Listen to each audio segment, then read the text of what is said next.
The conference title is Keeping This Real. So in order to you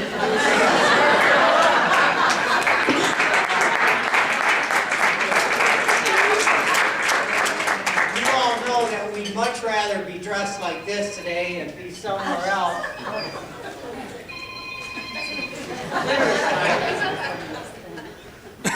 So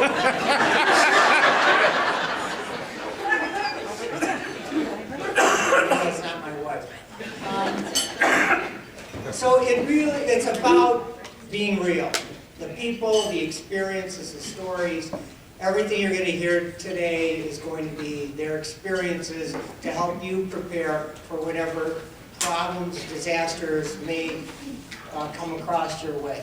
So in keeping it short and sweet, I'd just like to thank you all for being here. Keep it real, and remember next year the dress code is casual Hawaiian.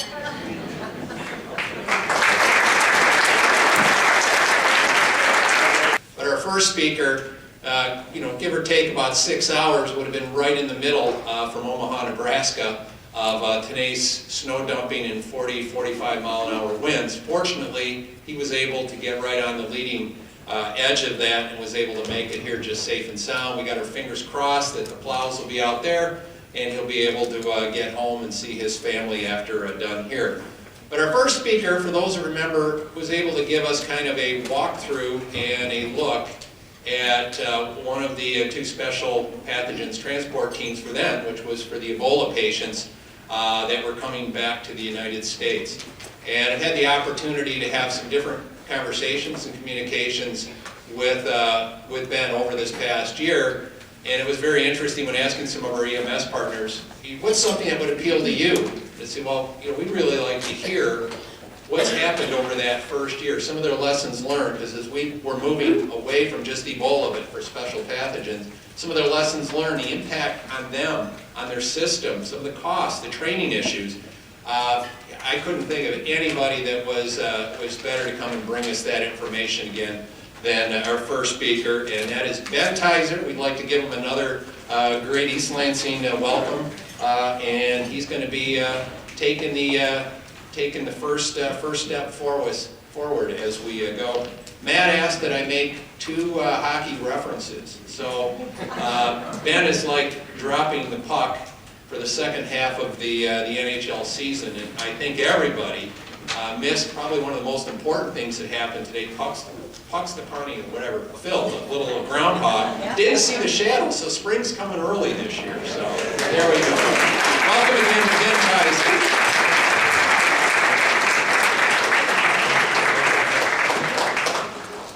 Thank you for the warm introduction. Thank you for having me back here. It's truly an honor to be asked to come back here and speak again with some of the things that we've done over the last year and some of the things that, the vision that we see both as the Omaha Fire Department and in conjunction with the Nebraska Medical Center. Like the slide says up there, my name is Ben Tizer, a fire apparatus engineer, paramedic, just a fancy name for a fire truck driver. Right now I'm actually in the offices. My title is Quality Assurance, Quality Improvement Coordinator for the fire department right now. But I have been involved with the Ebola transports. I was on the very first 2 Ebola transports, 2 of the 3 that came to Omaha on the ambulance where we transferred the patient from the airplane to the biocontainment unit at the Nebraska Medical Center. So I'm probably going to refer to the Nebraska Medical Center or Nebraska Medicine or UNMC quite a bit through here. That's because they're literally about 30 blocks from the office that I work in, and we work hand in hand with them quite often, and I have a good relationship with them. So, financial disclosure, I don't have any financial interest or any affiliation with any of the products that I talk about in here, and I am salaried full-time with the Omaha Fire Department. Okay, some of the objectives I'm going to talk about, and they're not in exactly this order, I'm going to mix them in, but we're going to do a little review of the experiences in the transport of the Ebola patients that we have. I'm going to kind of do a then and now type of thing. I'm going to review some of the things we did then, and then also talk about some of the planning and some changes we've evolved over since we've done that. 21-day Ebola monitoring, a review of an Omaha experience where we had 5 individuals that had a high risk exposure while they were in West Africa come and be monitored to develop for signs and symptoms. We had an interesting experience with that. We're going to talk about training, equipment, policy, and procedural considerations for EMS personnel when we're transporting these potentially highly infected patients in the isolation units by air. In conjunction with the military, we did a nice exercise this summer. Talk about some lessons learned during these training exercises. There's a lot of jurisdictions and different entities involved, so we're going to talk about some of the challenges and successes with that.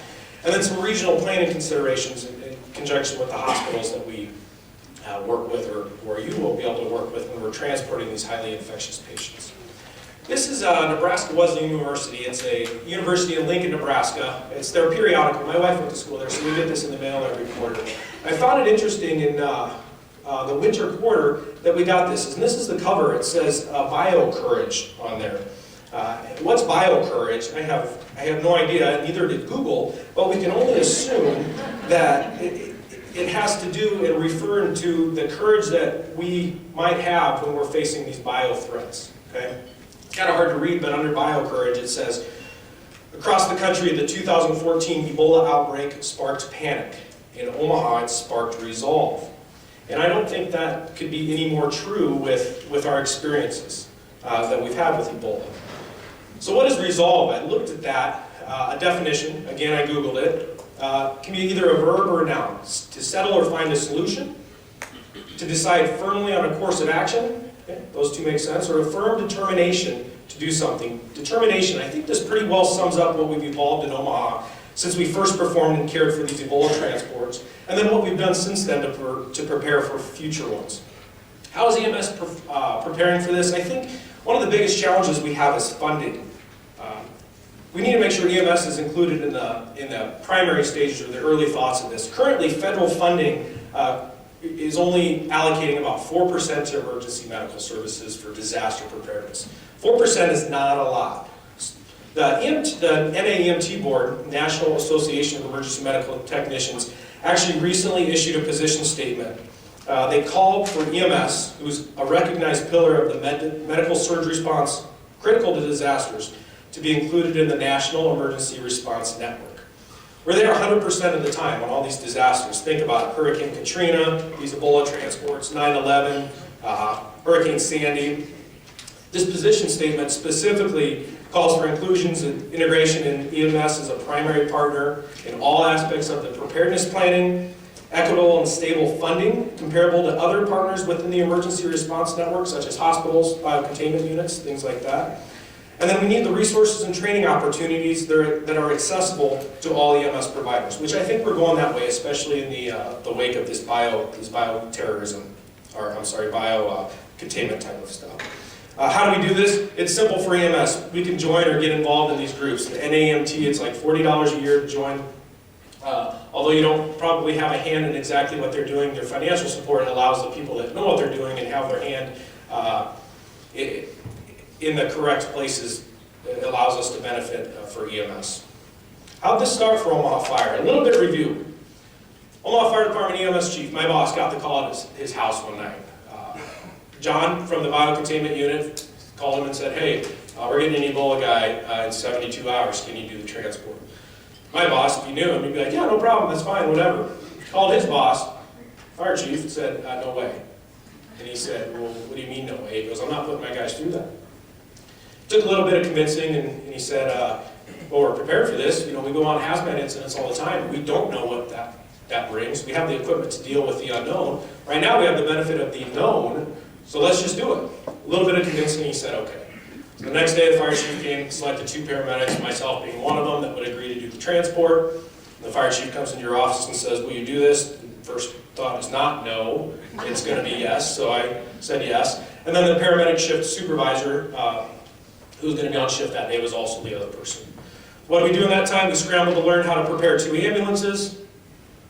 We attended military briefings, airport meetings, we had conference calls, we prepared meter releases for after the transport, which will be key coming up a little bit later.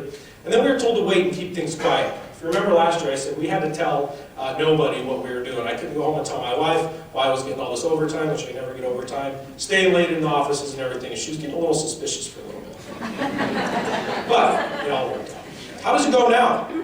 Well, the EMS chief, my boss, gets a text from John, says, hey, we're getting an Ebola patient. Okay? EMS chief either comes to my office, sends me a text and says, You need to go buy some more duct tape and some plastic from Lowe's. Okay?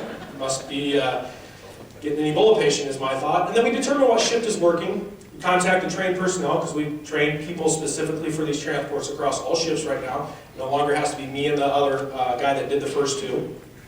And then we actually perform the transport with very little fanfare at the Omaha Fire Department. It's actually, I don't want to say it's routine because that's almost too lax, but it's actually a low acuity event for us. This is just a review from last time. The initial communication tree that we had, that we kind of drew up, sketched on a piece of paper. I just put it digital so we could kind of wrap our head around how this was going to work. The Nebraska Medical Center is the center of it. They had actually a command post, a 24-hour command post from the time they figured out that they were getting this patient. That involved law enforcement, the health department, Nebraska State Patrol, the Department of State, and they offered the Omaha Fire Department a spot up there also if we wanted one. But we just decided to use, they almost had like a bat phone, you know, here, call this number if you have a problem. So we didn't send anybody up there, we just decided to use that means of communication. Now, this is a picture, that's why it's kind of, there's some glare on there, of the Nebraska Medical Center Biocontainment Unit tree of who's involved with this. And you can see it's a lot deeper than the initial one that we had. It's actually a campus and community support in the care of a patient while they're in the biocontainment unit. And this is important because now they're involving the campus and the community in this, whereas before, there was very little involvement in the community, at least from the Omaha Fire Department standpoint, as far as informing what was going on in the community with this. Some things I have listed on your right of the slide there that I highlighted. Radiology is one of those that the hospital, that the hospital has listed on there. The radiology, the lab, one of the modifications that they had to have was keeping all the equipment, moving the radiology and lab equipment into the biocontainment unit, and keeping it there throughout the duration. There was a problem with transporting these contaminated specimens, the blood draws and everything, through the hospital to the lab. It was an hour delay in getting the results. So they had to move a lot of that and set it up in-house right there. Pastoral care, many people have religion as a big part of their lives. They're from out of town when they come to get this treatment. Likely the religious leader, the religious representative that they have back home was not able to be here, so they had to involve pastoral care. Mental health. Can you imagine being wrapped up in a room in isolation for 3 weeks? You know, it's kind of like being in jail, I would imagine. You can't really have any interaction with people. When Dr. Rick Sikra left 3 weeks later, and he was able to take all of his PPE off, all the nurses and doctors were able to take their PPE off. He knew everybody by their eyes because he never saw their facial features, he never saw their body, but he knew everybody by name because of their eyes. And you can imagine that being in there for 3 weeks, that might be difficult to deal with that. Local businesses, it kind of struck me, but then I asked, you know, what about local businesses? And he said, these guys want a cheeseburger from Burger King. They don't want hospital food anymore. So that's how they incorporated some local businesses, along with the mortuary, which we'll talk about a little bit later, trying to, when we had to dispose of one of the bodies.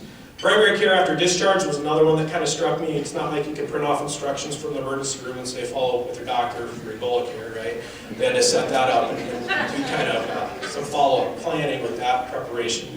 Nutritional services, these patients' diets, you know, they lose a lot of fluid, their electrolytes are off, so they had to involve nutritional services a lot. Nebraska Medical Center has a huge research campus. We did a lot of clinical research on this stuff, helped develop the vaccines, so that's a big component of this. Their linen, can't throw the linen in the regular stream, right? We had to do something different with that.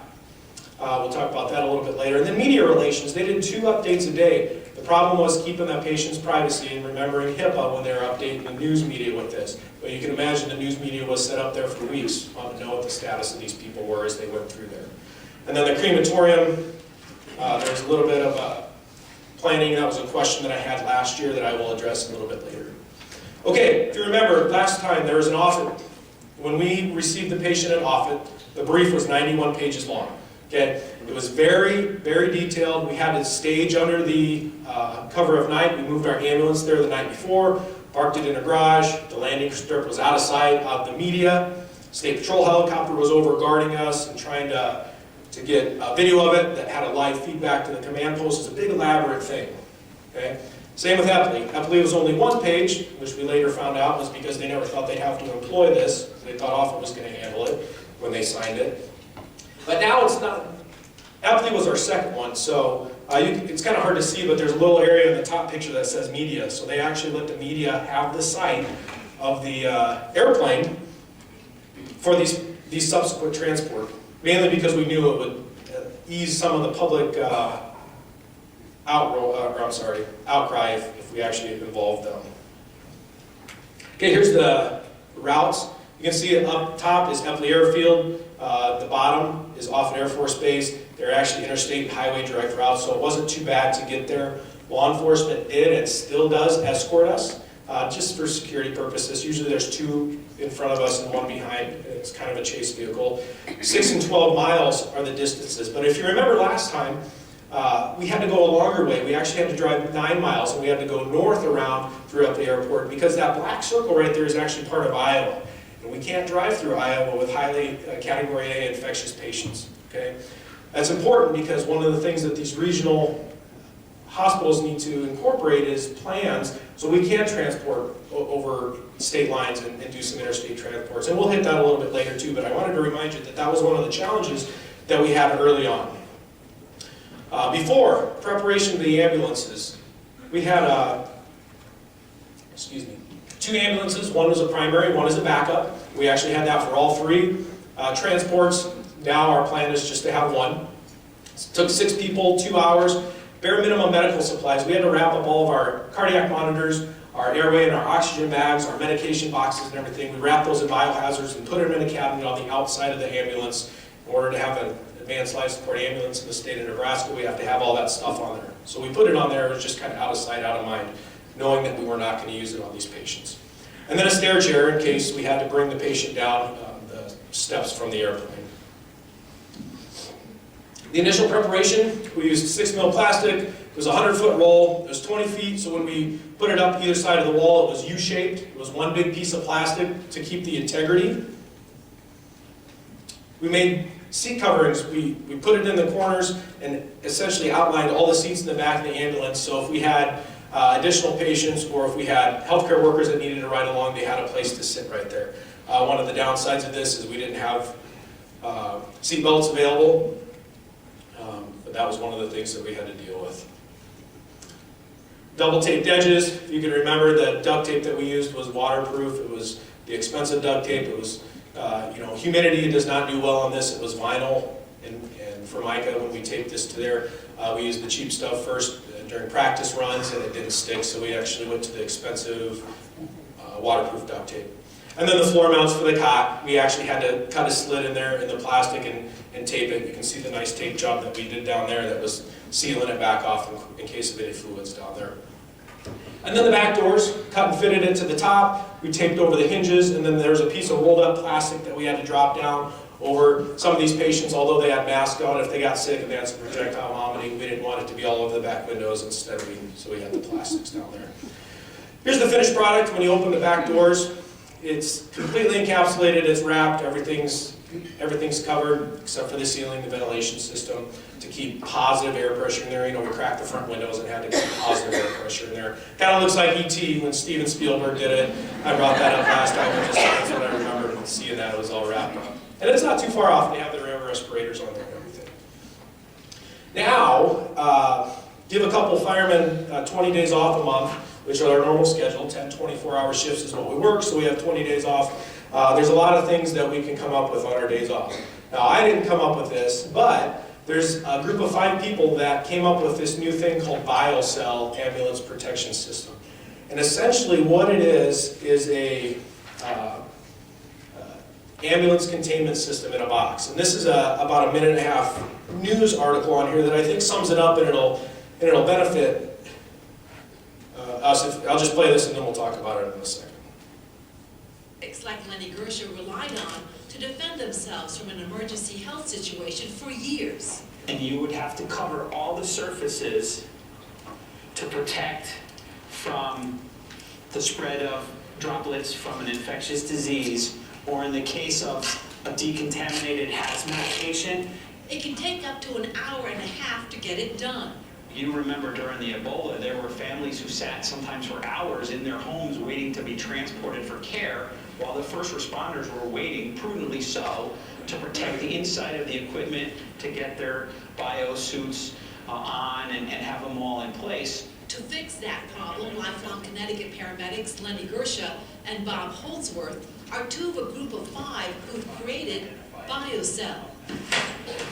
One massive extra thick plastic lining designed according to federal guidelines. And these elastic bands act as little shock absorbers. They can easily be set up and secured. It's about crew safety, it's about patient safety, and it's about the ability to gear up quickly when you need to transport a patient. It's one size fits all, protecting first responders from unexpected calls that are now becoming far more common. We've always had to deal with contaminated patients, but we're finding more things. There was a story this morning about plague patients being needed to be transported and treated down in New Mexico.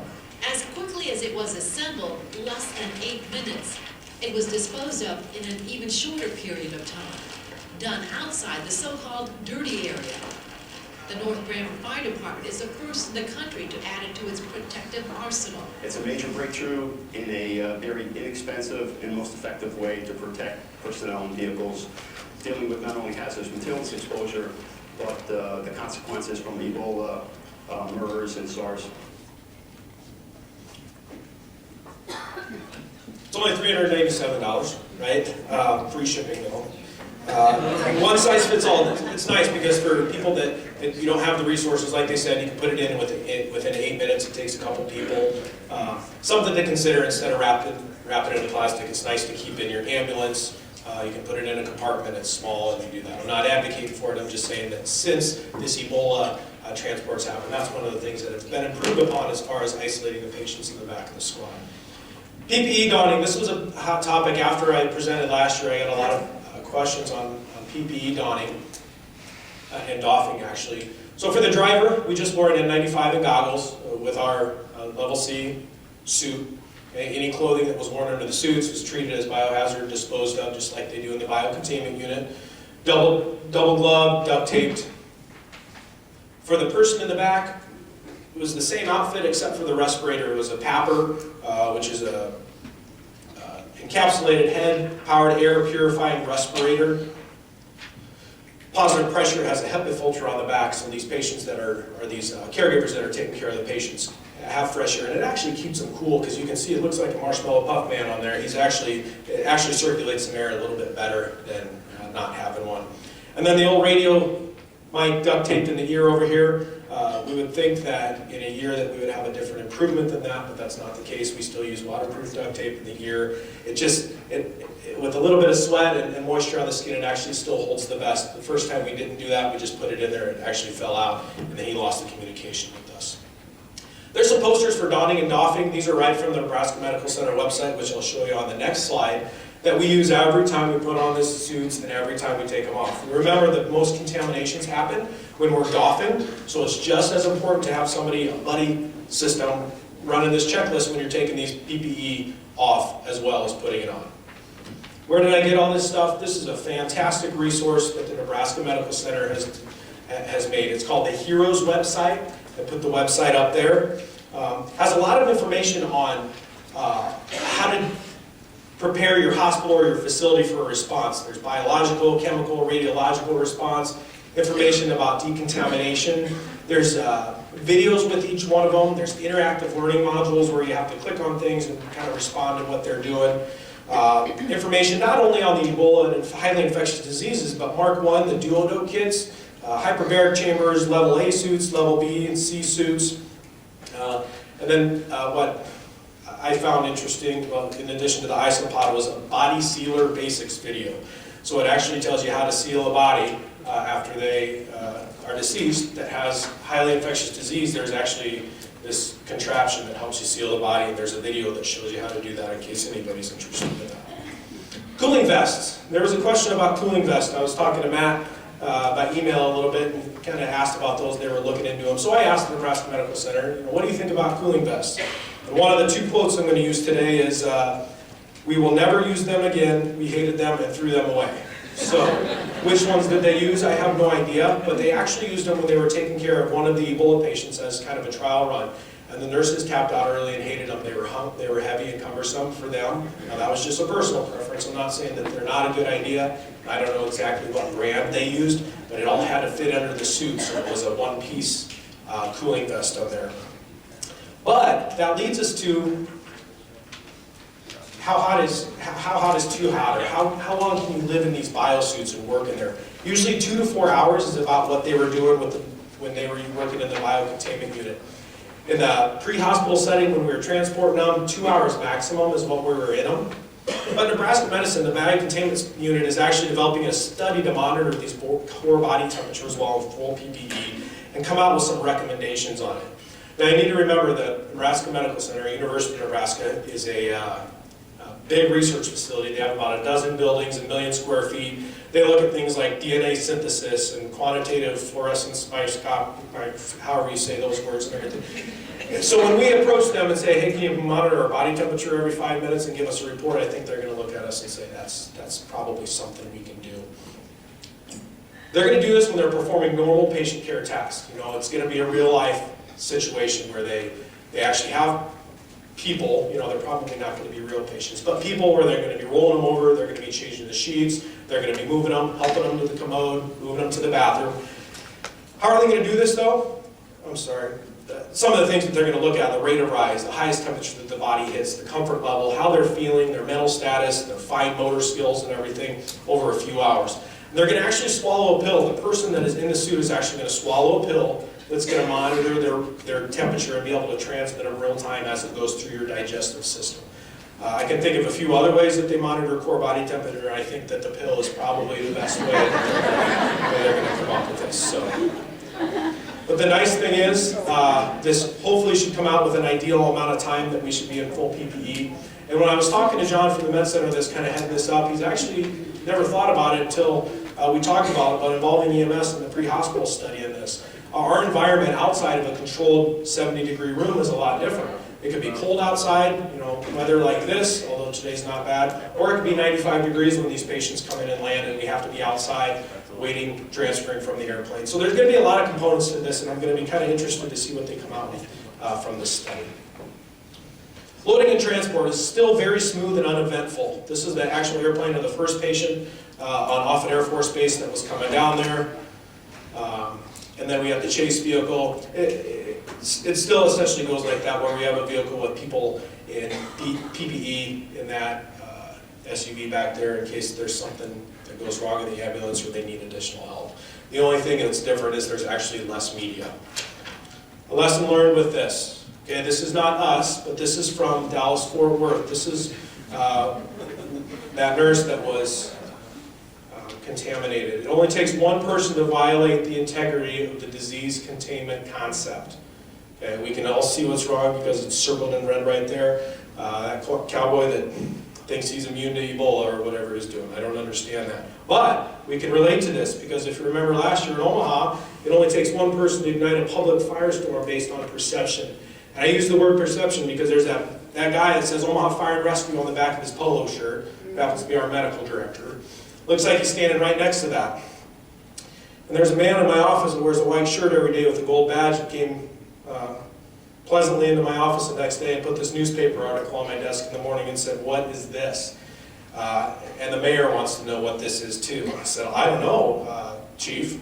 I don't know what to tell you, but I can guarantee you he's never that close." And he said, "Well, we got an answer to this." The nice thing is I did a little research and the chase vehicle was actually parked off to the side. So this picture was taken within a minute of that other picture. And you can see nowhere is that medical director. He's actually back out the side of the picture towards the nose of the airplane. So they just had a zoom lens on that one on the left side, and that's why he looks so close to that. Decontamination of equipment. Still performed with the biocontainment unit staff within 24 hours. Those are 2 biocontainment staff. The big problem is that we have to dispose of it as that category A waste. They have to autoclave it before they can throw it in their regular waste stream. Okay, so that just happens at the medical center, so they can take it right up the elevator and throw it through the biocontainment unit, autoclave unit. They wipe the entire medic unit down still with a specific disinfectant. Bleach works. Bleach works well, not aerosolized, but wipe it down. And then the streaks, the cleaning streaks are actually left in place, so the people that go on this ambulance actually have confidence that the unit was cleaned. Along with that, patients come with cell phones, they came with iPads, they came with passports, things like that, that needed to be cleaned at the hospital before they could go home. You can't just throw their cell phone and their iPad and their passport away. I mean, you could, but that doesn't make sense.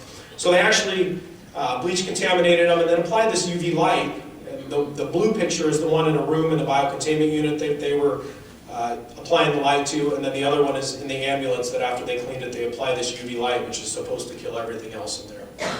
The other thing that I mentioned, that the linens were dyed blue in the biocontainment unit. The reason they were dyed blue is once they autoclaved them, they threw them through the linen supply. They knew they were specific for the biocontainment unit, and they weren't going to throw them through the rest of the hospital stream. Okay, everybody knows what this is. I saw it yesterday when I was on the tarmac. It's a baggage loader. It was on standby for our very first patient reception on Offutt Air Force Base. It's not because they had suitcases, right? The military thought that this would be good to offload the patient from the airplane. So somebody told them to have it ready, so they did. Fortunately, we didn't use it, and we don't have it on standby anymore. But one of the questions would have been, how do you disinfect something like that? Who does it? Where does it get infected? Where does the waste go and everything? It was a good idea, but the idea was if they were in this big isolation unit, that they throw this whole unit on there and roll them down the ramp right in the back of the ambulance. I have a feeling that based on how they scattered when the first patient airplane doors opened anyway, they probably would have thrown this in the middle of the field and used it as target practice and destroyed it in a big fireball. But I thought that was interesting that they were going to use a baggage loader to take the patient off. Human remains. Last year when I was here, somebody raised their hand and said, how do you dispose of human remains of an infectious patient? Right? And I said, I had no idea. And we did have the third patient that came that was very sick, passed away, did not leave the biocontainment unit alive. So when I asked this question, I sent an email to the biocontainment unit. And I said, I expect your answer to be, I'm not going to tell you, but I'm going to ask anyway. But he said, oh, that's no big deal. I'll tell you exactly what we did. He said they had a crematory MOU, a Memorandum of Understanding, in place for 10 years since they started the biocontainment unit.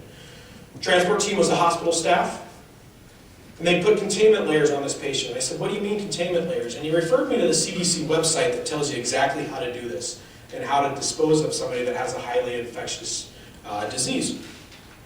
It used to require a hermetically sealed casket or a coffin, which means it's air and fluids or liquids cannot pass through this coffin. Now that's changed to just a metal casket if you want to, if you choose to not cremate them. The biocontainment unit's procedure and their policy is to cremate people that die in the unit.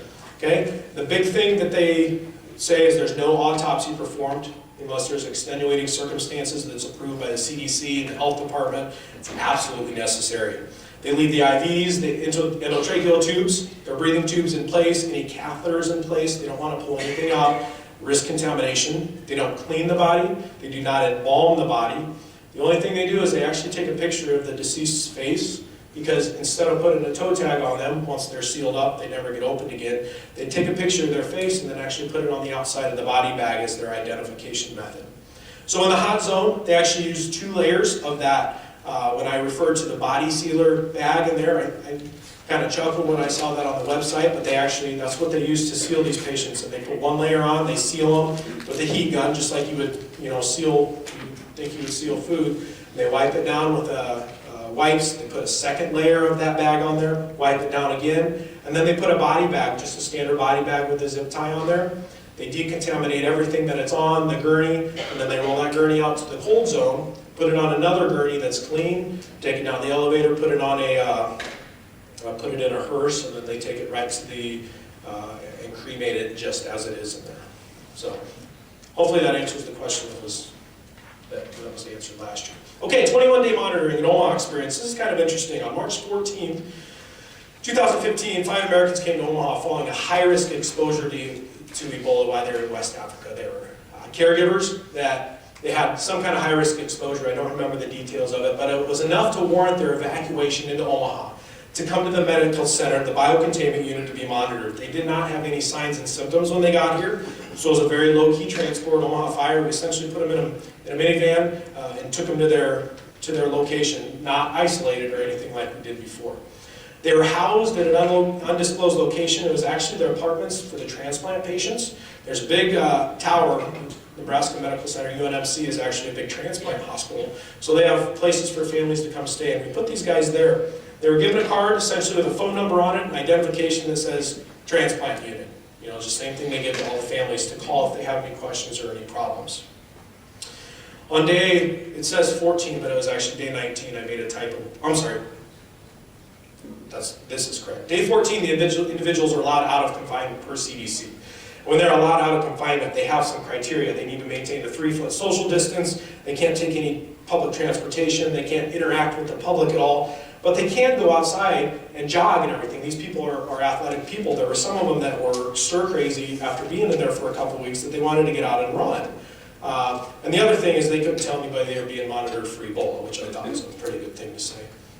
On day 16, this is where it should be day 19. One of the 5 being monitored was out jogging about 6 blocks from the hospital, had a cardiac event, when it actually went into cardiac arrest right on the street corner. So what happened, somebody driving by, called 911, and then proceeded to videotape the whole thing on their cell phone. So that was challenge number 1. And then number 2, somebody stopped by, actually pulled over and started doing chest compressions on this guy, and started doing CPR. So our standard response, fire department, ambulance, police, because it was in the middle of an intersection, which was fine. What happens, just a quick brief thing on what EMS will do when we treat somebody that's in cardiac arrest. In addition to chest compressions, we breathe for them, ventilate for them. We potentially put an endotracheal tube in there into their lungs to breathe. We could start 1 or more IVs to get medicines through there. If we're not successful with our IVs, we have a medical drill where we actually drill into a bone, either their leg or their arm bone, to get medicines. So there's a lot of potential for fluid exchange or fluid contamination with these. And what we wear on normal code 99s or CPR calls is gloves, and gloves, that's really all we wear, okay? It's very low key. So 2 of my very good friends that were on the ambulance that day went to the scene, they found somebody doing CPR, somebody on the cell phone, did their thing, got into the back of the ambulance, and actually took them to the Nebraska Medical Center because that was the closest hospital to them, okay? What if they wouldn't have gone to the medical center? Well, that's really not a big deal. Once they identify one of these patients, medical center staff has an agreement with all the hospitals. They'll actually go there and assist with them in their care.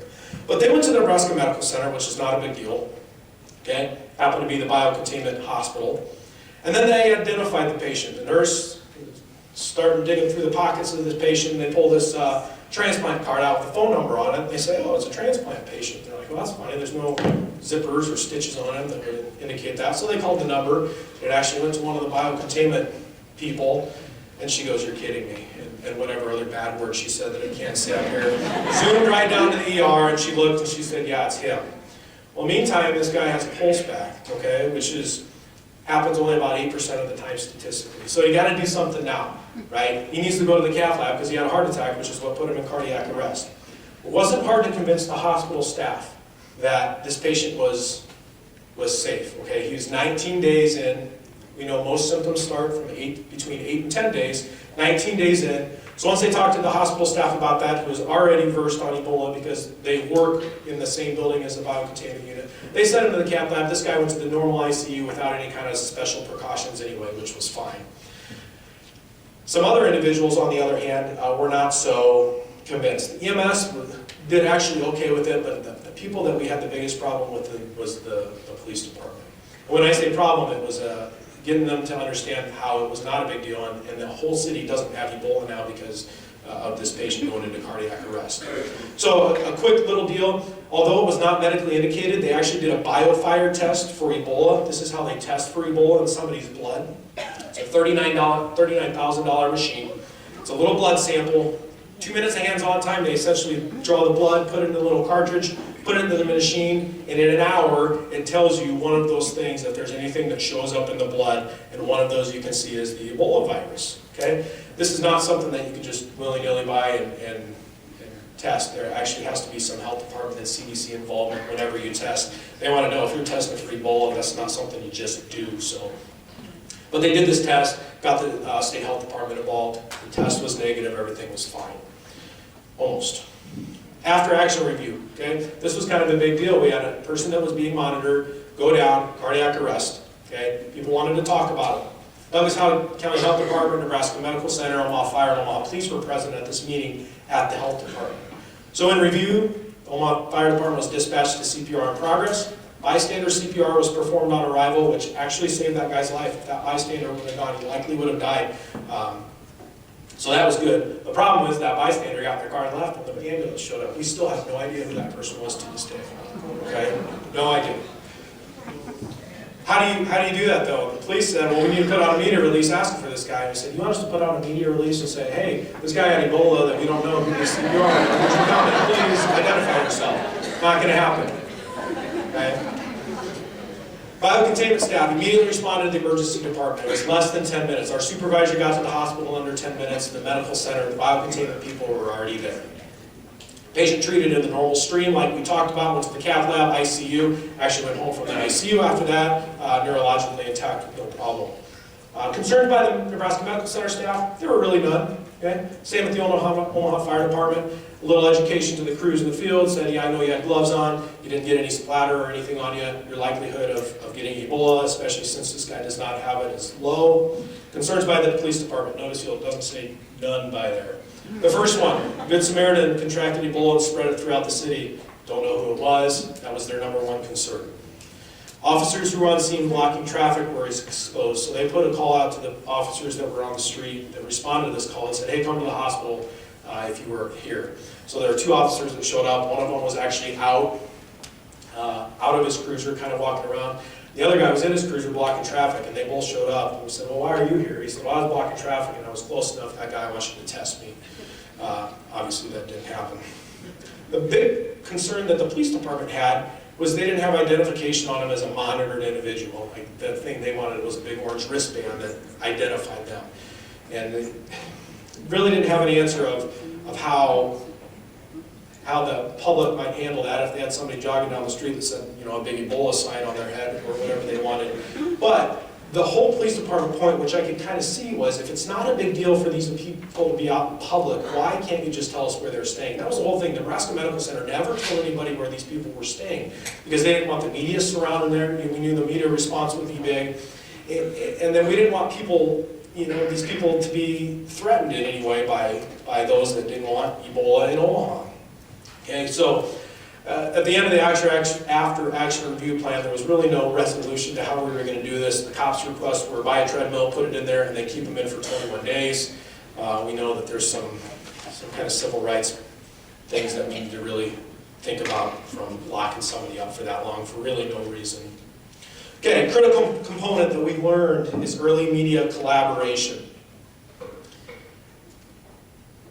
Before our first patient got there, the initial media release was not made in Omaha or by Omaha. It was made by the patient's family to the east, wherever they were coming from. His wife actually said, hey, my husband's going to the Nebraska Medical Center, which you can imagine sparked a little bit of panic.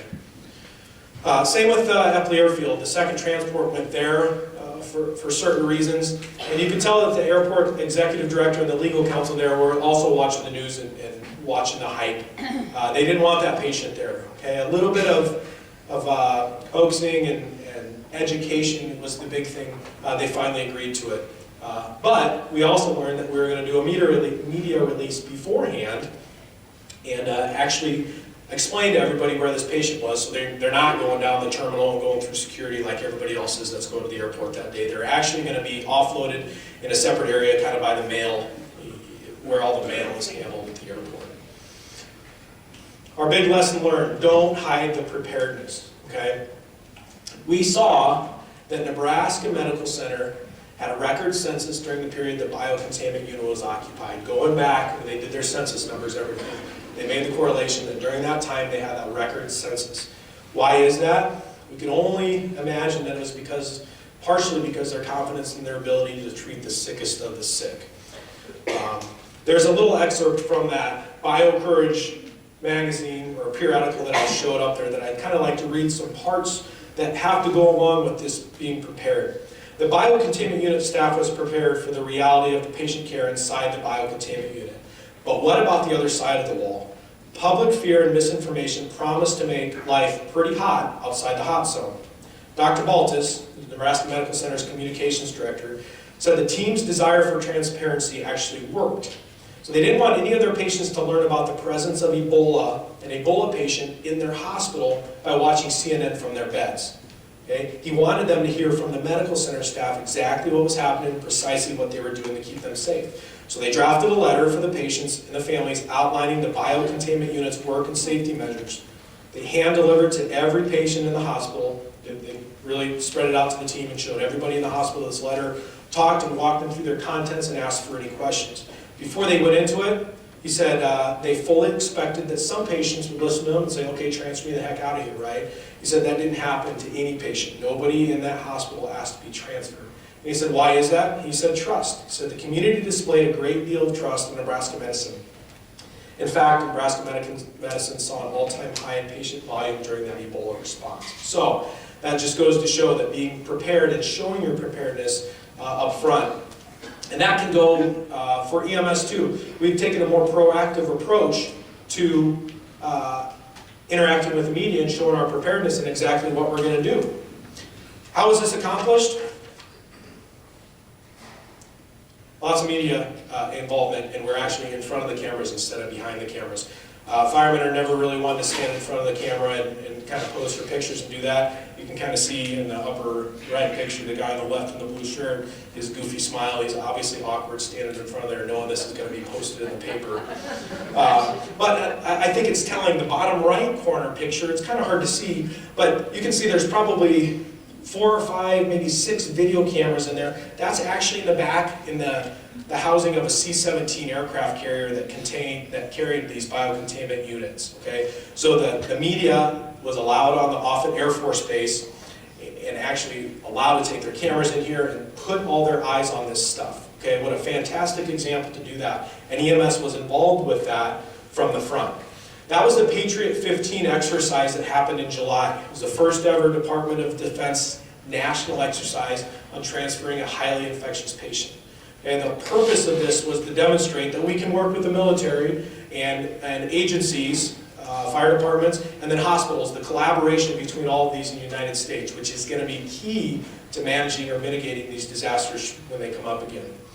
They have simulated patients with varying degrees of highly infectious illnesses. Okay, the exercise is actually an aeronautical evacuation of patients, so by air, with a highly infectious illness, which was MERS, was the scenario, from Volk Field in Wisconsin to Offutt Air Force Base in Omaha, and ultimately to the biocontainment unit.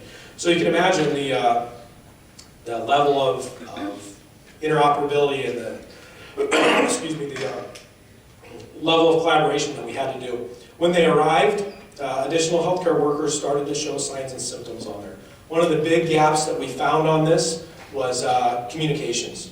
So the military has their own encrypted radio communications, the fire department has their own, and the police department has their own. Now the military thought that they had a trailer that could incorporate all those things. They worked the entire time on the exercise and we could never talk to each other on there. So that's one of the things that we need to still work on. The lesson learned with this was be prepared to transport more patients than anticipated. The scenario was we offloaded this patient and then a couple of the healthcare workers that transported him started coming down with signs and symptoms of cough, kind of like I have right now, but I don't have MERS. Okay, the GETEX, Patient Isolation Unit, or the PIU. That's what this thing looks like right here. Okay, that's how they came. It's fits in those Phoenix Air jets, the smaller jets. It's the only thing, it's a one-patient isolation unit, and the Phoenix Air jet can only handle one of these, so they're great for isolated patient incidents. Okay, they're about $25,000 a piece, 7 foot long. It'll fit a 6.5 foot patient in there. Secures and seals the patient inside with all their medical monitoring equipment. It's that stylish army green fabric. There's side pockets in there. They're kind of wrapped up. They're a little bit yellow slits on the side there, but those actually roll out, and they're bags in case there's fluid that they need to essentially drain out of there. There's bags that can hang down there. There's HEPA filters that change the air in there every 12 times a minute for 12 hours. Those batteries will last on this unit. And then you can actually, if you have to put everything in here you're going to use for this patient, whatever it might be. But if there's something in there that they need or you need to give them, I don't know, maybe their cell phone, for example, you can actually put it in there put it in through one of these glove things. The problem is now you sealed that one off and you can't use that anymore. And I can only imagine in the lower left corner of that picture, that's where that saran wrap is for. There's a yellow thing of saran wrap, maybe that they would use that. I don't know what the other explanations for it. But you can tell one of these access ports has all these tubes and things going, so you can administer oxygen, IV fluids, safely administer medications without even needing to get in your hands on the patient. How do you do CPR on these patients? You need to remember when these patients are coming from West Africa, there are no codes, so we do not do CPR on these patients when they're being transported with highly infectious diseases, so that's not something we need to consider. The other nice thing with this is we can start looking into helicopter transports. Before, you remember the back of the ambulance, it was wrapped in plastic. You can't do that with the helicopter. Now, since these patients are completely isolated, that's something we can certainly look into doing. Inside the ambulance, this is them loading it inside the ambulance. You'll notice one of the things that we learned was these handles, those handles are actually behind his back. So when we put them in the back of the ambulance right there, those handles were extended past the end of the cot. Doors couldn't close. So we had to unstrap this thing from the cot, scoot it up, but it worked well. And you'll also notice that there's no plastic inside the ambulance. That's another benefit of this. You don't need to completely contain your ambulance with these containment units. Multiple patient transport. This was the thing they were going to show off. That's a C-17 airplane. This is the back of it that's open, and you can kind of see up the ramp right there as we get closer, the actual transport isolation system units. It's a 3-room, steel-framed biocontainment unit that can hold up to about 5 patients, depending upon how sick they are. It allows a critical care air transport team to actually care for them like they'd be in a biocontainment unit. There's 3 beds and 2 chairs in there. So the reason that the military decided to do this after the Ebola outbreak in 2014, the Department of Defense decided they needed to be ready to evacuate multiple contaminated patients, mainly their soldiers if they were exposed or there was a large outbreak. The military policy used to be to treat in place, but a lot of these facilities where they are don't have the capability to treat Ebola over in Africa, so their plan changed to get the soldiers back. 25 of these units is what the military purchased, $280,000 a piece. Okay? They're going to be placed strategically around the world, is what they say, and they can fit into any C-17 or C-130 transport planes for this. They weigh about 1,500 pounds empty, steel frame. You can tell there's thick plastic, I guess, sheets in between there with zippers that will seal them. And I asked them, let me go back to this one. So I asked the guy, I said, you know, when you're in the air, how do you protect this if something starts on fire? You know, you always think worst case disaster, you know, how do you do this? Because they don't have a fire suppression system or anything in this airplane. Maybe an oxygen bottle, static electricity starts it on fire. I was talking to the load master and he said, well, I hit this button right here, the back door opens and it slides right out there. So he said the alternative is you have a 585,000 pound plane that's on fire that crashes, or a 1,500 pound isolation unit with some sick people that hit the ground. So it's kind of morbid, but that's the kind of questions we ask, and I guess if you ask the questions, you get the answers. So those things are designed to carry helicopters and Humvees and everything, and if, you know, those can start on fire, but same setup for that. Anyway, inside the transport isolation system, it's really not as cramped as the PIU, personal isolation, patient isolation unit is. But you can see there's no more crowding in the airport bathrooms because the toilet's wide open. There's 2 of them right there, pretty close to the seats that they can use. This is another little video, it's not too long, about just taken from my cell phone about how you can tell that guy's about 5'8". You have to duck through if you're any taller than that. Those zippers that are able to seal it. There's a container for waste right there. You can see the floor is completely sealed. And then there's one of the patient beds that the patient could be potentially hooked up to and isolated from maybe less sick patients that are sitting in the seats or using the bathroom down there. Transferring the patients to the ambulances. The handoff by the military was pretty uneventful.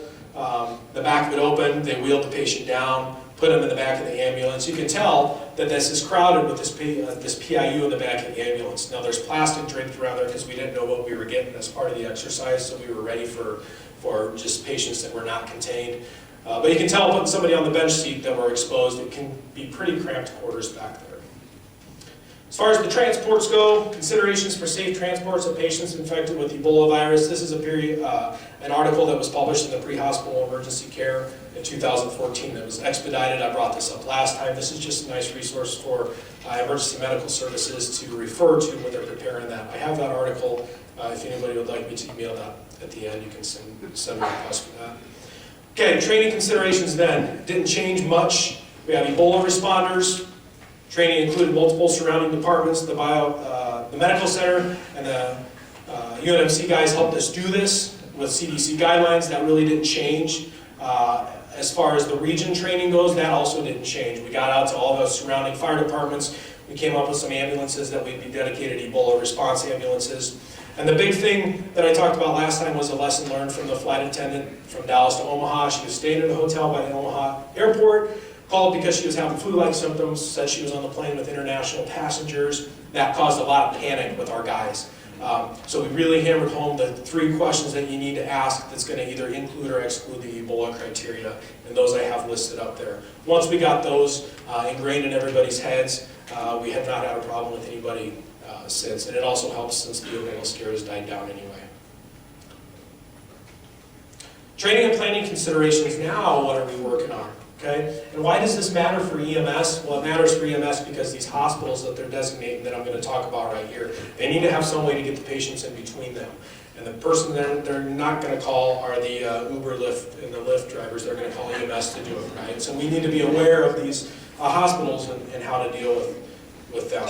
There's a few different layers. I'm just going to briefly talk about the hospitals.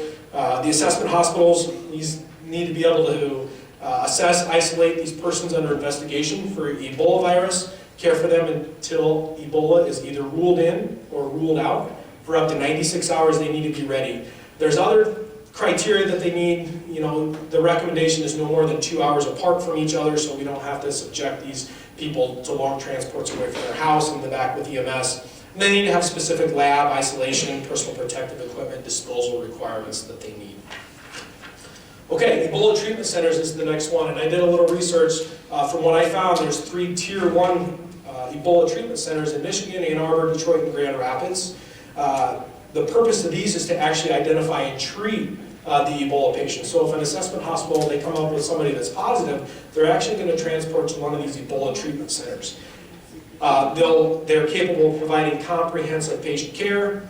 These hospitals are actually approved by the CDC. They have to have site visits by subject matter experts of facilities that have treated Ebola patients, like Emory or the Nebraska Medical Center.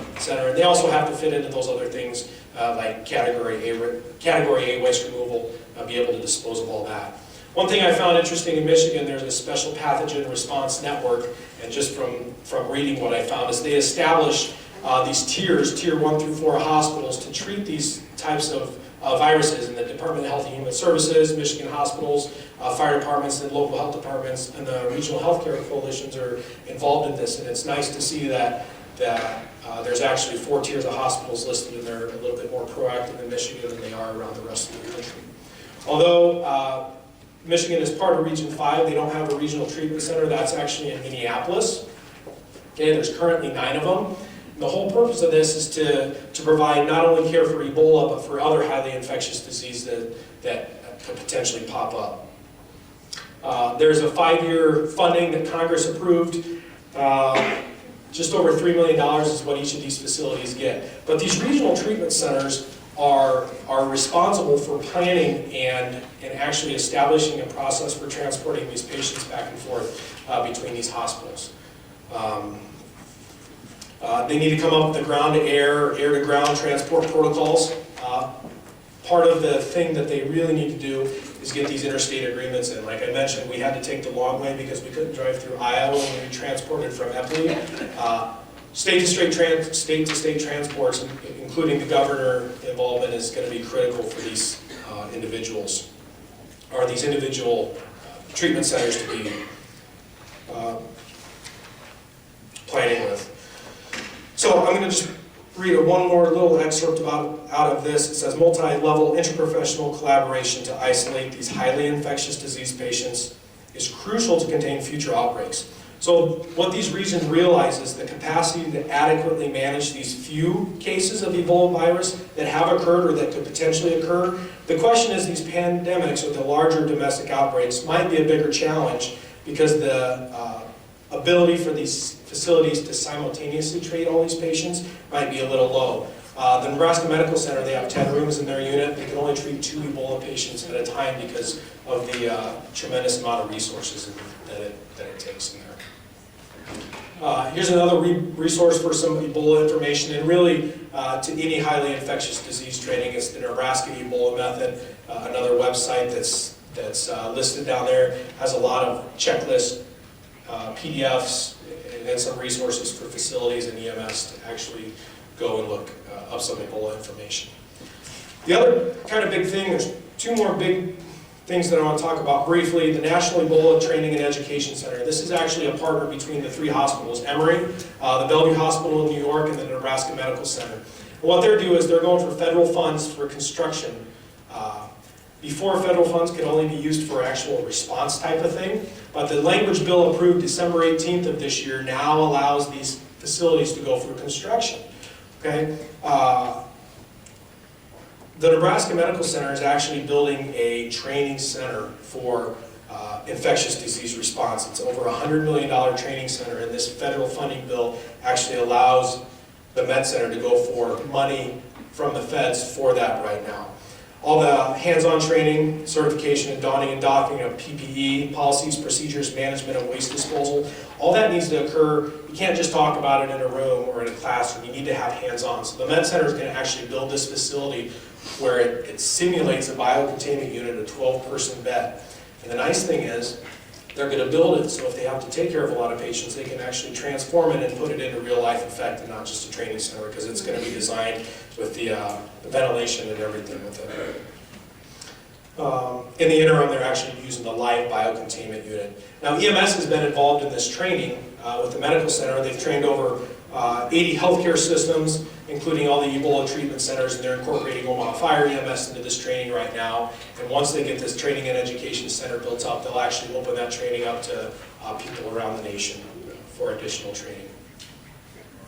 They recently, a couple weeks ago, I haven't got the results of the report of this yet, but they did a 10-patient full-scale exercise in their biocontainment unit over 2 days, 48-hour training, and their scenario was 10 MERS patients, respiratory patients. So this actually tested the resources and the processes of treating these patients in the facility. The biocontainment staff is made up of volunteers that work in other floors and other parts of the hospital. So one of the things they have to do is, if you need to grab enough staff to take care of these 10 patients, how are you going to backfill the rest of the hospital? So all that was designed to kind of stress that. Like I said, I don't know what the answer is or the results of that are, but that was one of the things, the most recent things they did.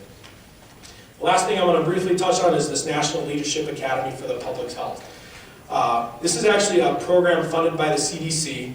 The U.S. Communities Preparing for Ebola is what this leadership conference is. It's open to teams from communities at a higher probability for initial impact with Ebola or highly infected patients. There's the 5 airports that receive flights directly from Africa, New York, Atlanta, and there's a few other ones, and then the 9 regional treatment centers. And what this program has developed from lessons learned in past experiences. It's a 6-month program. They take a team of 4 people that are going to provide a crucial role in responding to these critical incidents and health emergencies in a high-risk area. They take them and send them on this training mission. The purpose of it is to create this collaboration and infrastructure to address the community threat. Okay, we're going to build a community vision, come up with a local vision, develop an action plan that we can actually put into place in the community when there's a stressful situation going on. And then the purpose of this is to strengthen the local partnerships between EMS, the hospitals, and the community. The way they developed this, they've actually grabbed the debriefings from previous Ebola responses from all over the country, Nebraska, Dallas, Emory, and New York. And they've actually incorporated and analyzed the community response, the healthcare response, and EMS response to develop these programs. So expect your Minnesota regional people that attend this leadership conference to be reaching out and helping you develop a plan for your community. And that brings me to my last slide. We as EMS have an ethical obligation to to prepare and respond to these types of disasters. Okay? Was Ebola considered a disaster that warranted a response? I think it did, absolutely. Okay? We owe it to our community to have a plan in place and to respond to any disaster. But how do we do that? I think we have the determination to do that. Nothing's going to be perfect. Whatever plan we come up with is not going to be perfect. Okay? We've evidenced that by the 3 Ebola transports. We've identified everything in Omaha that we could have done better on every single one of them. They're not perfect. But we need to identify our needs and collaborate with other agencies to find their needs so we can work together. There's a bunch of resources out there, vast resources on the internet, hospitals, and EMS, and if we all work together, I think we can protect these people from the next emerging threat. And the quote I want to leave you with is, a good plan violently executed now is better than a perfect plan executed next week. So even if it's not perfect when you come out of the gate with it, put something out there that people can fall back on, and it'll only get better as you get the input. Keep your fluid plan updated and work together. So that's all I have. There's my email address. Like I said, I appreciate being invited back out here again. Please email me if you have any questions, want any resources, SOPs, protocols that we have. We're not keeping it secret and close to our heart. We're to share and improve on anything as we go. So, thank you.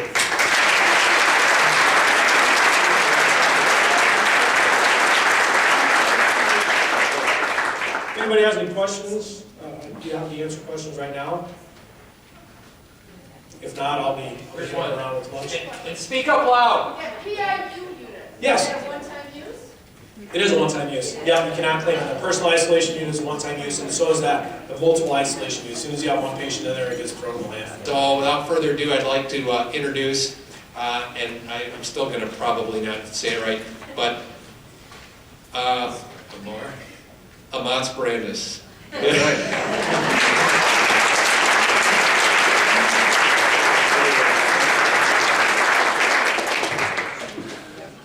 Good morning, everyone. My name is Amotz, A-M-O-T-Z, Brandis. Good morning. Thank you for having me. I was asked to come here this morning. I live in California, to come from California here to talk to you about active shooters and the lessons learned in Israel. I've lived in California for the last 15 years, but before that I grew up in Israel. I grew up in the Galilee, very close to the Sea of the Galilee,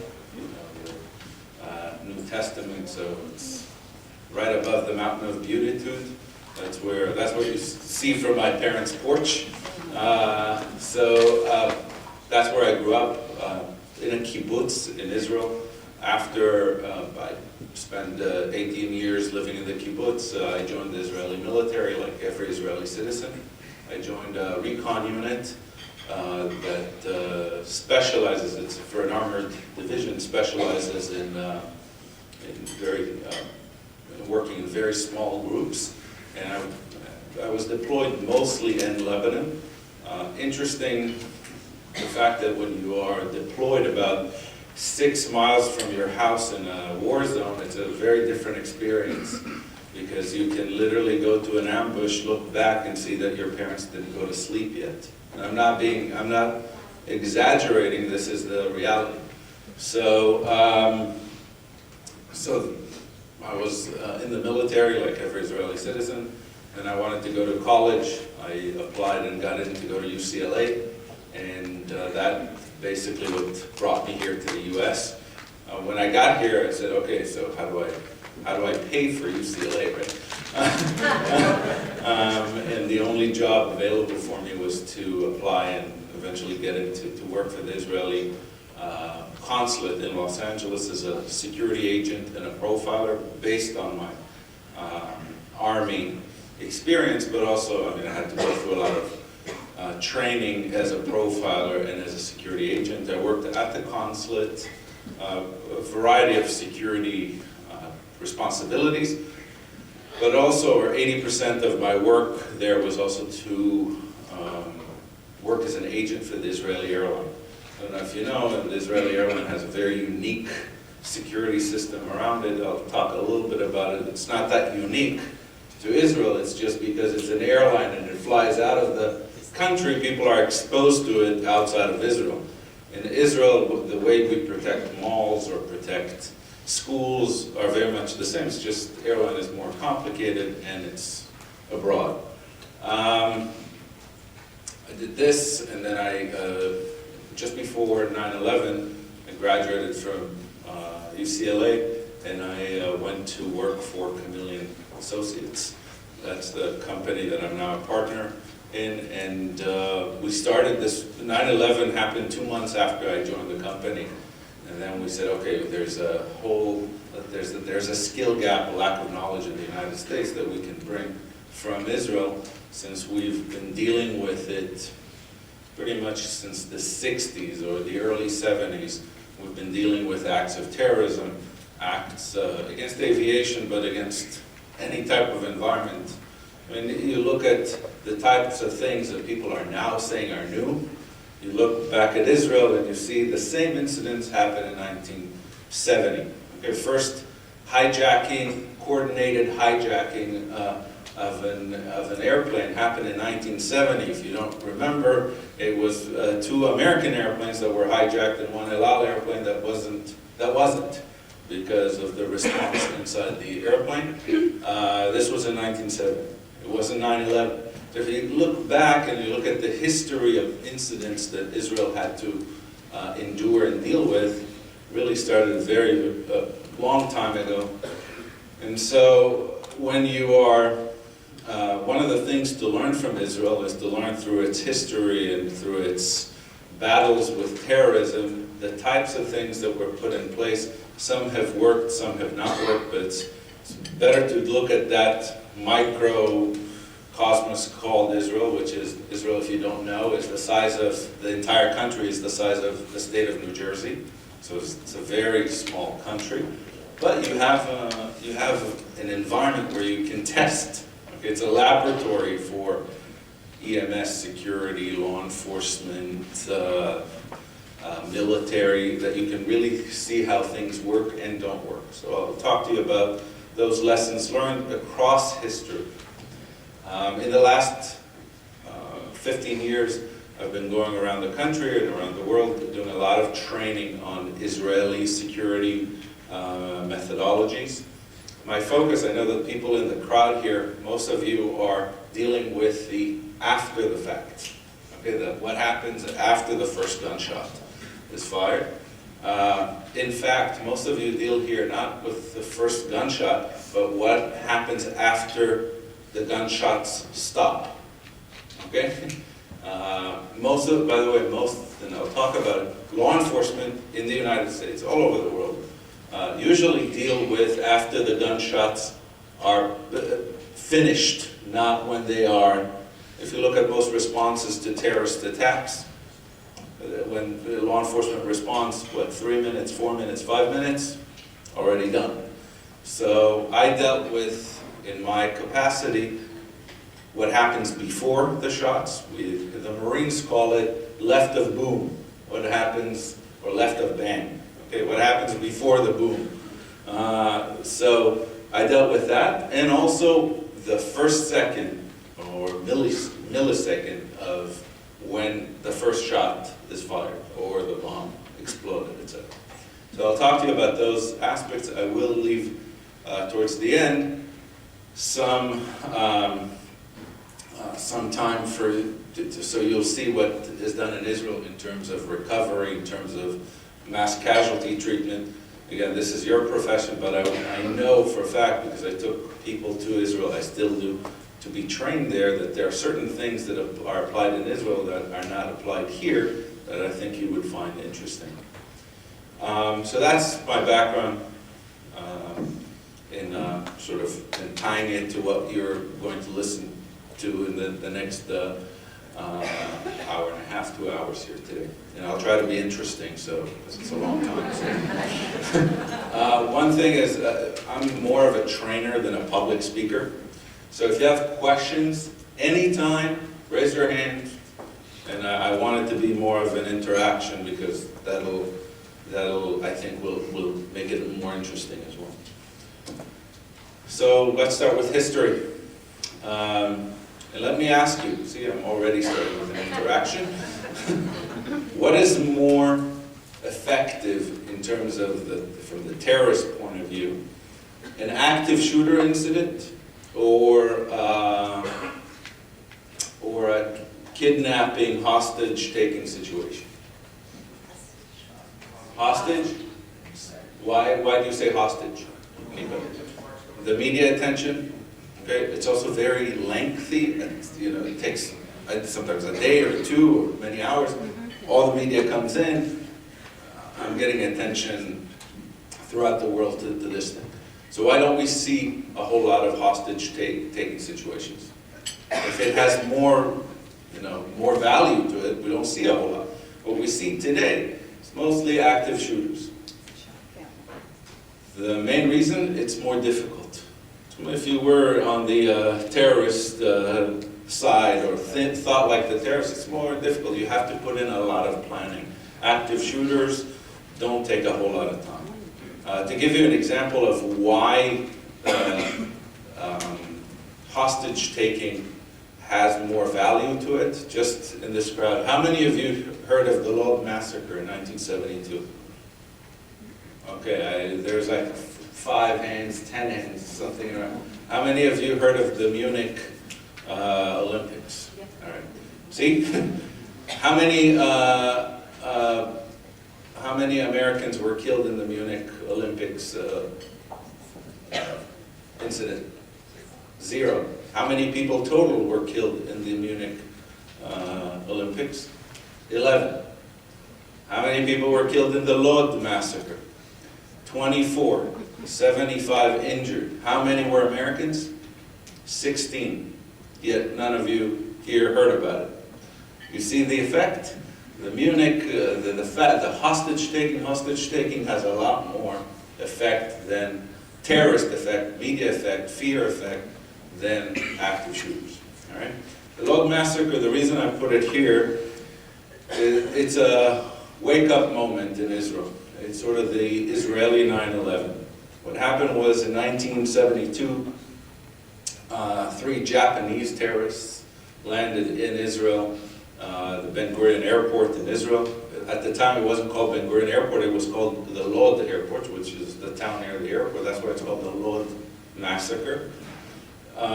They landed there on an Air France flight at the baggage claim. Remember, in 1972, there's not a lot of screening going on. So they just checked in bags full of weaponry, Kalashnikovs or AK-47s, magazines, grenades, and when they got to the baggage claim area, they pulled it all out and started spraying everybody around, throwing grenades, and also one of them at least committed suicide on a grenade, meaning opened the grenade and let it blow up next to him. So it was a suicide mission, active shooter, 1972, okay?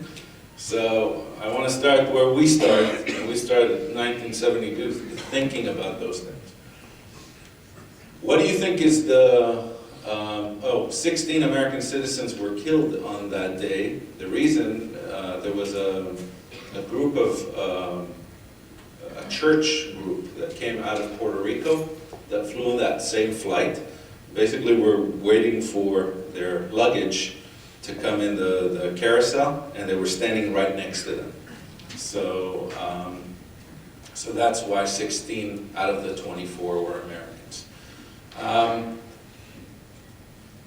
This event was a game changer in Israel. Why do you think I say that it's a game changer? We've had shootings before. Why this is a game changer? Because it's the airport and it's public? No, we've had it in many other public. No. Japanese? They're Japanese. Yeah, they don't usually do that. They don't usually do that, right? See? They don't usually do it. This is the JRA, the Japanese Red Army. If you're familiar with the organizations, most of them were anarchist organizations in Europe in the 1970s. Bader Meinhof in Germany, Brigada Rossa in Italy that kidnapped Aldo Moro, the former prime minister of Italy, and killed him. All those organizations, very on the radical left side of the political map, did a lot of damage in Europe, and in this case in Israel. But this was a wake-up moment for us because we said, hey, these are not Muslims, they're not Arabs, they've never met an Israeli in their life. Why do they go here to Israel to shoot us? Okay, so why is it a wake-up moment? Because until then, up until 1972, we were a risk-oriented society. What is a risk-oriented society? It means that we look at a certain population where the risk is coming from, and we say it's coming from there. We don't focus on that. And then we got surprised, and we hate being surprised. Okay? One of the mottos that we have in security in Israel is you can afford being attacked. I'm translating now. You can afford being attacked, but you cannot afford being surprised. All right, here we were surprised. The idea is that we need to develop a system that is not risk-based, but threat-based. We need to find a solution that states we cannot just go based on a person's ethnicity, background, racial profile, if you will, ethnic profile. We've got to go by something that is much more, that is threat-oriented. Doesn't matter if you're a man, woman, old, young, all those things don't matter. The way you attack is what I need to study, what we call the MO, or the modus operandi. We need to study this and then put measures against the MO. All right? And so the security system, after that, they changed from risk-based to threat-based. Now, what is the waking up moment of the United States? 9/11. So are we in a risk-based system or threat-based system? We're still risk-based. In fact, TSA calls its system risk-based system. So it's not like they're very proud of the fact that they're risk-based. If you're putting in a risk-based system, which by the way, all security systems in the world are risk-based. If you're putting a risk-based system, they're not risk-based, they have a function that is risk-based in them. If you're putting that into place, you're creating a vulnerability. Okay? And we understood very well here, they're going to attack us from our vulnerabilities. One of the things that I think, one of the biggest lessons learned in Israel is the fact that we do sit down and do lessons learned. All right, we don't want to react very, very fast to what just happened, but let's sit down, relax, and say, okay, what happened to us now? What happened? Why did it happen this way and not that way? What should we do differently now? And that aspect is very important. It can only happen when you're not surprised. What happens when you're surprised? You react very fast and you create a knee-jerk reaction. All right?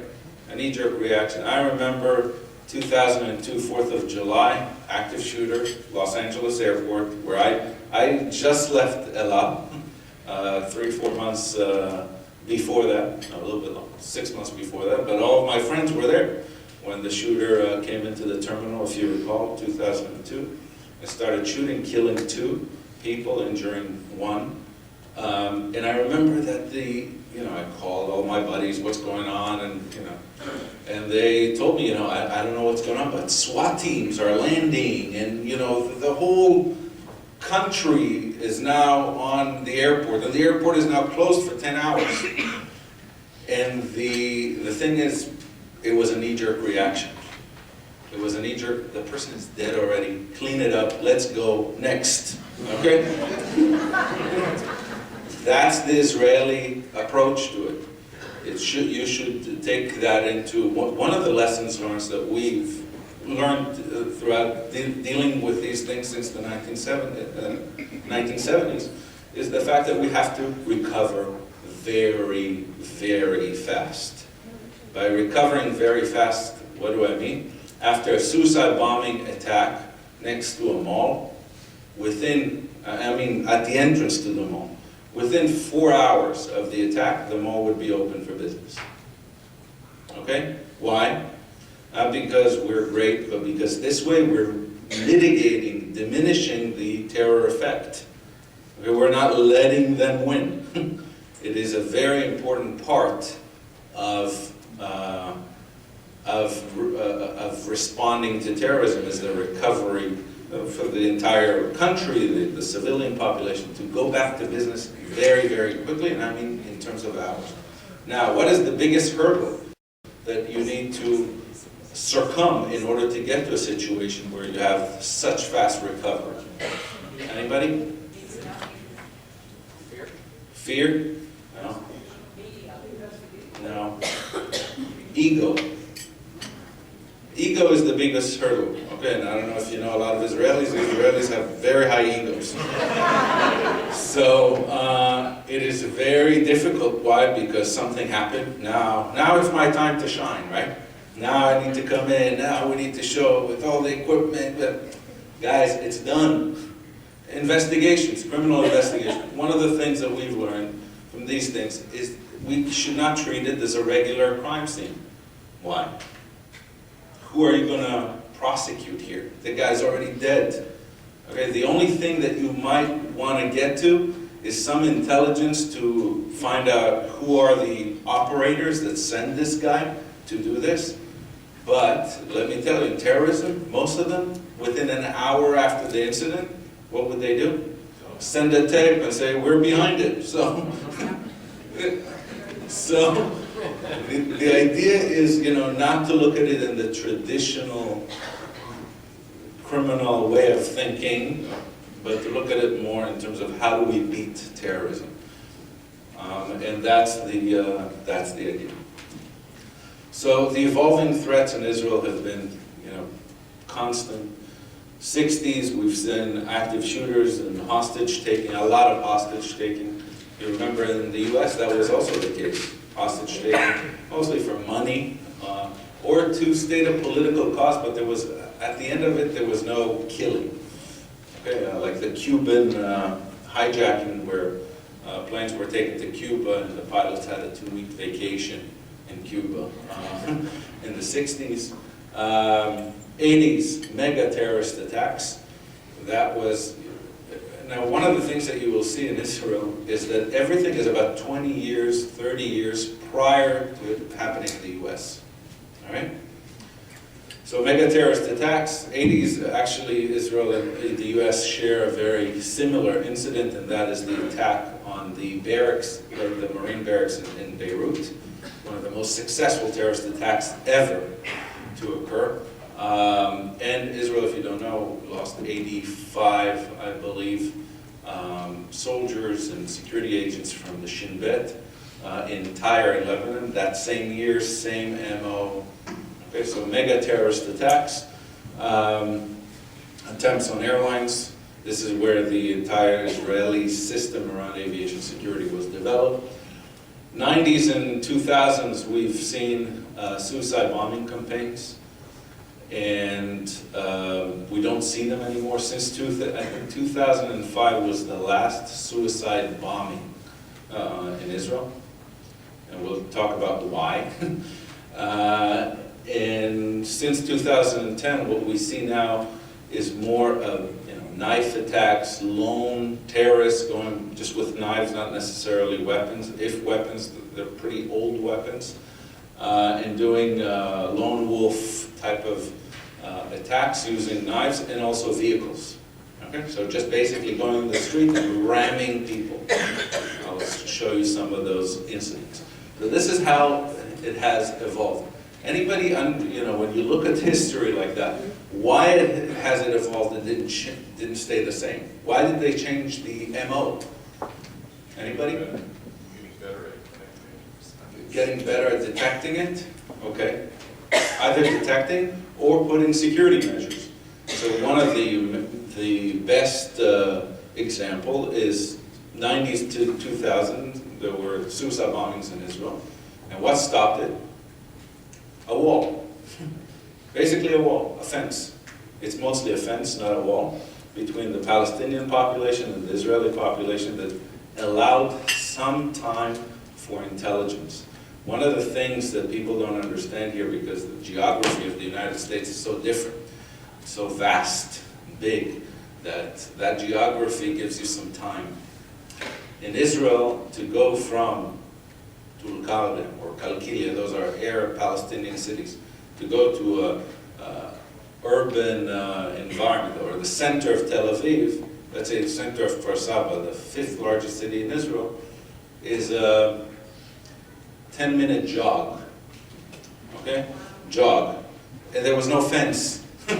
So you have to have intelligence that is very, very fast.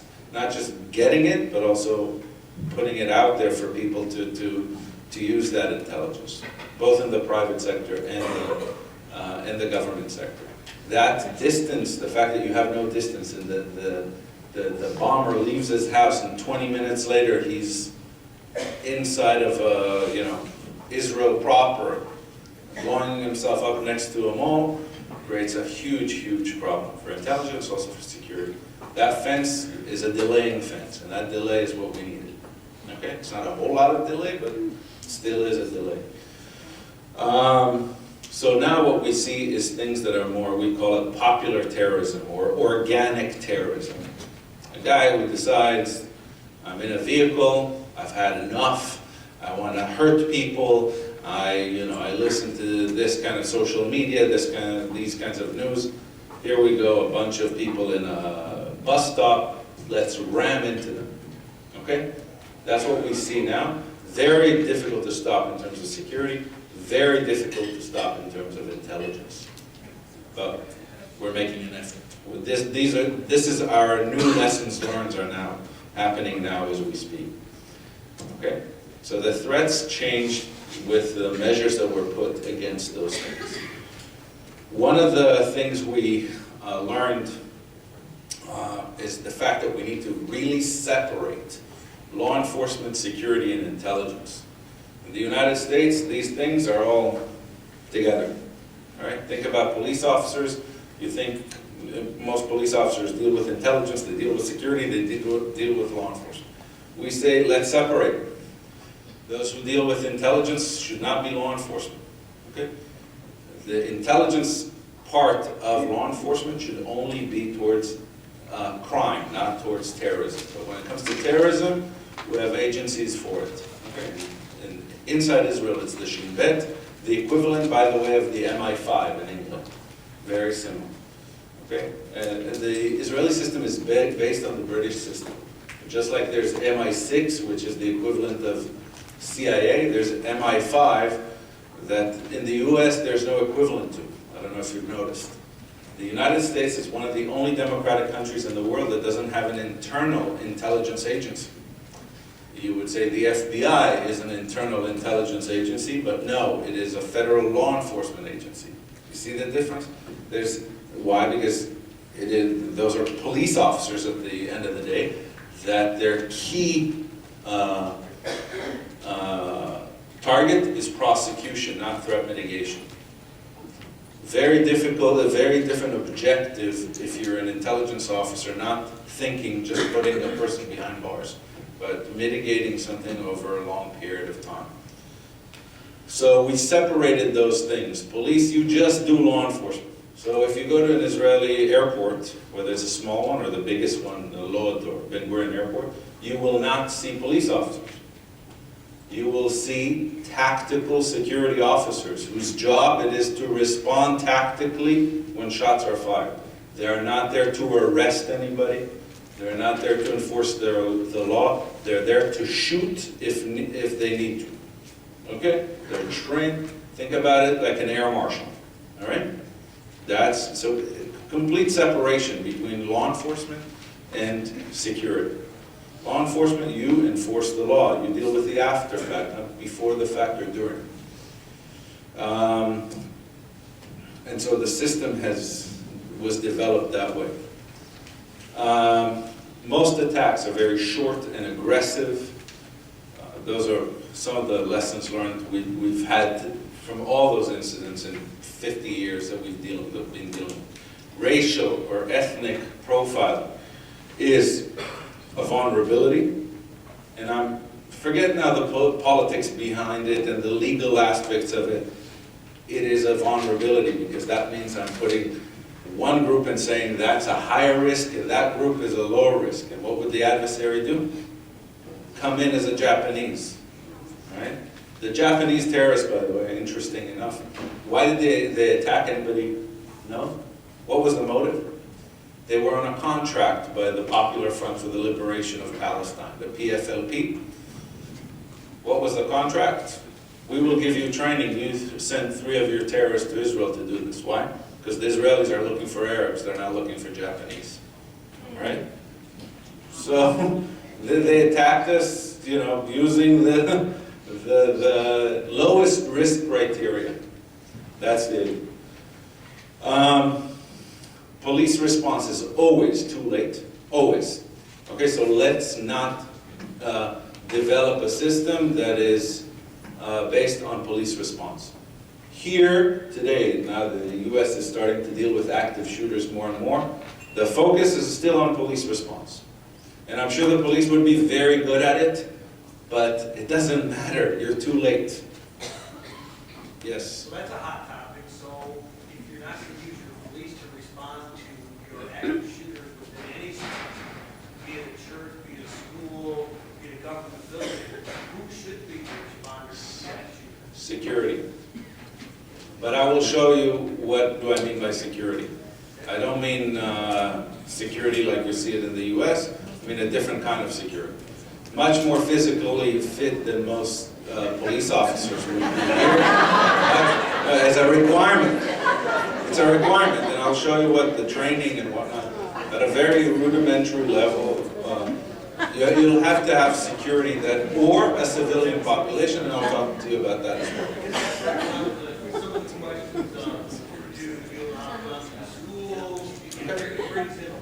Okay, we'll talk about those. I'll cover it. To give you an example, why police doesn't have time. El Al, the Israeli airline, all over the world had many shooting or active shooter incidents. Rome, Vienna, Zurich, LA, 2002. Okay. There were many shooting incidents against the Israeli airline. How long was the longest exchange of fire? What do you think? I mean, just throw in time frames. 20 seconds? 2 minutes? 7. 7 what? 7 minutes. 7 minutes. One more? And then we'll hit bingo. What? 20? 20 minutes? 1 minute. So the longest is somewhere between, the longest was 38 seconds. Okay? Exchange of fire. And this was with 4 armed individuals with Kalashnikovs fighting 1 security agent, an air marshal. Okay? Who had 2 magazines and a pistol. Okay, so this was in, I believe it was the Rome incident. No. I'm already confused with the amount of incidents, but it's it was in a European airport. Okay, so 38 seconds. Nobody was killed; only those terrorists were killed, right, because of the reaction time. I'll get to the idea of how do you train people to respond so quickly, and it's not just security; it's also a civilian population. Response at the execution phase of the attack will always have some loss in life, property, and whatnot. Almost always, right? So we should focus on responding, or not responding, preventing an attack before it gets to the execution phase. So why don't we do it in the U.S.? Why don't we focus on the time where it is easiest to catch a terrorist? Do you know what time, what part of the attack cycle it is easiest to find and apprehend the terrorist? Not planning, because I do the planning at home if I'm a terrorist. So you don't have surveillance. If I wanted to attack this place and I conducted surveillance on that place, not on the day of execution, but when I did surveillance, that's when you have the most opportunity to catch me. Now what's the process? So why don't we do this in the United States? Again, I'm giving you the lessons learned We don't want to hurt anybody's feelings. It's not about hurting feelings. Prosecution. Prosecution. Can you prosecute someone for surveillance? No. You don't have means, right? What do you need in order to prosecute? You need the evidence. If you don't have evidence, how would you prosecute? You know why you're geared towards prosecution? Because in the United States, we didn't do a separation between law enforcement and security.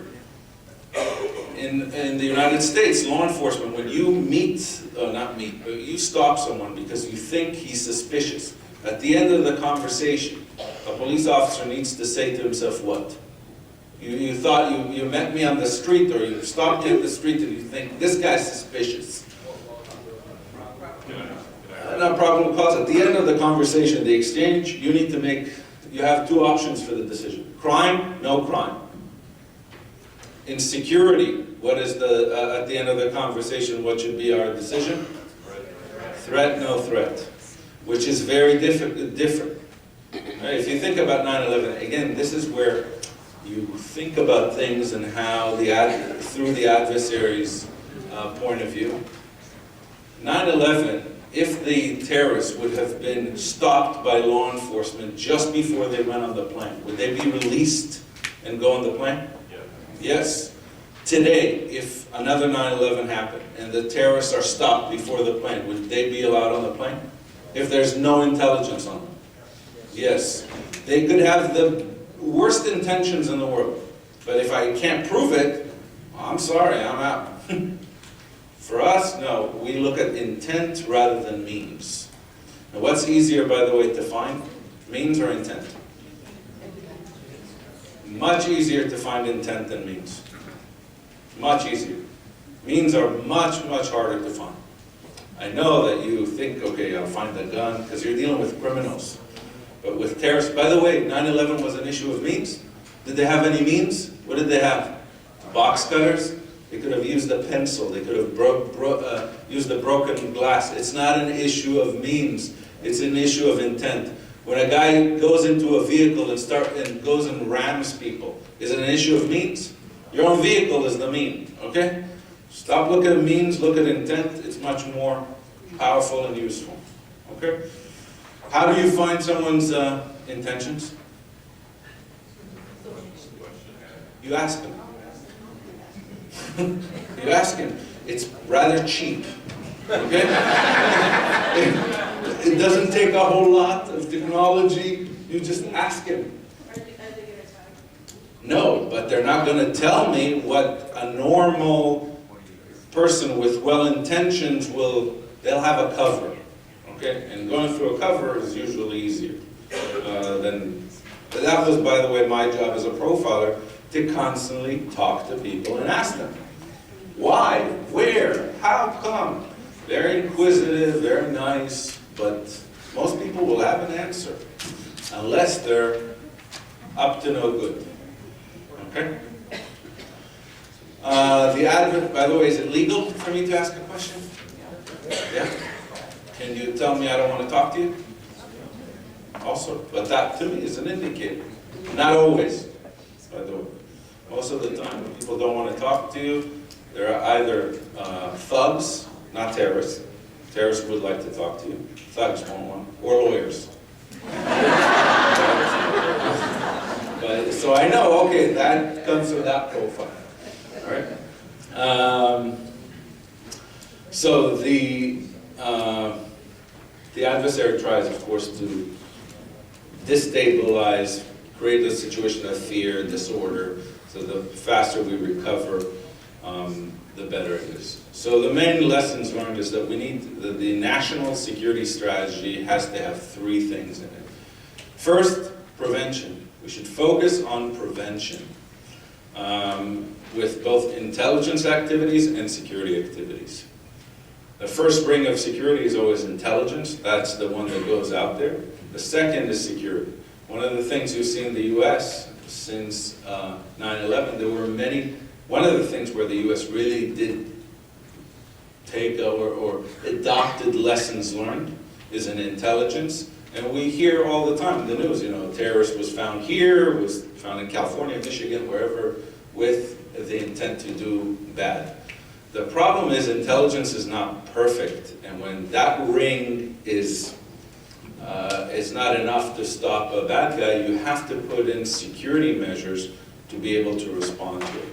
In the United States, if you look at incidents, when intelligence was not successful, security was also not successful.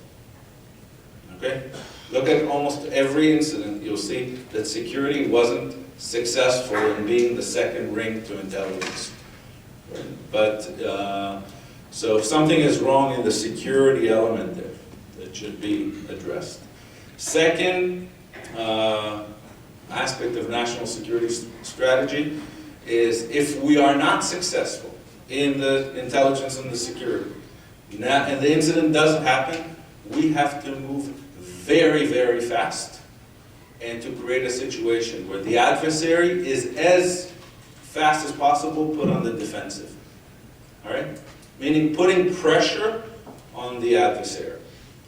The minute he starts acting up, shooting, attempts to blow up, whatever it is, we immediately switch gears on him.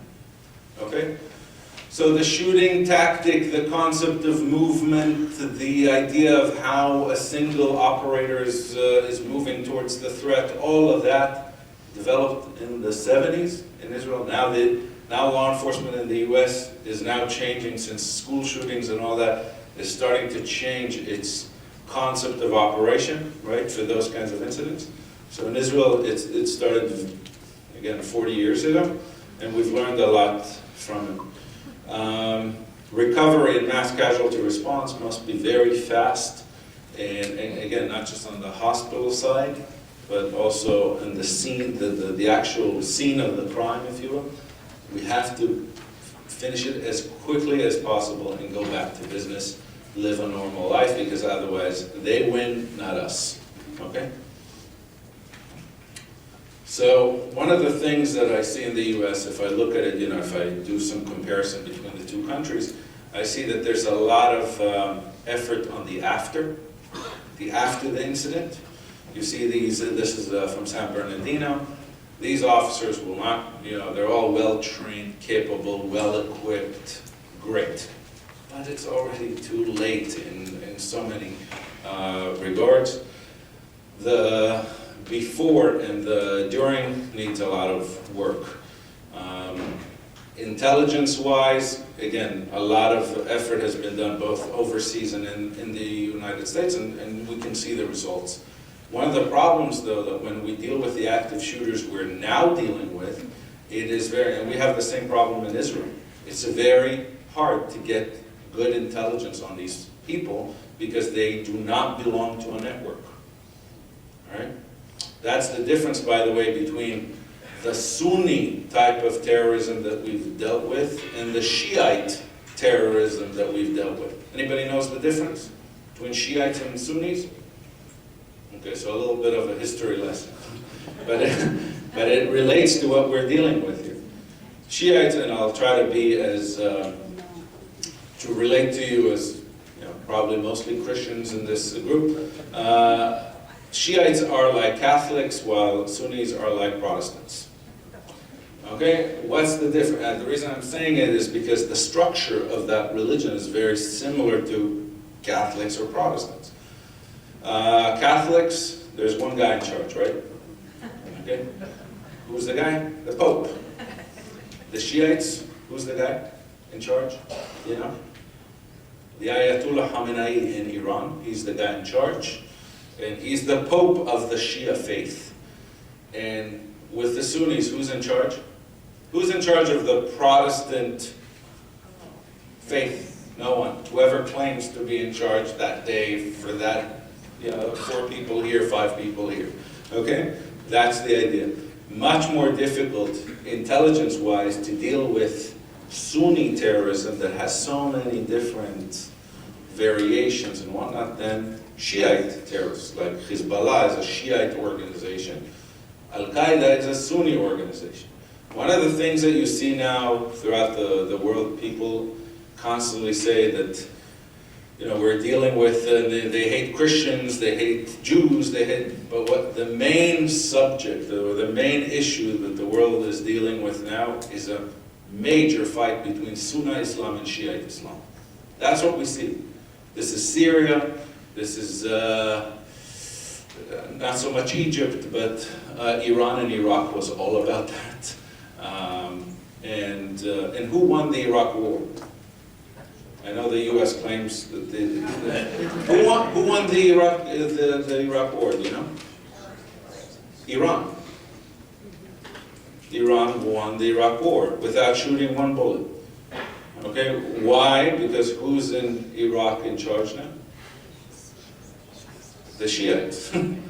They wanted this for thousands of years, not thousands, 1,000 years, and now they were given it basically by U.S. troops. That's the facts on the ground. That's what's happening. As a Shiite believer, Maliki in Iraq, who does he report to? Remember Catholics, who does he report to? Pope. So he reports to Iran. All right. It's very important that you understand that entire, because the wars end up here. Okay. Today, because it's a ever smaller and smaller world that is becoming. So in Israel, what we decided to do is, again, the separation between those entities. Those who deal with intelligence and security deal with the before. The security sometimes deal with the during. And the after, of course, law enforcement, EMTs, what you guys are doing there, very similar in Israel.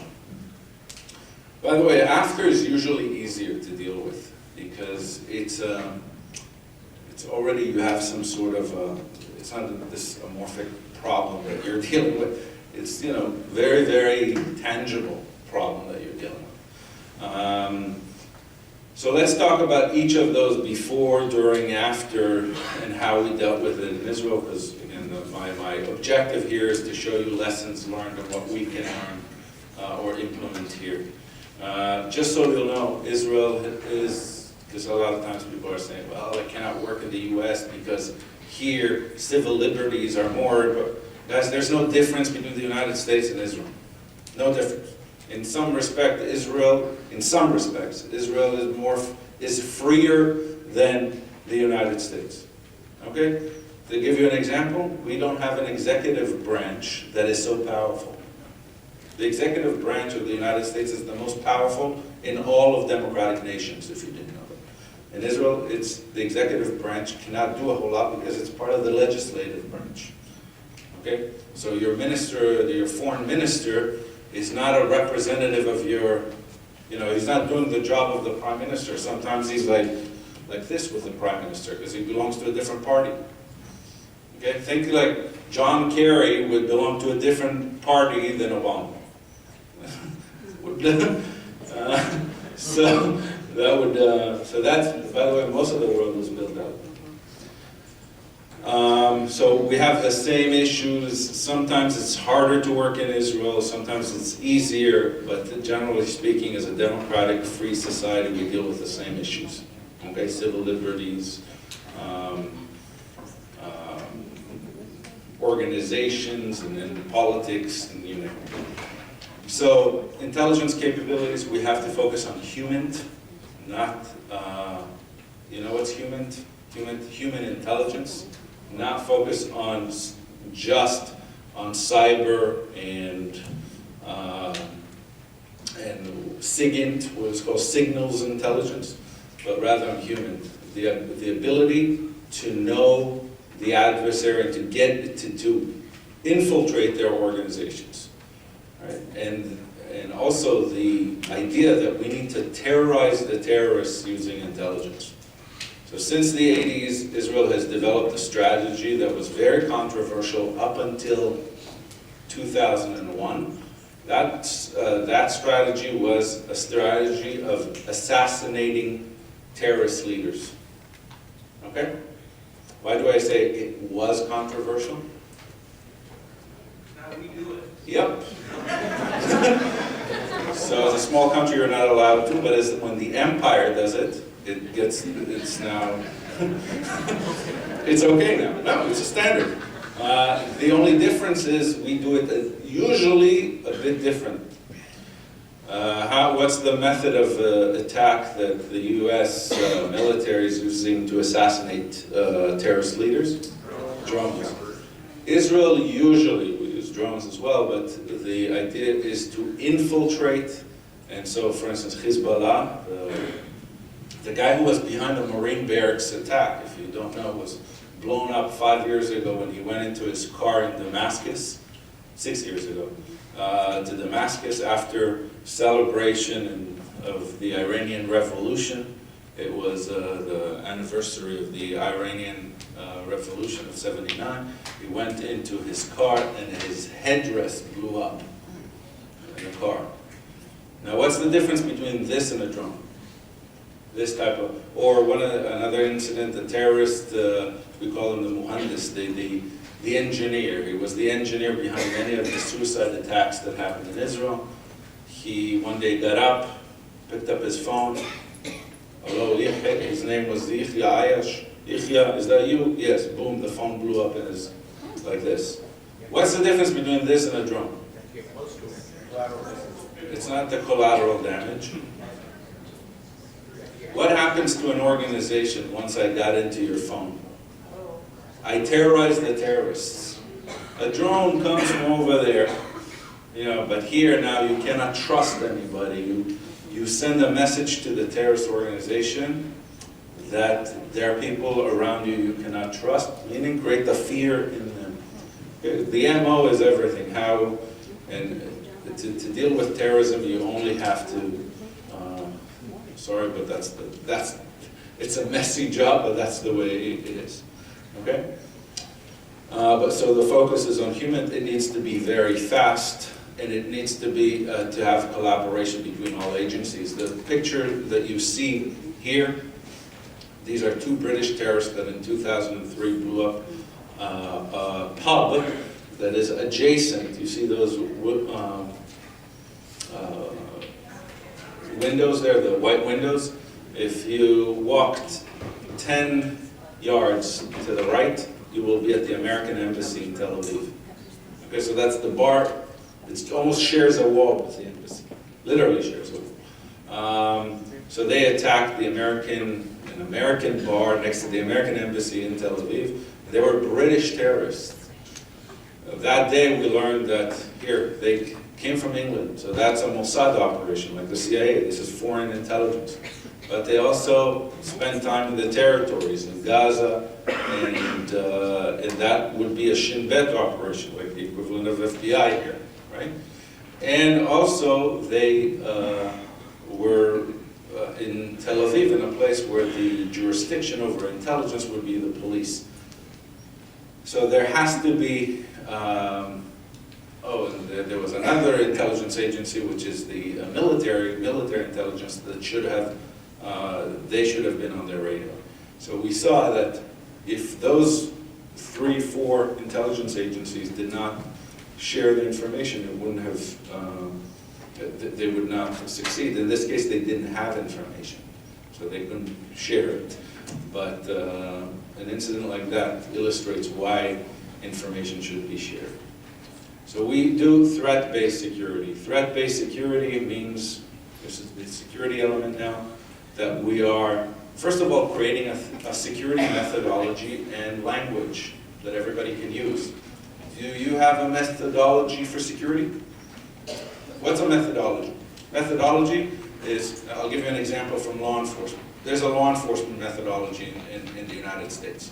So if you're a police officer in Michigan and you move to California tomorrow, can you work as a law enforcement officer?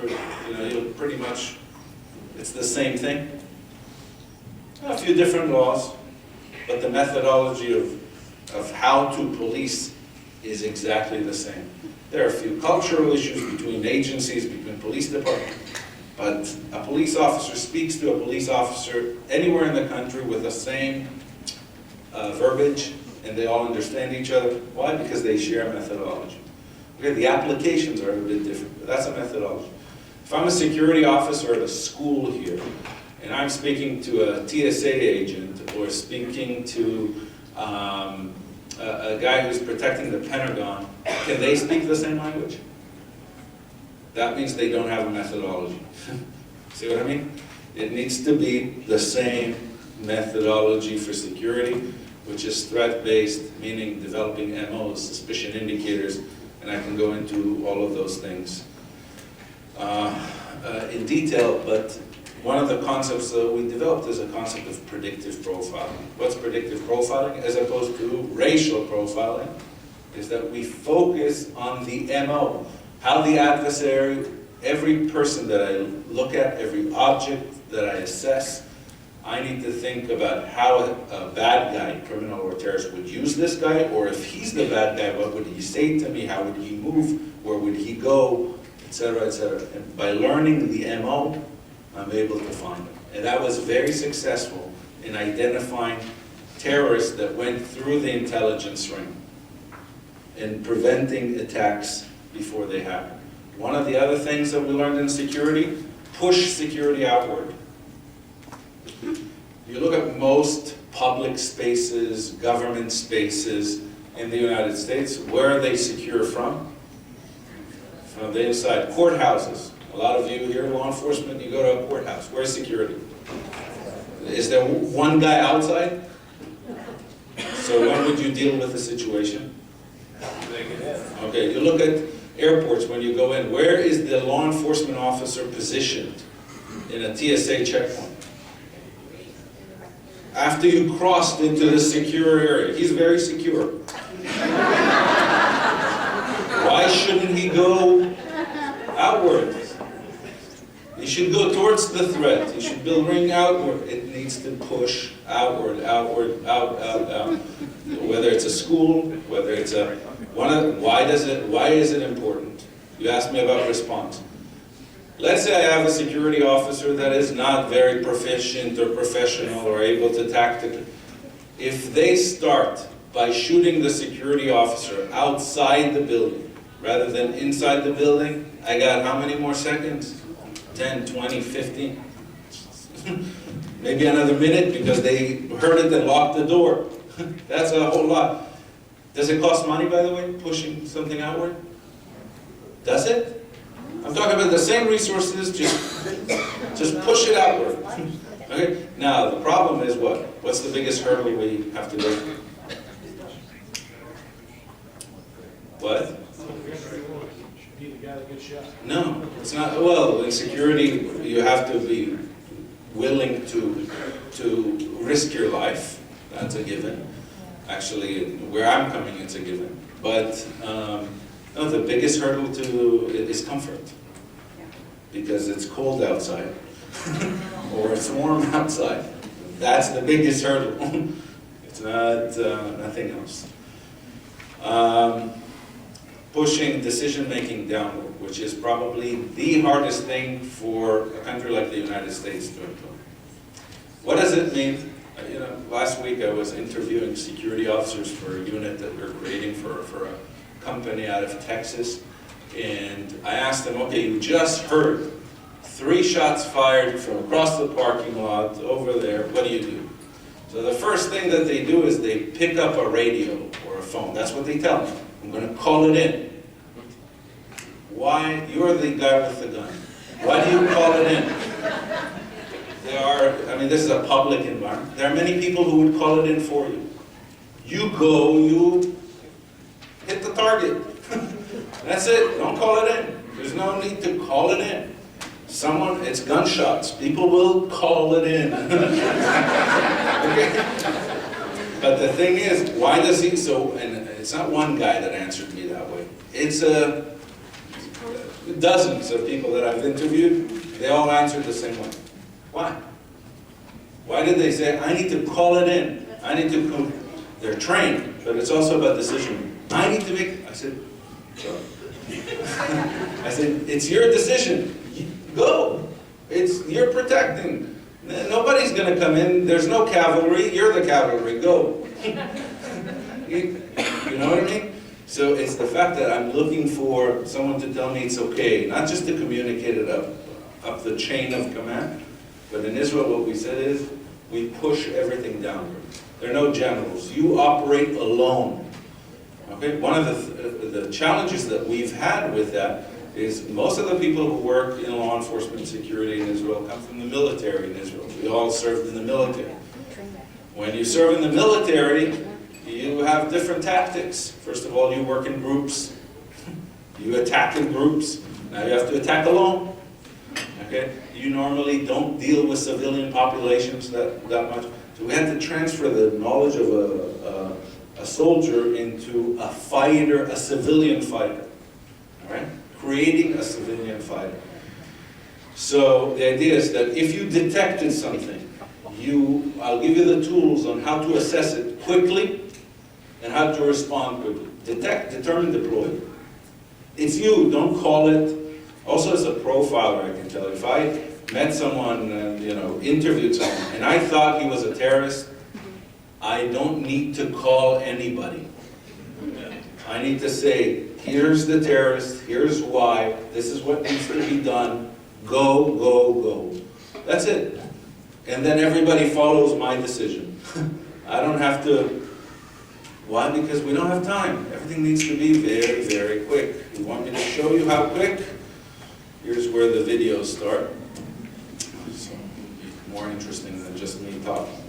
So, this is at a checkpoint next to Jerusalem, coming from the territories, next to Hebron. So it's about 20 minutes from central Jerusalem. What you see here is a young 23-year-old border guard officer who, that's his national service, just instead of the army he went to border guard. And what he saw was a person who's suspicious in a vehicle in terms of how he answered him. You see that he jumped into the vehicle, straight to the keys to take the keys out of the vehicle, and pulled the guy out. You are going to see him speak. You won't understand, but you can read. בהסתכלות יותר מעמיקה שלי על הנהג, זיהיתי שהנהג מחשיד מאוד. הוריתי לרכב לעצור, הרכב נעצר לידי, הנהג העלה את הרמת חשד שלי. הוריתי לו לרדת מהרכב לאחר שהוא לא נהנה לקריאות שלי. נכנסתי מעט עם הגוף על מנת לדומם את המנוע של הרכב ולשלוף אותו מהרכב. הנהג ברגע שנכנסתי מעט לרכב החל בנסיעה כאשר הוא גורר אותי מעט, נכנסתי אני בעצמי לתוך הרכב, תוך כדי שאני שולף עליו את הנשק האישי שלי. דרכתי וכיוונתי אליו את הנשק, תוך כדי אני מזהה שברכב תכולת הרכב מחשידה מאוד ונראית ככל הנראה כרכב תופת. פתחתי את הדלת של הנהג, דחפתי את הנהג החוצה ויחד איתו קפצנו מהרכב, קפצתי מהרכב כאשר אני מנטרל אותו. Detect, determine, deploy. You have to understand that this guy's not unique, meaning he's not going to write a book about his incident after this thing. That's what is expected of him, and that's the job that he does. So is the guy that saved the lives of many at Mike's place, the bar that I showed you next to the embassy. There was a bouncer at the bar who identified the suicide bomber, the British suicide bomber, before he came in. He didn't identify him as a suicide bomber, he thought he was a drug addict. Okay, and the guy, it's a long story, but he tried to push himself into the bar. He just basically pushed him outward, and that's why the bomber blew himself outside rather than inside, which have created many, many American deaths, by the way, because most of the people who go there are Americans. And he survived. He's the only guy that I know alive today that stopped a suicide bomber that he held. Okay? He held it and the guy had to move it. What saved him was the bomber. the body of the bomber, because the explosives were on his back. His name was Avi Tabib. He's not a... I mean, it's an unusual story because of his medical recovery, but there are many incidents like that because the training and the conditioning is for you to react this way. Right? Localized and immediate response. Here I'm now getting to your question. Security, not law enforcement. We need to train security professionals to be real professionals, know how to aggressively attack if an attack actually happens, But we are focusing a lot on the prevention side, on the finding the indicators, the questioning, all of those things that are very, very effective in prevention. But if you're not able to prevent it, someone actually used a gun and started shooting, we need to have local response. If you look at the situations in Europe that have happened in the last few years now, or months, and you look at Israel, one of the key differences is how fast the situation changed to an adversary becoming, or an offensive attacker becoming a defensive, or a defender. He's put on the defensive. And usually you can count till 20, and you'll see, sometimes less, you'll see that the attacker is now in a defensive posture. In France, it took 24 hours. Okay? In Canada, Ottawa, how long did it take? No, minutes, many minutes. Okay, because he attacked somewhere, then he drove, then he got into the parliament, then he got, okay? So what we're expecting is very much the type of response that did happen here in the U.S. For instance, in Texas, I forgot the name of the city, where during that speech of the Dutch, you know what I'm talking about, a few months ago, the two attackers were shot immediately by police that were stationed outside looking for indicators. Immediately when they responded, saw the guns, went after them, shot them, and the whole incident was done.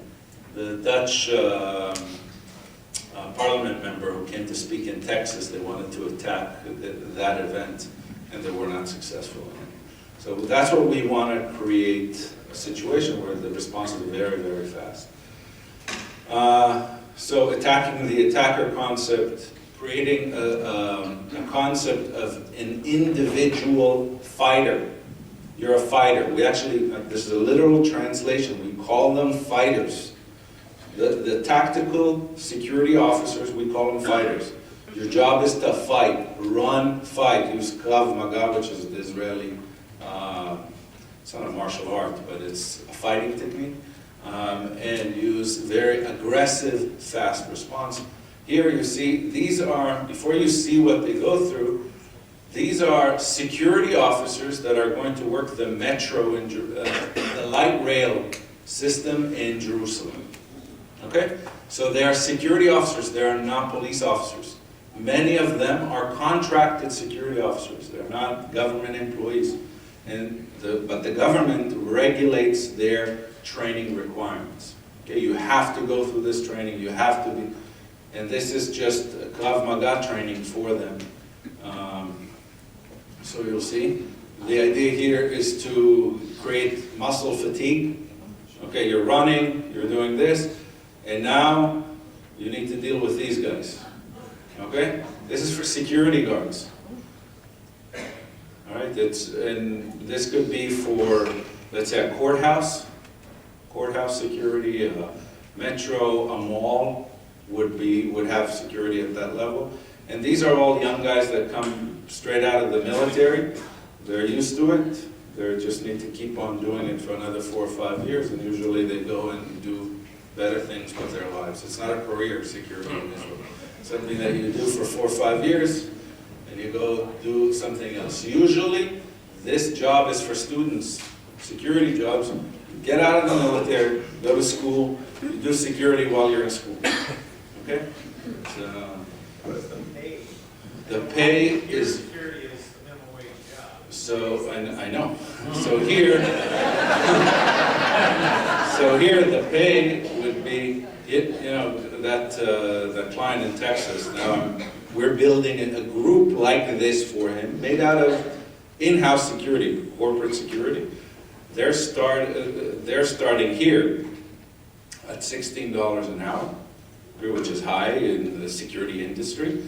But the client told me that his expenses on security would be 70% higher than contracted security, 50% lower than law enforcement security. Meaning when he hires a police officer in Texas to be in a security role, it would be 50% more expensive than this type. That is the same in Israel as well. Why? Because they would be paid about the equivalent here, I want to say $13, $14 an hour. Okay, again, higher than what it is. $13, $14 an hour. But you know what they don't have? A pension. That cuts the cost to a lot, because most of them would not do it as a career. They would do it 4 or 5 years. Their contract is 4 or 5 years, and that's it. They're going to do better things. Profilers, I was a profiler for a while, 5-year contract, while you're going to school, and then go do better things with your life. Go talk to people about all of this stuff.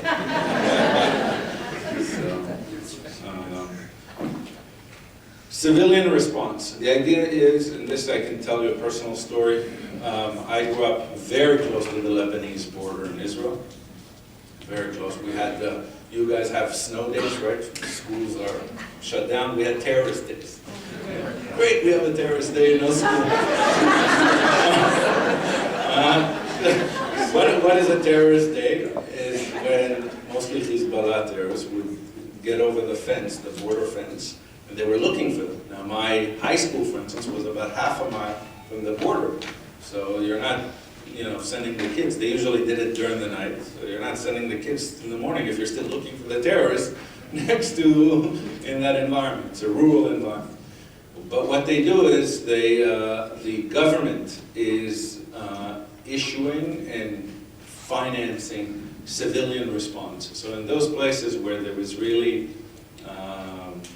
higher likelihood of threat, like where I grew up, a civilian population is trained to be the first responder, simply because either the military or law enforcement, it'll take them too long. And the military issues them weapons. The government issues them a weapon, so when they leave that job, they have to return that weapon. It's not done with their own weapons. So here is a training for a civilian responder. Again, they're coming out of the military, so they have the knowledge how to use firearms and all that, but I just need to tweak it to a civilian environment, which is quite a bit of tweaking, by the way. I don't know if, here's an example of,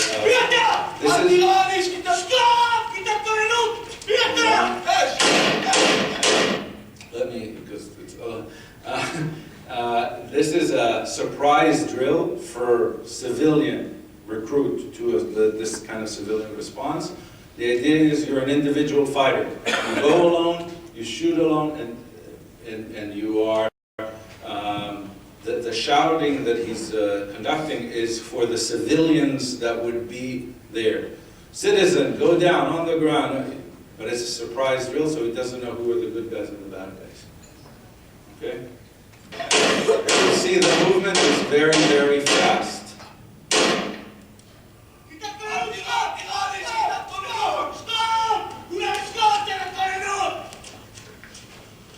He's saying we're the civilian response. And this is a civilian again.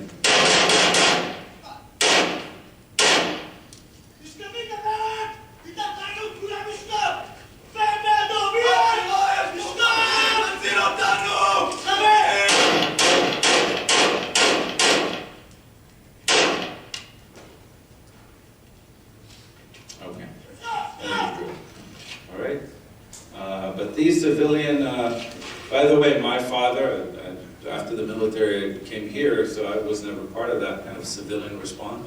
But I grew up, my father was in the paratroopers in Israel. After his military service, he became one of the people in the civilian response of my kibbutz.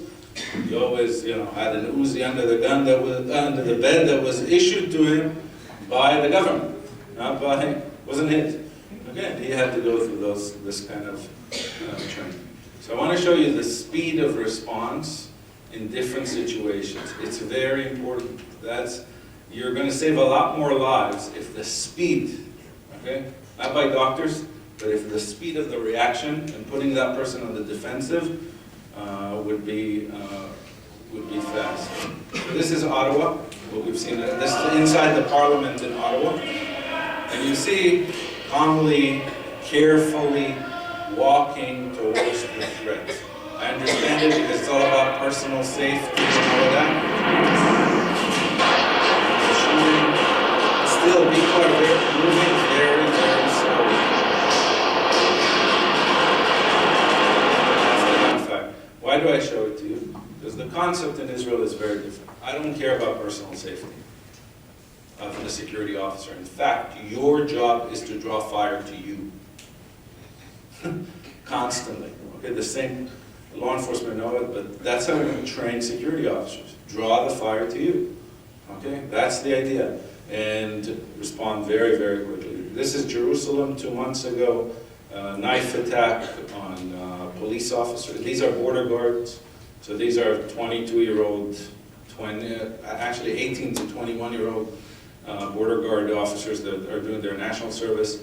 They found this guy suspicious. They started questioning him, but look at the response. Okay? Quick, fast, done. All right? This is another one to show you the civilian response by a very interesting civilian. You see the attacker now attacking. This is in Jerusalem. You see immediately some of the civilians run. I want you to focus on the guy that comes on the right with a white shirt. Okay? You'll see him now with a bunch of him. You see the guy coming with a white shirt? He is there with a couple of security officers that are armed. Remember, this guy only has a knife. The guy with, and you see that he took him down, he's not armed. You know who this guy is? He's the current mayor of Jerusalem. This is Neil Barkat.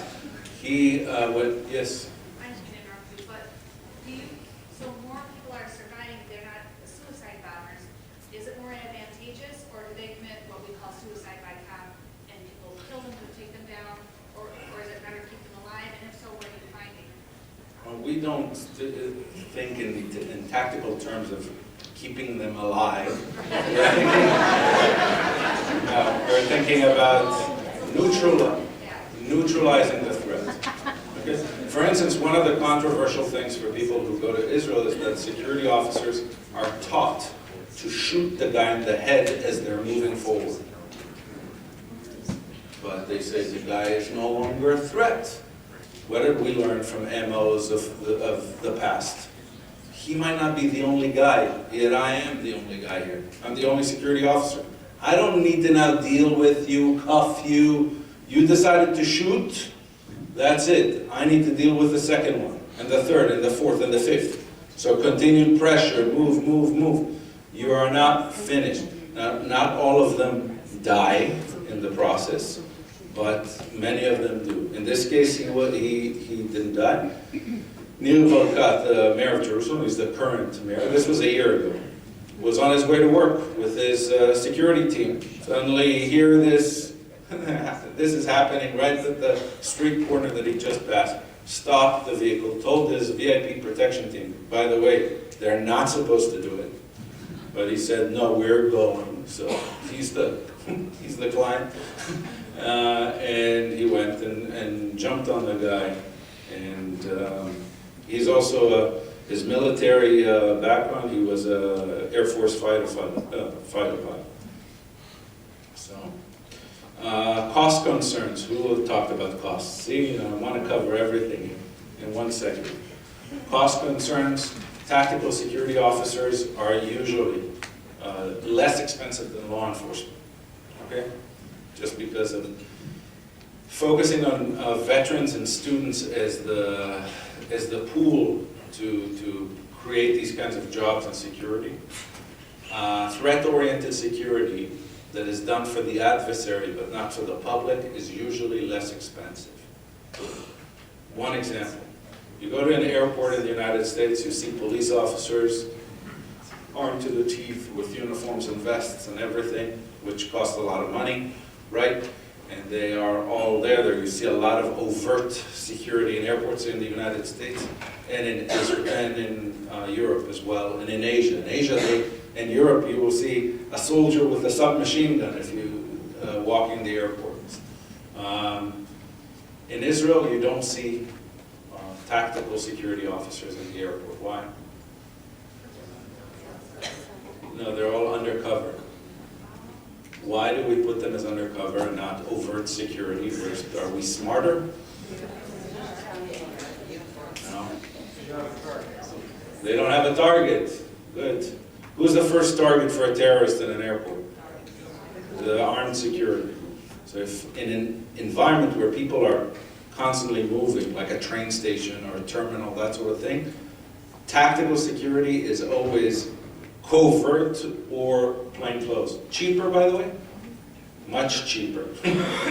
Okay? So there are situations where if you're going that route, now, so why do we put, the question is, why do we put security, law enforcement and whatnot in an airport terminal, that sort of thing, in an overt capacity here in the US or Europe or Asia?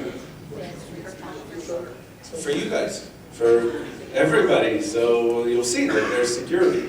But we want the adversary to not see security.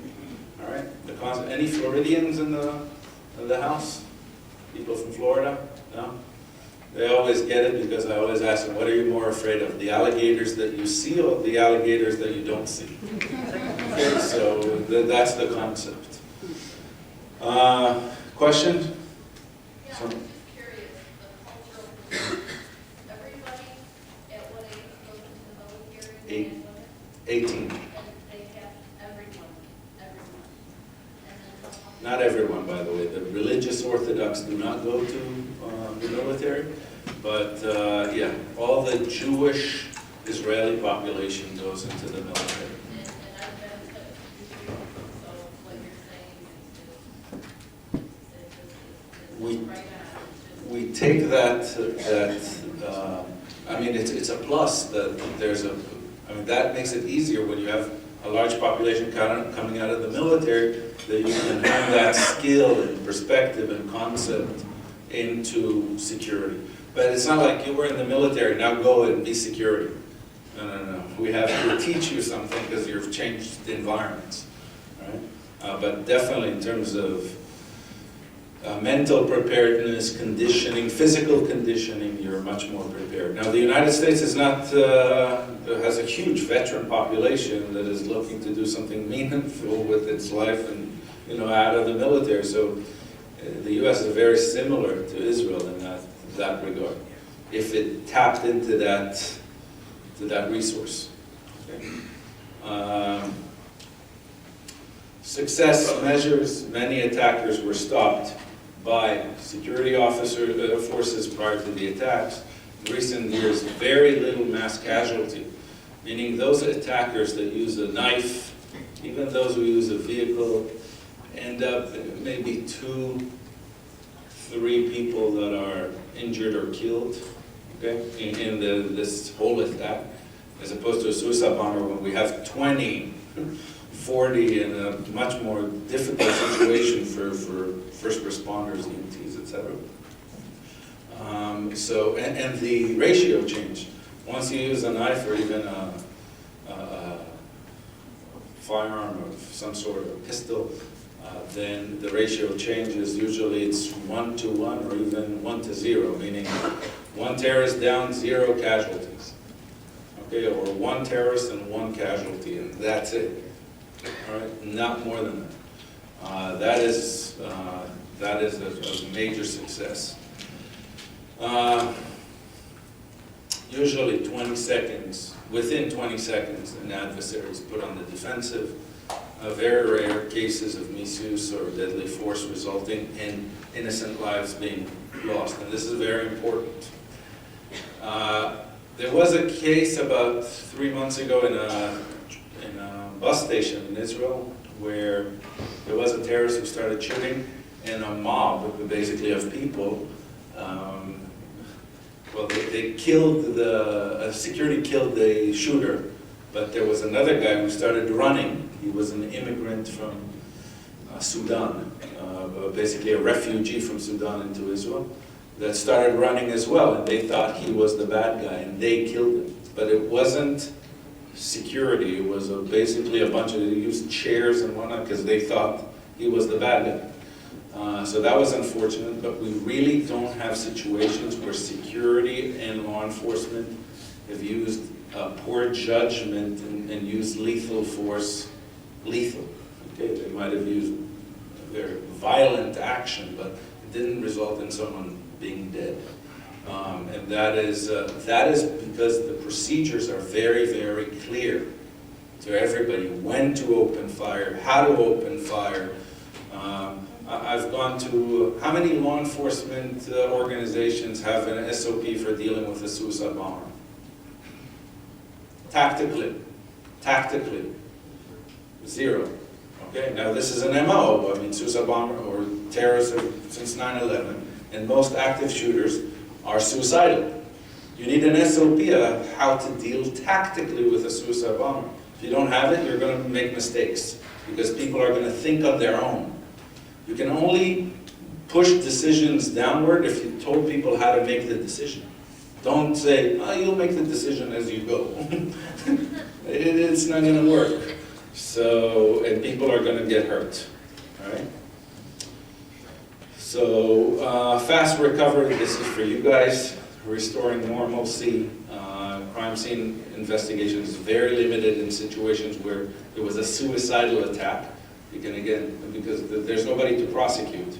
So let's be realistic about this. And the bad guy is lying down dead on the floor.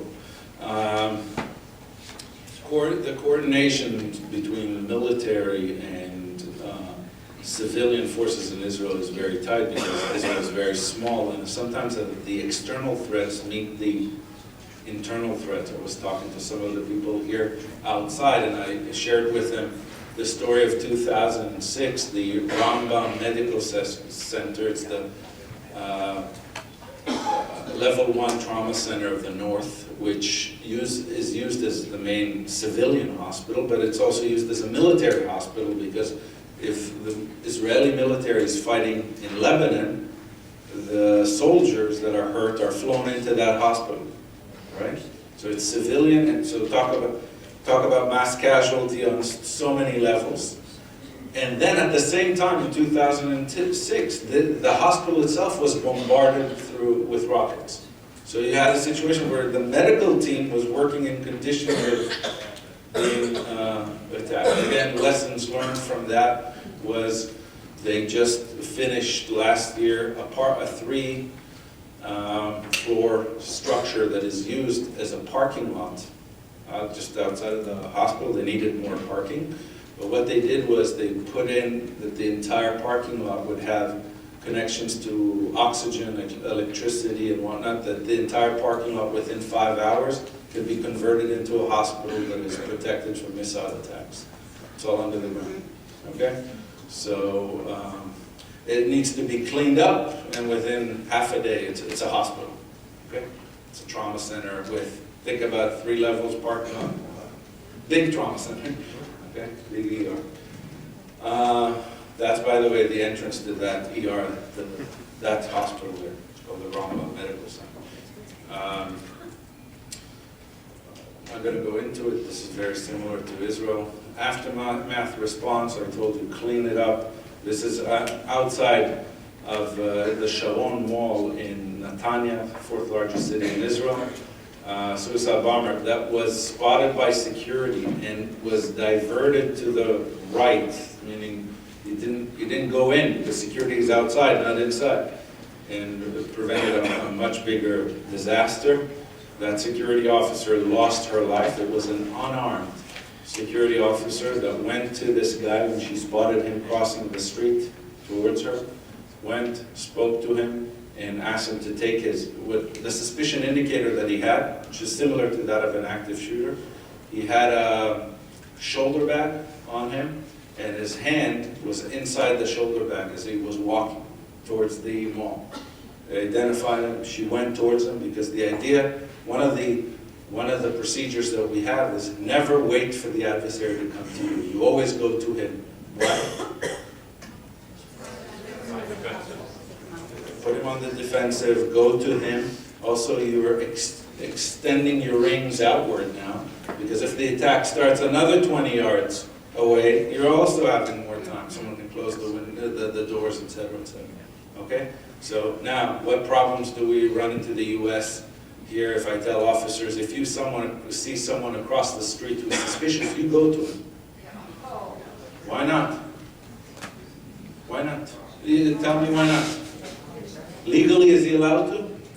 Yeah? So why not? Perception. But you're going all the way to...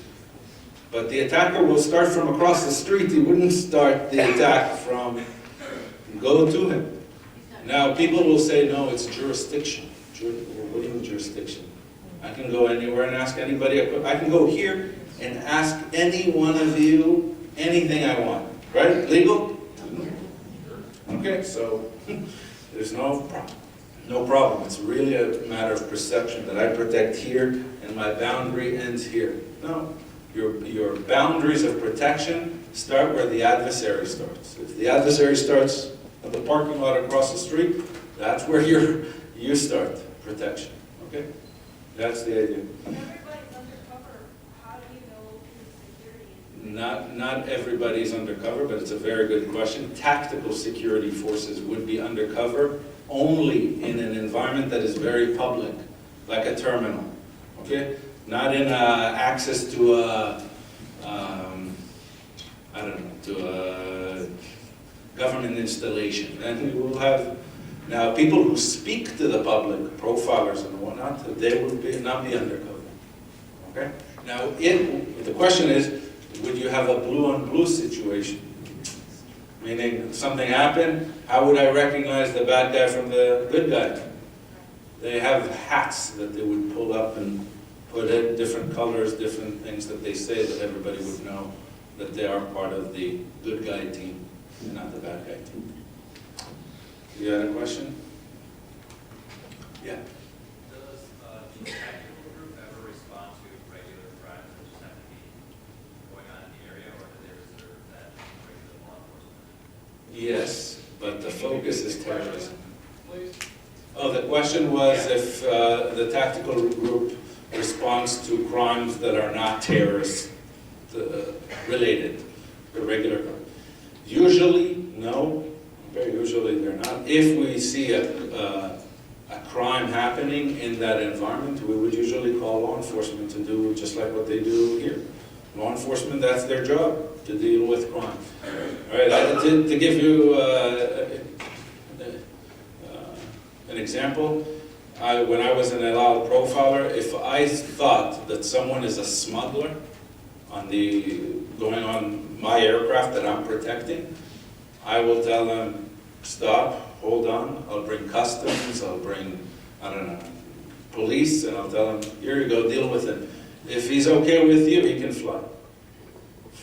I don't care, as far as I'm concerned, I don't care if I'm exaggerating a little bit, but I don't care if your suitcase is full of drugs.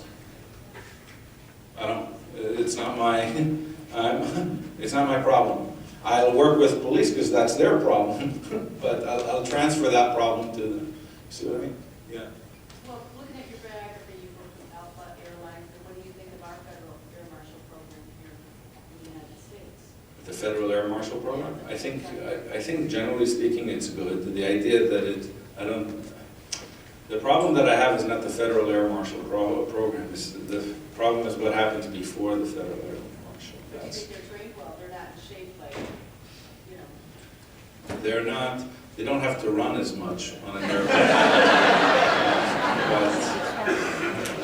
No, Federal Air Marshal is the equivalent in Israel, by the way, of an air marshal is probably one of the, there are two types of tactical response that are considered the highest, the elite. One is the air marshal, the other one is VIP protection. Okay, but it's good. The power of an air marshal service is not in its ability to respond, but it's in the secrecy and not secrecy, but the contingency that it puts on the adversary. That's why they're undercover. Their power is with the fact that I don't know which airplane they're on. So as an adversary, I don't know which one I would attack. You see what I mean? That's the real power of air marshals. If we need to use them, it would be really bad. Okay. The focus should be on before that. Also, an air marshal is only focused on hijacking, not on blowing up the airplane, which is an MO that is very problematic. Okay, so this is the response to an actual crime. This is what I think you would find interesting. There's a group in Israel called Zaka, which is basically a religious, you see them, religious Orthodox. They do this volunteering. So this organization works with the EMTs. Their job is to collect body parts. Why? So they will receive proper burial. Okay? So they come in and they do, in 2002, 2003, they had an incident of a suicide bomber almost every week. And these guys did what they consider, but many others consider holy work. So, so that's unique. 4 hours after the attack, that's the same attack that you saw, the mall is open for business. Okay?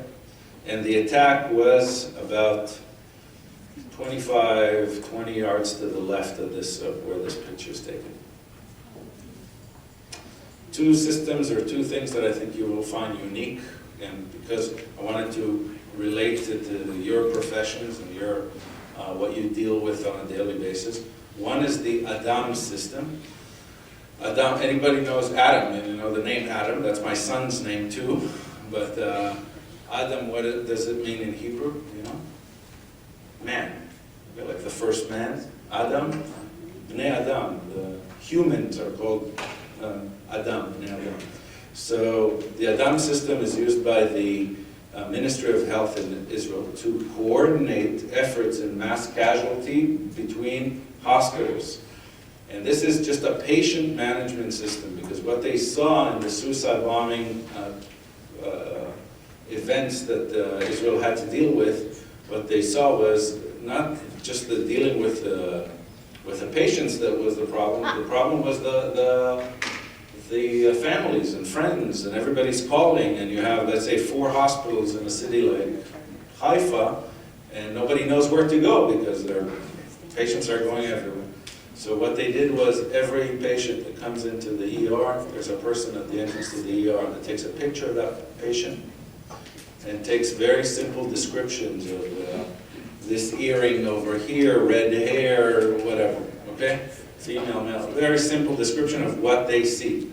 And all the family needs to do is call and give a description. And based on that description, because you know in the mass casualty, a lot of them would not come with any identifying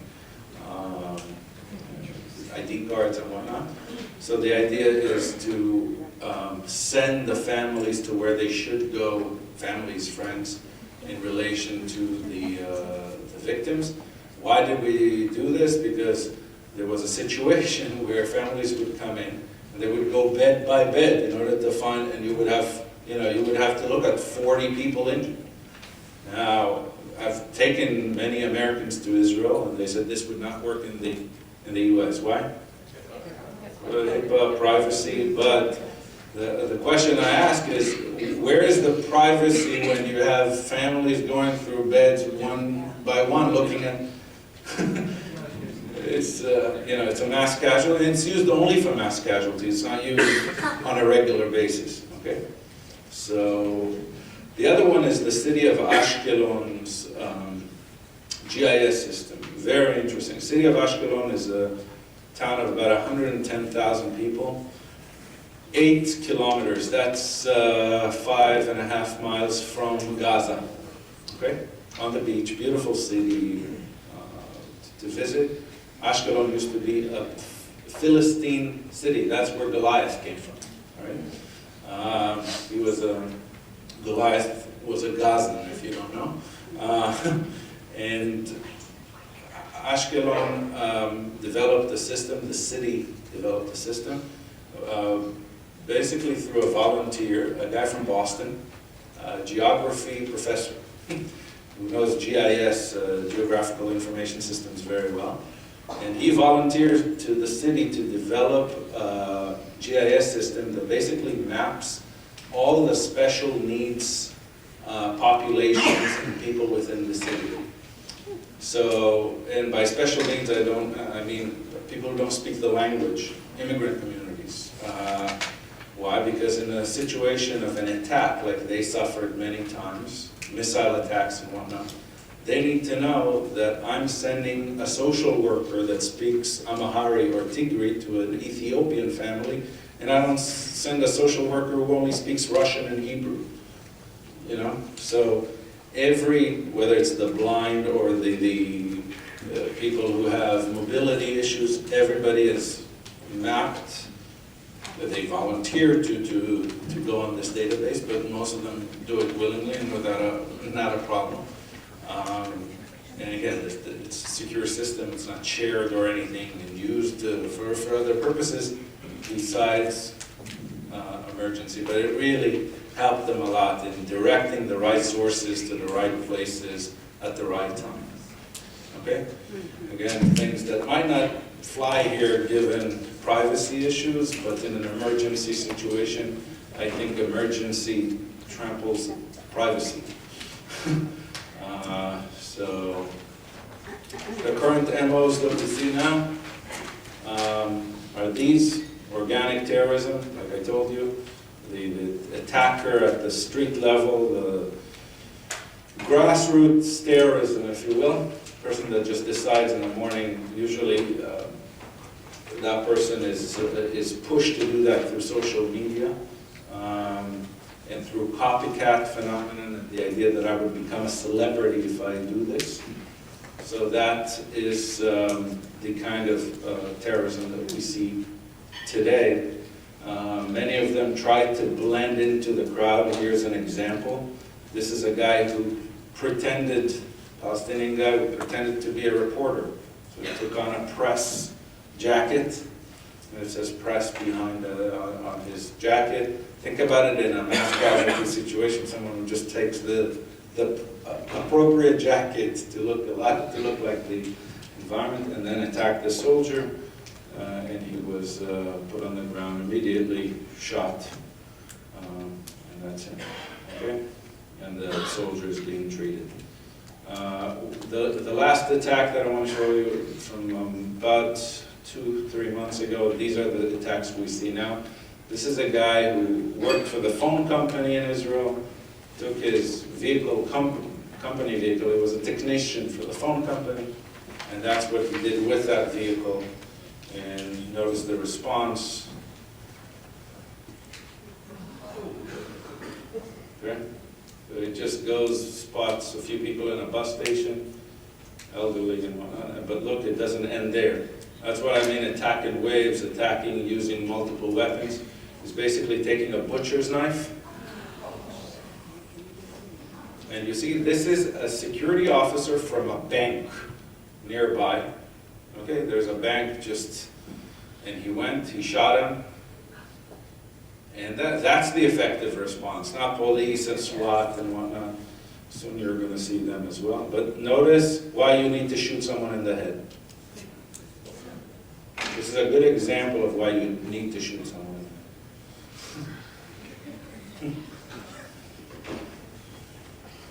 Not someone, this guy in this particular case.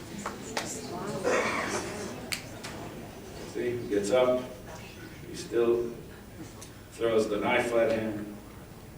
This officer is not proficient, okay? And the guy still gets up. Okay? And now comes the entire, see? Now they come in. Now they come in, they know. You know, but in this case, it was the fat guy from the bank who really did it. I mean, eventually that's what stops these guys. Okay? Any questions? This was a long presentation, but I tried to kind of give you a perspective of lessons learned. Not all the lessons can immediately put into place, but at least I hope I was at least thought-provoking. Yes?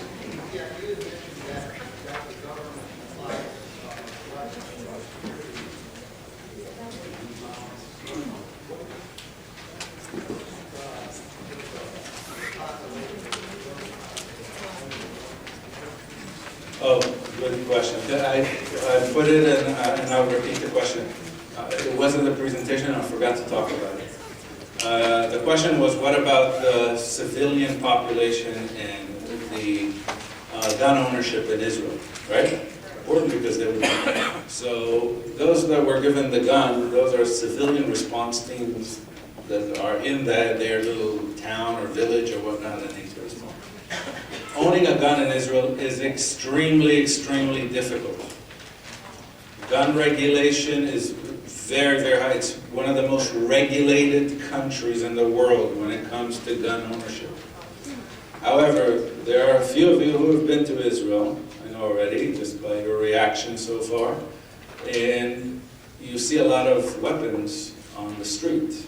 Because you see, for instance, soldiers in Israel walk with their, or carry their personal weapons on them at all times. They don't give it back to, leave it on base when they leave base. They take it with them. Why? Because of this. So soldiers could be responding to situations like that if they occur.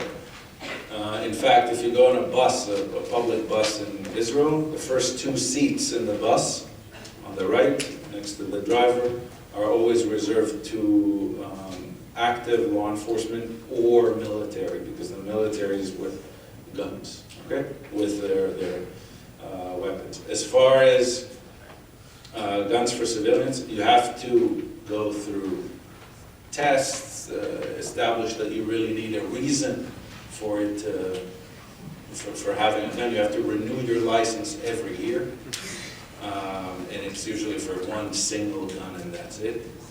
And the way that I look at it, people ask me about the difference between Israel and the US in terms of gun ownership.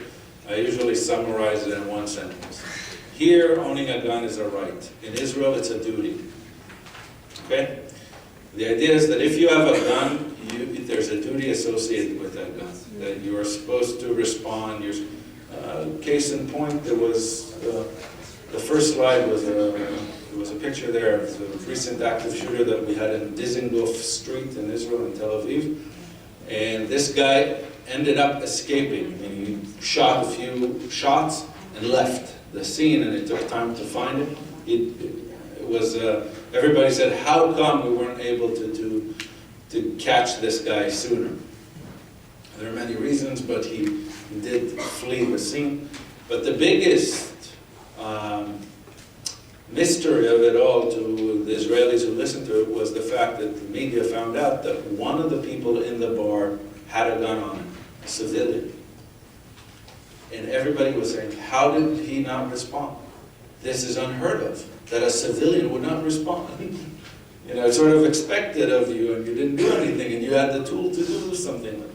So that was, so that's the difference. Any other questions? Yes. Do you have gun-free zones? Yes. The airport, for instance. The airport is, the airport is a gun-free zone only because of the amount of weaponry that is in the airport.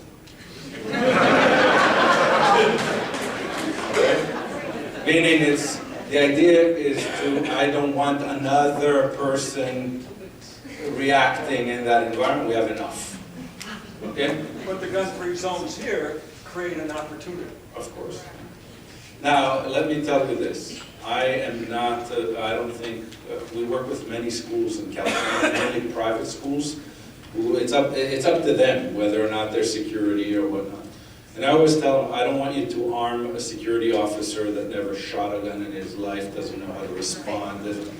If you are arming someone, it's at a level of, shooting capability, but also mentally stable condition to respond. So many things that I would put before the gun. So I'm not like, everybody should be armed. No. I also know that a person who's underqualified is also a vulnerability because you can take his gun very quickly. So let's just think about it with, let's not be, I always say that living here, one of the things that I see about the United States in general, it's all over the world, but here, people are becoming hostages of their own rhetoric. Okay? Like, we're for guns. What do you mean for guns? For guns are what? There are many ways of explaining for guns, you know. That's the idea. Other questions? Thank you very much for insightful talk. Just a quick question regarding, as you know, there's an issue of like racial profiling on behalf of police enforcement and like Black Lives Matter and whatnot. Is there anything that the IDF as a whole or Community Associates does to make sure that there isn't any sort of unlawful racial profiling on the part of Native Palestinians that live there? Can you speak on that? Sure. So first of all, we teach predictive profiling, which is what I told you came out of that Japanese attack. Where we understood, forget the politics and all of that. Let's just think tactically, it's not right. Now, one of the problems that you are going to see, I'll give you an example. Avi Tabib, remember I mentioned that name? He's the guy who stopped the two British, there were two, one of them decided not to go ahead with the plan, but he stopped the first suicide bombing, who was British. Avi Tabib, that's his name. Can you tell me where that name comes from? Tabib. Anybody can understand the Tabib? Yeah, it's Arabic. It's Arabic, right? So, is he an Arab? His name is Avi. You know what's Avi? Avi is like saying John in Israel. John is it's short for Abraham. So like, or Ibrahim in Arabic. So Avi is a Yemenite, Jewish, Israeli Arab. That was the bouncer. Now, you would understand what I'm talking about, because how can an Israeli be an Arab and Jewish? 50% of the population in Israel are Arab Jews. They won't call themselves Arab Jews, but they came from Yemen, from Iraq, from Syria. Not like me. My origins are Czech Republic and Austria, and it shows, right? But they are from. So here, to give you an example, here's a guy, a bouncer, who stopped. His name is Avi Tabib. He's an Israeli, Jewish, Yemenite, Arab, Israeli citizen who stopped a British Pakistani Sunni in front of the American embassy in Tel Aviv, Israel. All right? Can you do racial profiling? No, it's not possible. The only place where racial profiling is done to some degree effective, but it's not racial, it's ethnic, is actually in the Middle East, and most of it is not done in Israel. Most of the ethnic profiling that is done in the world is done in the Middle East and not in Israel. It's done in Syria, it's done in Lebanon, it's done in Saudi Arabia. Okay? Do you know that I cannot go on the Temple Mount, for instance, in Jerusalem, or any Christians in the room? Why? Because they're not allowed to. That's fine. And by the way, we're okay with it. It's just, the idea is that it's not, like I said, you know, let's not be captives of our own rhetoric. You know what I mean? Here's a guy, the reason he was able to stop these Pakistani suicide bombers was because he was aware of the indicators. And when the guy came to him with British English, he thought, by the way, that he was Indian, not Pakistani, Indian, British. He spoke British English, but when he asked him, hold on, why are you trying to cut through the line? And he didn't even ask it that way. He said, he just went like, hey dude, why? The guy said, I want to have a beer. So he made a split-second decision, remember, decision on the ground? And he said to him, you know what, buddy? You're going to have your beer, but not today. And not here. And he let him leave. The guy circumvented 3 people that were in the line and just tried to run for it through the bouncer, and he wasn't able to. What caught him was not racial profiling. What caught him was the fact that he looked at indicators and threats. That's it. All right? If you're talking about racial profiling, Avi Tabib is the one that was supposed to be racially profiled, not the Pakistani group. Yes?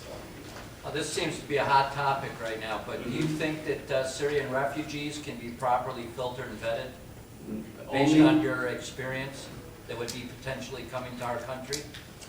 Only by vetted Middle Easterners. Not by you. No, the reason I'm saying I asked you about Shiites and Sunnis, and you didn't know the difference. And you know, that same trip that I had to Texas last week, one of the people in the interview was an Iraqi who came. He worked as an interpreter with the Marines, and then immigrated to the U.S. And after the interview, I have to be very formal in the interview. But then after the interview, I switched to Arabic a little bit with it. I don't speak very good Arabic, but street Arabic I'm okay with. And I asked him, so are you Sunni or Shia? And he said, only someone from the Middle East would ask me something like that. I said, yeah, of course. What do you mean? Of course I would ask you this. Now, why do I ask him? Because I need to know where his allegiance lies. One of the things that people don't understand in the U.S., people in the U.S. look at allegiance through citizenship, and that's where your question comes from. We in the Middle East don't look at allegiance through citizenship. Passports don't matter. What matters is what ethnic, tribal group you belong to, because, guys, the U.S. is a new idea. It's a few hundred years old. You know, I'm Jewish. When I don't know if you've seen Hollywood movies and you've seen us on our wedding day, you know, we break the glass. You know why we break the glass? Anybody?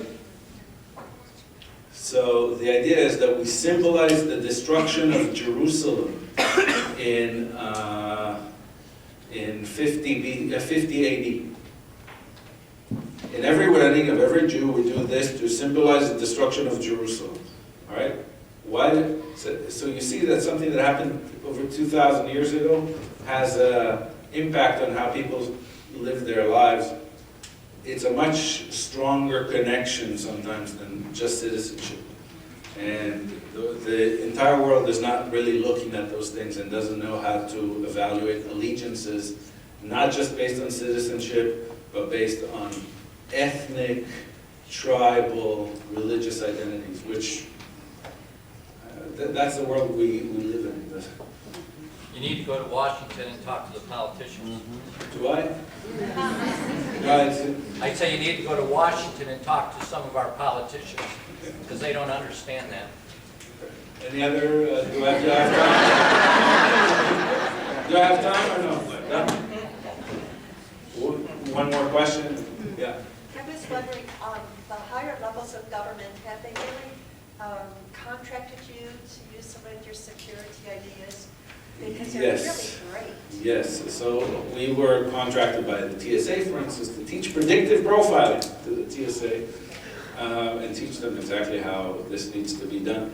But one of the things is training is great, but training doesn't really, like what I just did here in the last 2 hours was training, but you're going to go back to your own organizations and you're going to have some lessons learned, and it was maybe thought-provoking.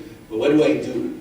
Okay, the next day, what do I do? In order to do that, what you need to do is sit down and write SOPs. SOPs, for instance, for how to deal with a suicide bomber if he comes to another marathon or another school or whatnot, or what to do with an active shooter. And I mean, not just by law enforcement, but what security needs to do about it, and write it down. Those things usually governments don't do very well. Because I had a friend who was a colonel in the Marines, retired, and he said, almost there's a problem with what you preach. I said, what? And he said, can you put it all into a box and sell it to the government? I said, no, because it's not a box. You have to do things. He said, that's the problem. You're teaching people how to work. People don't want necessarily to work harder. They just want, and governments are very much like that. I want to buy a solution. Give me the solution in a box, I'll plug it in, and that's it. It doesn't work that way. You need to change the system from the top down. That's the essence of it. Thank you guys, thank you very much. On the yellow ones, if you do have yellow ones, put down 2 things you love. Otherwise, you can just write down 2 things you love. And it can be an old coffee cup. I have an old coffee cup from a university that I really love and cherish and that I take great pleasure in having breakfast from every morning. It can be something that is of personal value to you, but no one else. Blue-green are 2 people or pets that you love, one on each piece of paper. And then pink and orange are 2 places that you love somewhat close to home.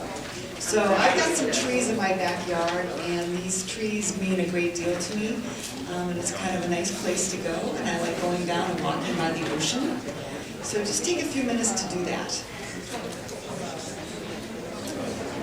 And while you're doing that, I'm going to tell you about the program goals for today and what today is not going to cover. So one of the things I'm going to do is talk about the importance of disaster behavioral health and how to apply this to a mass catastrophe incident. More specifically, it's about how do you actually use disaster behavioral health in disaster planning. Oftentimes you get non-clinicians who are really on the front lines, who are really providing the care. Then identify strategies for communication with older adults relating to disaster recovery. Examine a use it, don't use it philosophy for psychological first aid in nursing home. That's the manual that I came up with. And I'll talk about that, about how important it is to use psychological first aid outside of major casualty events, that you just don't wait until you have a disaster, that you can use it just like medical first aid on a needs-be basis. Whenever something occurs that would benefit from it. I'm going to discuss a little bit how the psychological first aid field guide was developed, and then finally develop disaster behavioral health teams into local and state emergency operation plans. This is a very ambitious schedule. Clearly you can see where I can take one of these topic areas and probably devote an entire session to it alone. How many of you have done medical first aid where you've learned basic first aid techniques as well as CPR? Raise your hands. Okay. And you know that when you learned medical first aid and CPR, usually what it is, it's a full day course at minimum, right? Yes? And then usually what happens is that maybe a year, maybe 2 years later, you have to get re-credentialed because CPR does change. The techniques do get more refined in some first aid practices. So there's always this constant updating. I'm not doing that today with psychological first aid. Psychological first aid, like medical first aid, requires a full day worth of training. And I think there's lots of good reasons why to get trained up in medical first aid exclusively without the addition of psychological first aid, you're missing something really important. You're missing something that I think everybody should be able and trained up to be able to do. When I think of the Boston Marathon, and I wrote a little piece on this about how we had some really wonderful first responders that were right there, were able to provide first aid that in many instances saved people's lives and improved their outcomes. But those same people, had they been also trained up in psychological first aid, they probably had other skill sets besides, but had they been trained up in psychological first aid, they could have had a little extra in terms of how they were delivering their intervention. And I'll get into more detail about that. But what I'm hoping to do today is to whet your appetite and to encourage those who have not yet had training in psychological first aid to seek it out, and why I think it's important for staff at all levels to have that skill set and to at least have given it really in-depth consideration. So everybody's got their cards done, right? No. So, Can you repeat what they are? oh, I will go back. I'll do better than that. So I'm going to give you exactly 1 minute to finish this up because I want you to do your first knee-jerk reaction. So 2 things you love, 2 people or pets you love, and 2 places you love. Okay? And I'll come back to this in a minute. So is it all right if I go ahead in my slides? I think the question is, Sure, you can rip them in pieces. pieces, I just want to have 6 pieces that you can flip over so that you can't see what you've written on them. Thank you for asking that question and clarifying.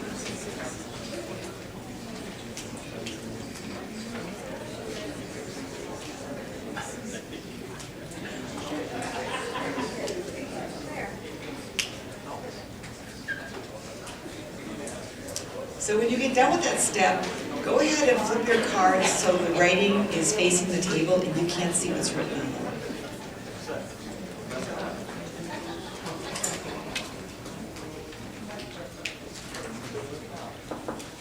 Ready?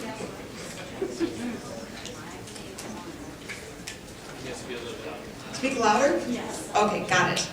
I can speak louder. I can speak very loudly. Does everybody have their cards done now? Okay, so flip them over so you can't see the writing on them. And I want you to gently close your eyes and kind of mess up your cards so that you don't know where they're placed.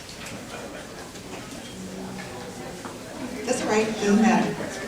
Mess up your cards. Okay, with your eyes closed, take 2 of the cards out.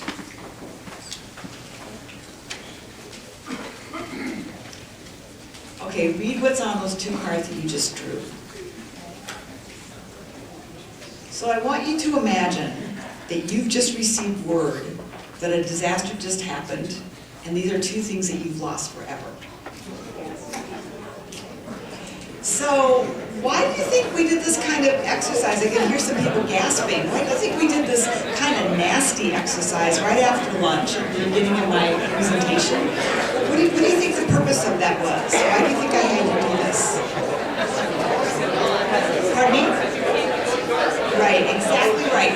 So the answer to the question is that we just got done having a lovely meal. We're sitting in a beautiful conference center.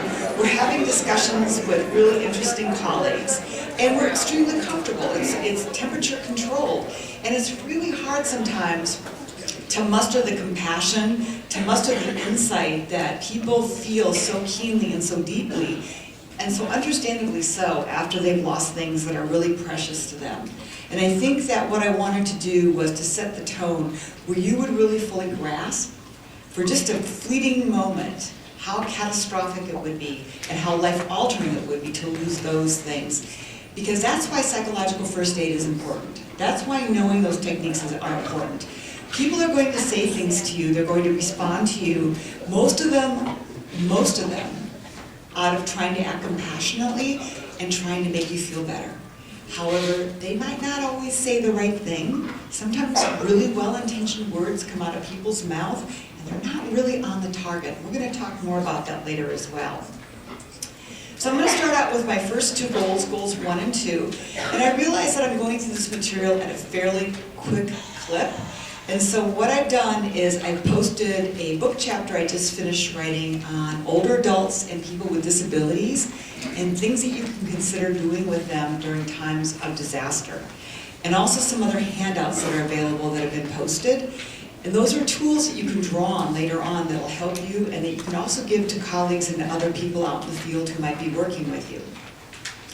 I'm going to explain right now the importance of disaster behavioral health and how to apply this. And a big goal is a key first step is to be aware of how you are speaking when providing services and care to others, the how you are speaking.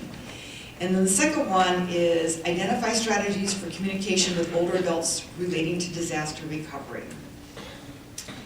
So the power of words. I mean, oftentimes we fail to really consider the power of our words. Not only is it the content of our words, but it's also the way we say them. So I can call my son and I can say, hey Benny, come in here, I want to show you something. And depending upon my tone of voice, he knows he's either for a really good time or he's in a lot of trouble. I mean, it's one of the two. But he can discern by my voice, not so much the words I'm using. We know that words can be really harmful, and words can also be very, very helpful. So people in medicine, nurses, physicians, they typically are referred to having a bedside manner. And they get trained about how to talk to patients, how to break bad news, how to converse with them in a way that helps to move them forward in terms of their own self-care, and at the same time are therapeutic and beneficial. We also know that people in customer service receive the same type of training if they're really well trained. And the reason why they do that is because businesses come to respect the fact that if you don't talk to people nicely, it's going to get posted on Facebook, you're going to have people tweeting about it, it's going to go to your consumer affairs division of your local news station. Somehow it's going to come to light because people who aren't treated well, they get their message out. Believe it or not, the same thing happens after a disaster in public shelters. We get people who write their Congress people. We call those congressionals. Those are letters that go out to Congress that we really don't want going out. But they complain about the manager of whatever facility that was providing care, and they're really up in arms about it. So there is feedback in terms of the types of disaster care that people get. The media is also keen to pick up on stories. If they feel that certain groups or certain people are not being treated well, you can darn well bet they're going to dig around and find somebody to highlight that particular instance and make a lot of it. So it really behooves us to learn these types of skills where we can talk to people in a way that is therapeutic, helps speed recovery, and facilitates adaptive coping. We know that words can harm. We've all heard sticks and stones can break your bones, but that's not true. They really can harm you. And we know that hate speech can really result in symptoms of PTSD. Foul language, children, women, and older adults, they're at increased risk for experiencing verbal abuse. And we know that children from our research who experience verbal abuse are more likely to develop psychological problems in the future. The old saying that you reap what you sow, and if you sow a lot of negative words, a lot of harmful words, they end up delivering a plant that's not exactly beneficial to the person or to society. Nonverbal communication. The biggest thing, they did a whole interesting review of what predicts the demise of a marriage. And the number one thing that they came up with when they reviewed hours and hours and hours of videotaping of couples early on in their marriage, speaking to each other, was when one person would roll their eyes when another person was speaking. And it was a powerful signal of disrespect. And it was a powerful signal that that marriage and that relationship was not going to endure. It was a real tell. You know, for those of you that play poker, there are signals that we give off. And so when we're talking to people, they're reading our facial cues. People who have hearing problems are really looking to us for guidance in terms of what we might be saying and how we might be saying it. We know that words can help, so there's the upside to this message. There's a flip coin. We know that it can promote better aspects. We can think back to a teacher in our lives or somebody who was really pivotal in our development, who said the right thing to us at the right time. And we turned direction. We had confidence in ourselves when we didn't have it earlier. And it made all the difference in the world. In our interactions, we may not know it in the moment, but our interactions can potentially benefit people long after we've encountered them, where they remember kindness, where they remember how you treated them. So positive reinforcement, you know, trying to, as best you can, ignore the things that are not devolving into a dangerous situation or one where other people are getting engaged in it, but trying to reinforce the positive, really focus on that.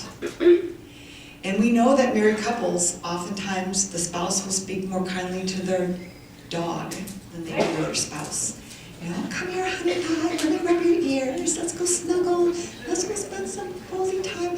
You know, and they talk to their spouse 2 minutes later and it's kind of like, did you pick up the groceries? Did you get the dry cleaning? Did you get the oil changed? So I mean, I think that we all benefit by talking more kindly to each other in our interpersonal relationships, as well as people in the workplace and people who have experienced a traumatic event. So one last study, Ellen Langer did a really interesting study called Counterclockwise, and you can look at this on YouTube. There's a number of video shows where they really captured this nicely. And what it shows is she took a bunch of men in their late 70s, early 80s, and put them in an environment that mimicked the it must have been 1950s.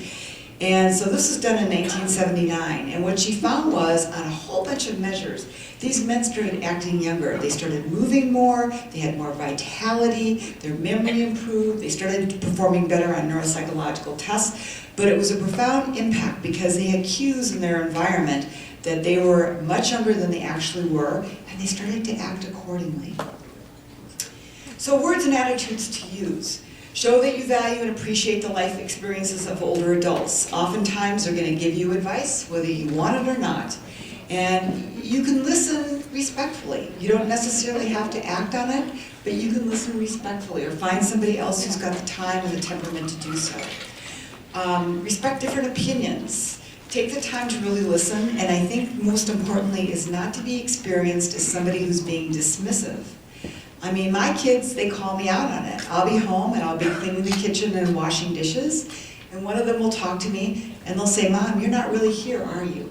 And I'll say, "Yep, I'm not. I'm busy planning my day tomorrow. I'm busy doing my to-do list, and I'm not present," and they know it.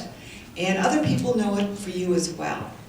Showing respect, not being on your phone, writing away or texting. In the psychological field guide that I developed with my colleagues, this is by far and away the most popular page in the book. I am not going to read these to you.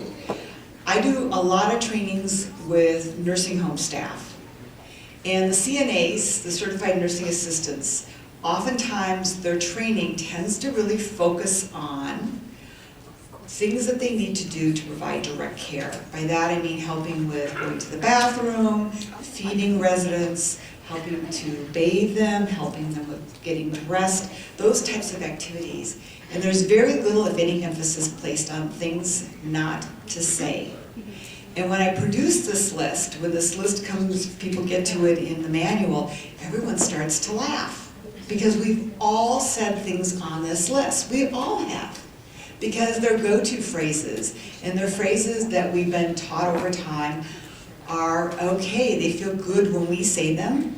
Unfortunately, they may not always be good when we receive them. So there's some challenges in terms of how this is experienced. What I don't want to do is leave you with the impression that it's a scripted scenario, that you're only scripted by certain things you can say and you can't say. What we do is we give you a list of things also of equal size, of things that you can say, so that you can put them in your own words. And what the whole idea is to promote discussion about the use of language and about how, again, back to the customer service example, if I take and try to return something and the customer service person tells me in a very sort of dismissive way that they're not going to take it and reads the rules and regulations to me, I'm probably not going to feel very good about it, but the exact same words could have been delivered to me in a different tone of voice, with different facial expressions. I may not have been happy with it, but I'm not angry. At least I'm neutral. And so we do teach more about how to talk more effectively with residents, how to engage them in a discussion that's constructive, things that they can say that are helpful, why things that they might normally say might be experienced as less helpful.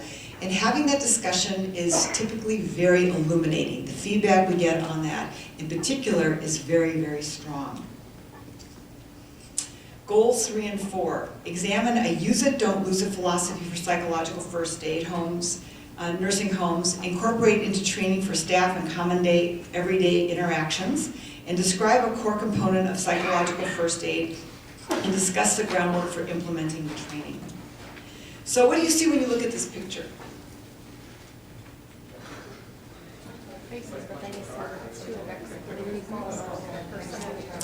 Yeah. Or you can see the head of a man and the head of a woman, a very large head of a man and a large head of a woman with a brass ring in between. Or you can see the woman with, it looks like a bottle of wine with her hat on and she's holding it on, and the man is playing a guitar and strumming in the man's face. So the whole idea of this is to demonstrate that you can get a lot of different people in a room and they can experience things differently. We all don't experience things in the same way. And so it's checking in with people. We call them potentially traumatic events. And they're called potentially traumatic events because of the fact that if I were in a car accident with my husband, we both have experienced a car accident, but yet I might be more traumatized than he is from that accident. And so checking in with a person, seeing how they're responding, not assuming. And I think that sometimes what we tend to do is project our own feelings on other folks. We think, well, if I'm feeling this way, my husband's got to be feeling this way as well. But unlike disasters, which are large catastrophic events with a low base rate, thankfully, potentially traumatic events occur all the time. So anyone that's been in a car accident, anyone that's been in a really, really bad snowstorm where they've been trapped and scared, violent crimes that occur, different types of natural disasters. We've had railroad explosions. You can think the list goes on and on, but they run the gamut from an event that's traumatic that happens with a single person all the way up to hundreds and thousands of people. And you don't have to wait and use psychological first aid when you have what's officially declared a disaster. You can use it for somebody after a car accident. You can use it with your spouse, you can use it with your children, with your friends. Just like medical first aid is an emergency technique that people can use until the person A, either recovers, or B, gets more formal medical care. So it's one of those things where, you know, not waiting to the very end, but using the techniques that are in the book and using them appropriately for the person that's sitting in front of you. So traumatic stress refers to the emotional, cognitive, which is your thinking, behavioral and physiological experiences of individuals who are exposed to or who witness events that overwhelm their coping and problem-solving abilities. And I think of them as like horses with blinders on. If you've ever seen a horse with a blinder on, the horse can see ahead. They can only see one possible solution.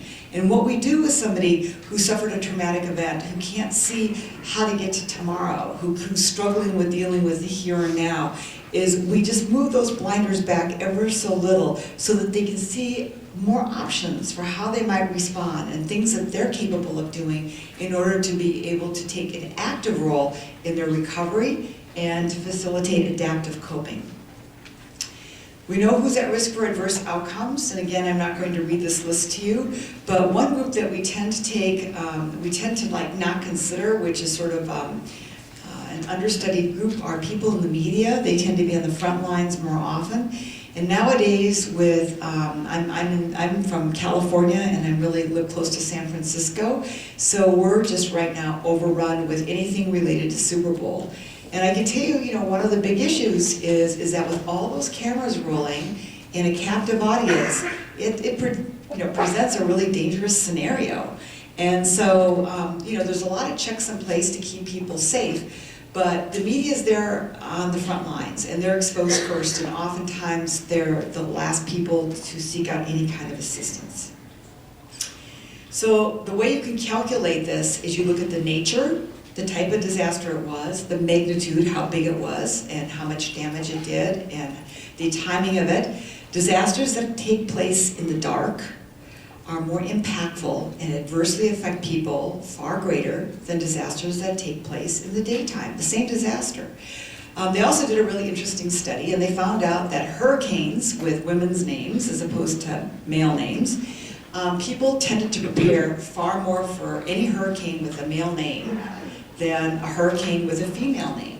And it's because they tended to underestimate the power of a female hurricane. They gave it female attributes, and they just didn't prepare.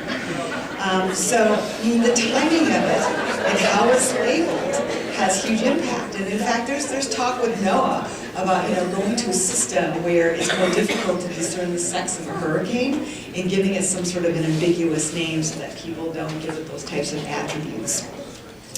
The frequency, the duration, the perception of it, which we talked about, and the response. How quickly is the response team in? Is staff prepared to be able to deal with this? You know, one of the things that nursing homes really have an advantage with is that they know the population that they're responsible for providing care to.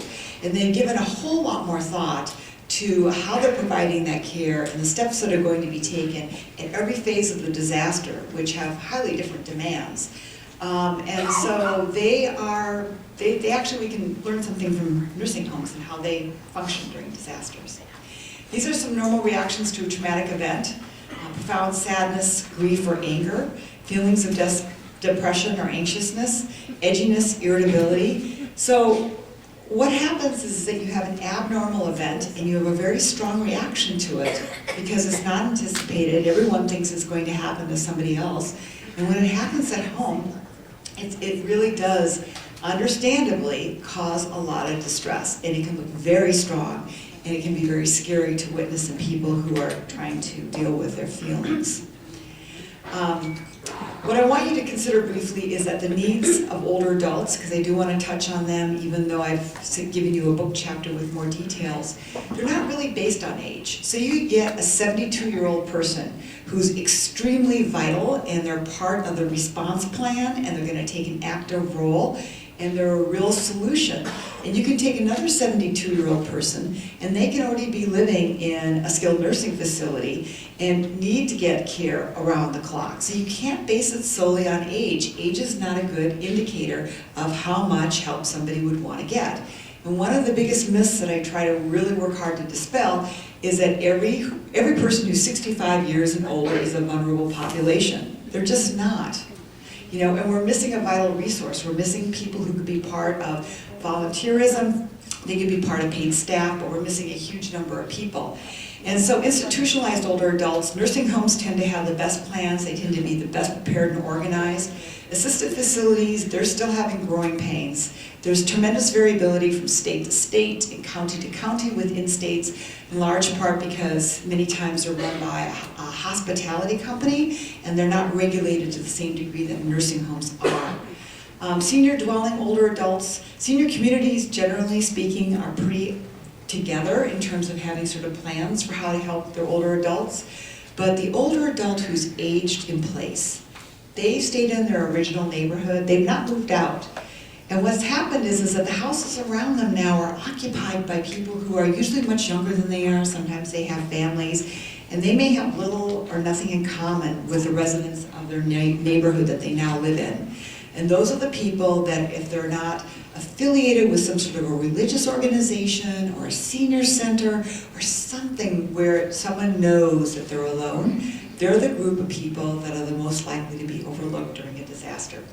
Homebound adults are at risk because the workers that provide care, daycare to these people and provide assistance, they are often paid minimum wage, and when push comes to shove, they're going to be at home with their families. And as a result, they too may be stranded, but the home health agency usually knows that there's somebody out there depending upon care. So psychological first aid is an evidence-based approach designed to reduce the initial stress caused by traumatic events and to foster short and long-term adaptive functioning. So it's very different than psychotherapy, and just like practicing medicine requires a license, medical first aid is very different than the practice of medicine, okay? So anyone can learn psychological first aid. So there are some people who have more psychological insight and they can take to this more readily than others. Other people really have to get to an understanding first of how much power their words have and to learn how to talk to people and to think about their interactions with others, whether they're giving them a bottle of water or next steps in terms of personal safety. That every interaction is an opportunity to influence mental health outcomes post-event. So the goal is to reduce distress, so help people feel safe, reduce distress, let them know that they're not alone, assist with current needs, and promote adaptive functioning. It's, like I said, like medical first aid, and the first tenet is to do no harm. So remember I talked about the words have power? Well, here you have a situation where the words, if they're not used right, some of those phrases could potentially do harm because that's really what's going to stick in that person's head. Do you remember when that lady at that center said that to me? Can you believe she said that to me after that? That's what you're going to hear after this kind of thing, is that they were wrong by a phrase that somebody said.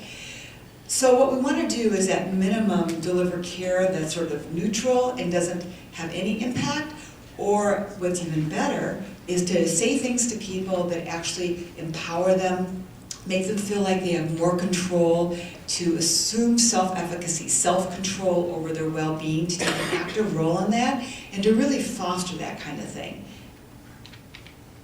It focuses on strengths rather than symptoms and deficits. So we're not going in there, we're not trying to say, oh, this person's got a personality disorder, and this person suffers from depression, and this person, we're not going there. What we're doing is asking them, have you ever dealt with any difficult times in your past? You know, what kinds of things did you do to help get over that difficult time? How are you faring now? Are there some things now that you could do that you've done previously that might help you out in this particular situation?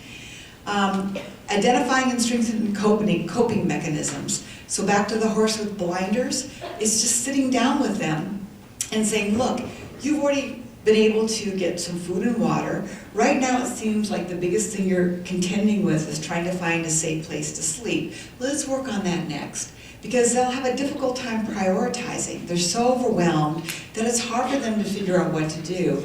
And you being directive actually might be very comforting. Somebody's in control, somebody's looking out for me, somebody's giving me directions, knows what's going on, is trying to help, etc. There's 8 core actions. There's different psychological first aid models. So the one that's established by the Red Cross is different than the one that SAMHSA and CDC promote. And so there's different variations. Some of them have 5 core components, some of them have 8. And the one that I used for my particular book was based on the one that was developed for the National Center for PTSD, and it has 8 core components. And I've got 2 slides right now that talk about the basic objectives. They're pretty straightforward. In the manual, which you can download for free, it's a public domain document. My main goal was to get this information out to as many people as possible. One of the nice things about this manual is you can tear out the pages that are of interest or importance to you at that time point. So there may be an instance where one of these things might be appropriate for this person and 2 of these things might be appropriate for somebody else. There are also benefits because if you're directing a staff of people or volunteers, sometimes explaining to them what you need to have done and how it needs to be done takes more time than if you did it yourself. And you don't have that time. You don't have the luxury of being able to say, well, let me show you how to do this. You just can't do it. But instead saying, here are a couple of pages from this manual. Please read this. It provides you with a little bit of background about this issue, and it gives you some real specific ideas about how you might better deal with it. So I'm actually encouraging you to download this free book and tear it up. Use the pages as you see fit, give them out to people who would benefit, and help spread the word so that people don't have to suffer needlessly after these types of catastrophic events. I can't say enough about connecting survivors. That's the one I'm going to actually point out. We know that we really try to promote adaptive coping, and one of them is to get people to start dealing with their informal social network. So informal social network are friends, neighbors, and family that love you, that care about you. They may not even be in state, but those are the people when you pick up the phone that you just feel good about talking to because they're your group, they're your people. Formal responders are the people who are in shelters, who are professionals, who are working with them in a way to provide care. And in many instances, or in some instances, you want to make that transition from formal to informal as soon as possible so people remain independent and don't become dependent upon formal caregiving and formal support. Now, informal carries a lot more power than formal does. But the thing that carries the most power is what we call negative interactions. Back to the power of words. If you have a negative interaction with somebody, that basically negates, that basically obliterates any of the positive good you might have done. That's what sticks in somebody's craw, and that's based and backed by research. So I always use the example of if I tell my mother I'm going to take her to the grocery store, she's really excited because she perceives the fact I'm going to provide her with social support. I take her to the grocery store, we get her groceries, she's actually received social support. And then I start talking about how time pressed I am, how inconvenient it was to take her right now, that I've got to get home to my kids, that the dog has to be let out. I go on and on and on. And pretty soon, my mother is rolling her eyes. And she basically had it up to here with me, and she's thinking to herself, I'm not going to ask my daughter to take me to the store the next time. I'm going to ask my neighbor or somebody from the church or somebody else because this was really unpleasant. That's negative interaction.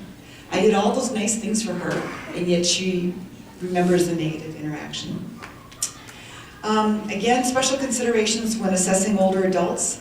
You want to consider their cognition. People who become dehydrated, people who are off their medication, people who are maybe have diabetes and they are not eating properly. There's all sorts of things that can impair somebody's cognition. And it's really difficult sometimes to discern delirium under the best of circumstances. And it's when you're dealing with a population that you may not know, trying to differentiate between delirium and dementia can be really, really difficult. In those instances, get a medical referral. Don't try to guess, don't spend your time trying to figure it out. Get somebody else who's a professional who can step in and make that judgment really quick. Older adults oftentimes need more time to warm up, and I want to put in a cautionary tale about suicide. It's really important, especially if older adults have lost a loved one or a cherished pet or something that is really integral to their well-being, not to underestimate the likelihood of suicide. I did a research study after the Florida hurricanes, and we interviewed crisis counselors. And they actually used an assessment where they could look at the symptoms of depression, symptoms of trauma, symptoms of one symptom, a screener for suicide. And what we found was that these master clinicians, by and large, did not refer to the assessment. They were successful in detecting suicidality in most, but not all of the clients that they had interacted with. And it's fascinating because the existing programs that we have for crisis counseling that the state operates and FEMA typically funds, sometimes SAMHSA, we don't give suicide risk training to our crisis counselors. But wouldn't you expect them to have that on the front lines? So asking somebody, sounds like a really difficult time for you. Do you have any thoughts about taking your life? I mean, that kind of, questioning is not going to put any kind of thoughts in people's heads, but under the right circumstances with the right person, it might be quite life-saving. So a person just informed you of a traumatic event. How do you respond? What do you do? I'm sorry that this has happened to you is a really good way to start out. Nothing very sophisticated, nothing very fancy, but just letting them know that you're genuinely sorry that it happened to you. You may need to allow a few extra moments. Not everybody, especially if you're not known to them, is comfortable disclosing about sad or unhappy experiences that have happened, and they may not choose to talk to you. But at least you've been there and you've been a quiet, supportive presence that is willing to listen to whatever they wish to share with you and to help them get the resources and the kind of services that they need in order to move forward with their life. Maintaining eye contact, again, there may be cultural differences. In most of our cultures, eye contact is really important. There's a couple where less eye contact is actually optimal. So if you're working in a culturally diverse environment, it's wise to be familiar with the community that you're providing care to prior to going out and providing care. Sometimes you might think you're providing help and it may not be experienced as such. Normalize reactions and response. You're not alone. People can feel angry, embarrassed, and fearful. And just validate it. That must have been very frightening. Responding to it the ways you don't want to is to look like, well, why were you there? What were you doing? You should have known better than that. That was really a dumb thing to do. I mean, those are the kinds of things where blaming the victim, trying to, understand with why questions, makes it sound like you don't believe their story or you think less of the actions that they took. So what comes next? Coping with stress. We already talked about done what they've done in the past, identifying strengths. All of this takes time. If this is something that you don't have the luxury of doing, find somebody who does, somebody who can sit down. We're talking about anywhere from a 5-minute discussion to, maybe even up to 30 minutes, depending upon what the person needs to share with you. So these are some examples of adaptive coping behaviors. And these are also really good self-care behaviors as well for us in terms of making sure that we don't get burned out in the process. Last, I'm going to very briefly cover goals 5 and 6, how the field guide was developed and how to develop disaster behavioral health teams into local and state emergency operation plans. So where I was at the University of South Florida, I was really fortunate in that I did a lot of work with the Florida Healthcare Council. And we had a nursing home that was half a mile away from the university campus, and they were willing to partner with us in a bunch of different pilot studies. And so what I did is I went in and I worked with a team of volunteers from all over the United States and a couple of even international people. And they went through the existing manual, and we took out everything that was not relevant. We took out everything that pertained to children and teenagers, which was over half the manual. Very little was written about older adults in general and nothing about nursing home residents. And then what we did is we added material that would be really important. This is a living document. We're already in our 2nd edition because I realized that there were certain components like how to help somebody with dementia who needs some behavioral intervention, and how to help with somebody who's dying, that we may have large numbers if we have some sort of a flu breakout who need compassion care, and how to deal with that. So there's new things I'm adding all the time, and as you look at the manual, if you think of anything that's missing, or something that should be changed, I'm all ears, and you've got my email address. So even if you have questions after this presentation, please feel free to reach out to me, and I'll get back to you as soon as I can. So we got together all these extras from different disciplines. We put together a pilot manual. We had a nursing home go through it with a fine-tooth comb. We did some trainings with their, not only their CNAs and their nurses, but we also did it with staff from other backgrounds because we realized that not everybody may be a professional in that way. And we also did a smaller group of residents. We wanted to get feedback from residents, and these were residents with cognitive capacity who were really keen to help with the research project, and they gave feedback on how they felt when certain things were said to them and the kind of reaction that they wanted and what they would like and what they don't like in terms of getting help when they need help. And the question then is how to develop and integrate behavioral health teams into local and state plans.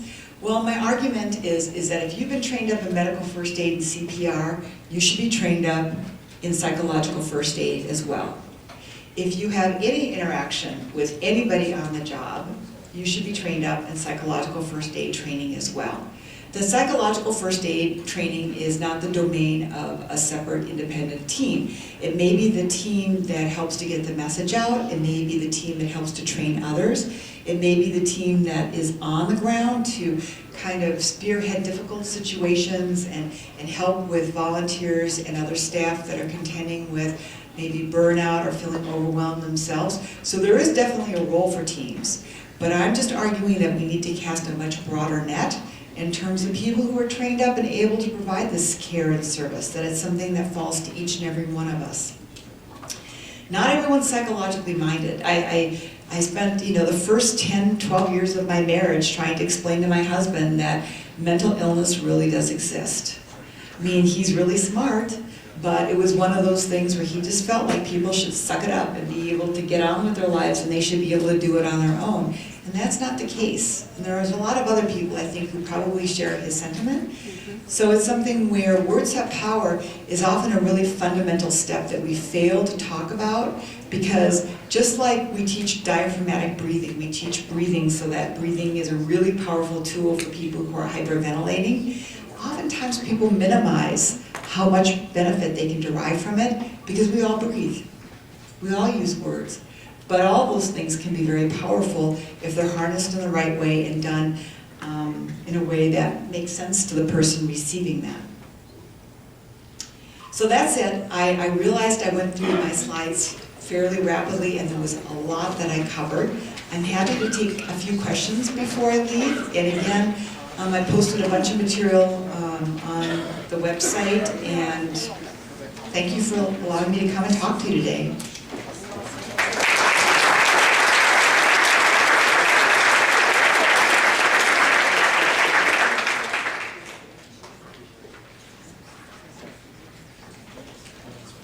stunned silence?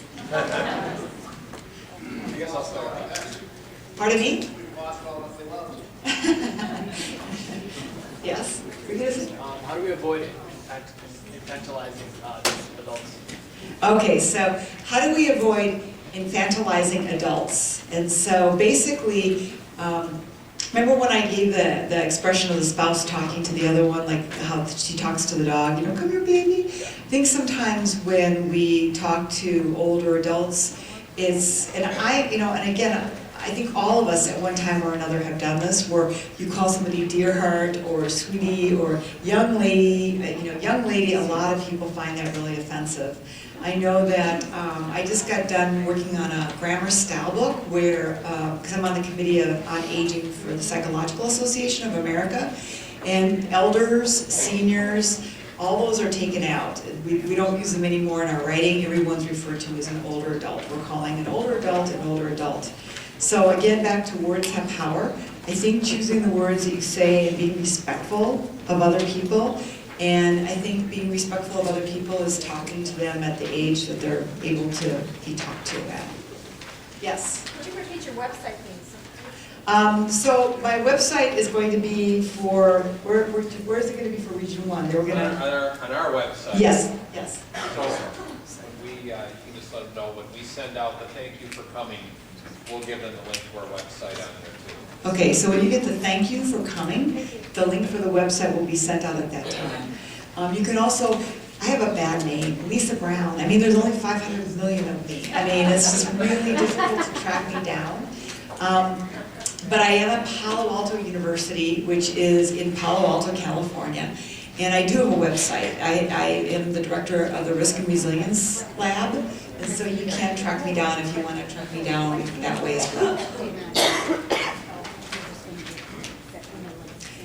So I hope somebody will take me up on my offer and seek out psychological first aid training. I think it's going to be, as we look increasingly, and the federal government becomes increasingly interested in trying to build resilient populations, many of the techniques and many of the approaches that are used in psychological first aid will most likely prove to be a foundation and one of the cornerstones for resilience building as well.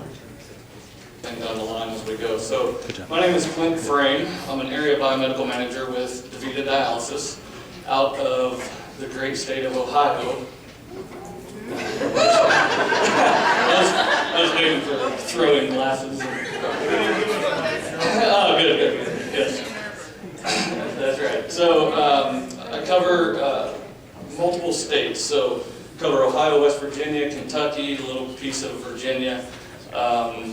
And down in West Virginia, we've had some of these disasters that we've had to respond to. So, and it hits us hard that dialysis patients that obviously need their care and need it routinely. So that's what we'll be talking about today. So that's me. I'm Craig Croswell. I'm from Fort Wayne, Indiana. I was actually born in Dearborn, Michigan. So have glasses. I cover the Fort Wayne, Indiana area, as well as assist with multiple other states. There's I'm part of a team called, we have our DIVERT team, and it's an emergency response team. There's 16 of us that are nationwide. So anytime there's a hurricane, water emergency, anything like that, we're deployed out, and we make sure that the dialysis patients can receive their treatment. Without the treatment, they'll perish. And so it's a great thing to be a part of. We've had a few different disasters that I've gotten to be a part of, and they all went really well. That's all I have. Hi, I'm Marty Cole. The irony of the parking, where you want. I have 3 daughters that have gone here. The last one's in her senior year, so I should know better about the parking. I sort of feel like maybe I earned, like, for one day, a couple hours of parking. I'm a regional operations director, and with DaVita, I've been here 13 years. Been in dialysis 32 years. So I've seen a lot of stuff over the years. I'm also a nurse, and that's how I started in dialysis. and then, eventually took different roles, managed clinics, and now I cover a large area, which I'm from Michigan, and now I cover northern Ohio. And don't throw things at me. I'm a huge state fan, trust me. And so I've been working there for about a year. Hopefully I can bring, some different things. It's all about patience. And, I have been through a few things, and, at the end of the day, that's the number one thing we care about. So look forward to chatting. Awesome. So I'm going to let the guys sit down.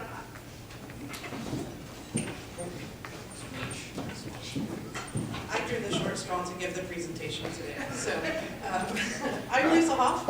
I'm a group biomedical manager for DaVita, and I cover all of the states that Clint covers, with the addition of a handful more. In my career with DaVita, I've had the opportunity to cover from the Maryland border to western Nebraska, as well as sitting on a number of different national teams with DaVita. Currently, I serve as the Biomed Liaison for our Joint Commission accreditation. So while we primarily perform outpatient dialysis, we also have an inpatient sector where we partner with hospitals, and we were the first, not any longer the only, but we were the first provider to become Joint Commission accredited for inpatient acute dialysis services.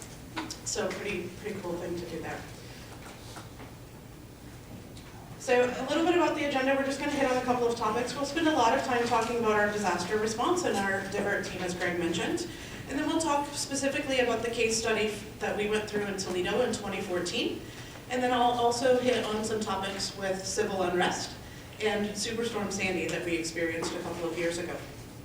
And we'll finalize with some partnership opportunities where we can work together on how we can provide the services that our patients need. So a little bit about dialysis. Unless you work in the field, it's hard to consider how many patients are affected. So think for just a moment about the number 27 million. Just keep that number in mind for a moment, 27 million. So dialysis is life-sustaining, as we mentioned. It's not life-saving. These patients are in kidney failure. So it is life-sustaining. It's a treatment that they need in order to continue on. But eventually there are other comorbid conditions that are going to occur.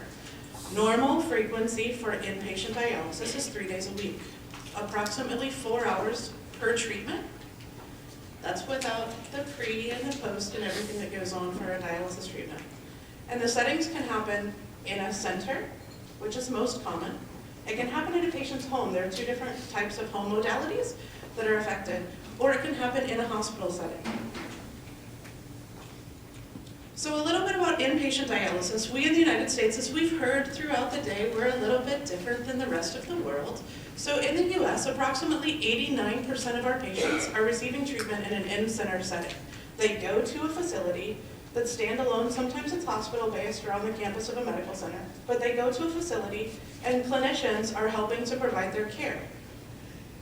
There's about 1% of our population that does nocturnal dialysis, which is they would come, they would have lower blood flows, lower dialysate flows. It's easier on their physiological systems to have dialysis that way, but they would dialyze for longer periods of time. Those nocturnal patients are in our setting for anywhere from 6 to 8 hours at a time.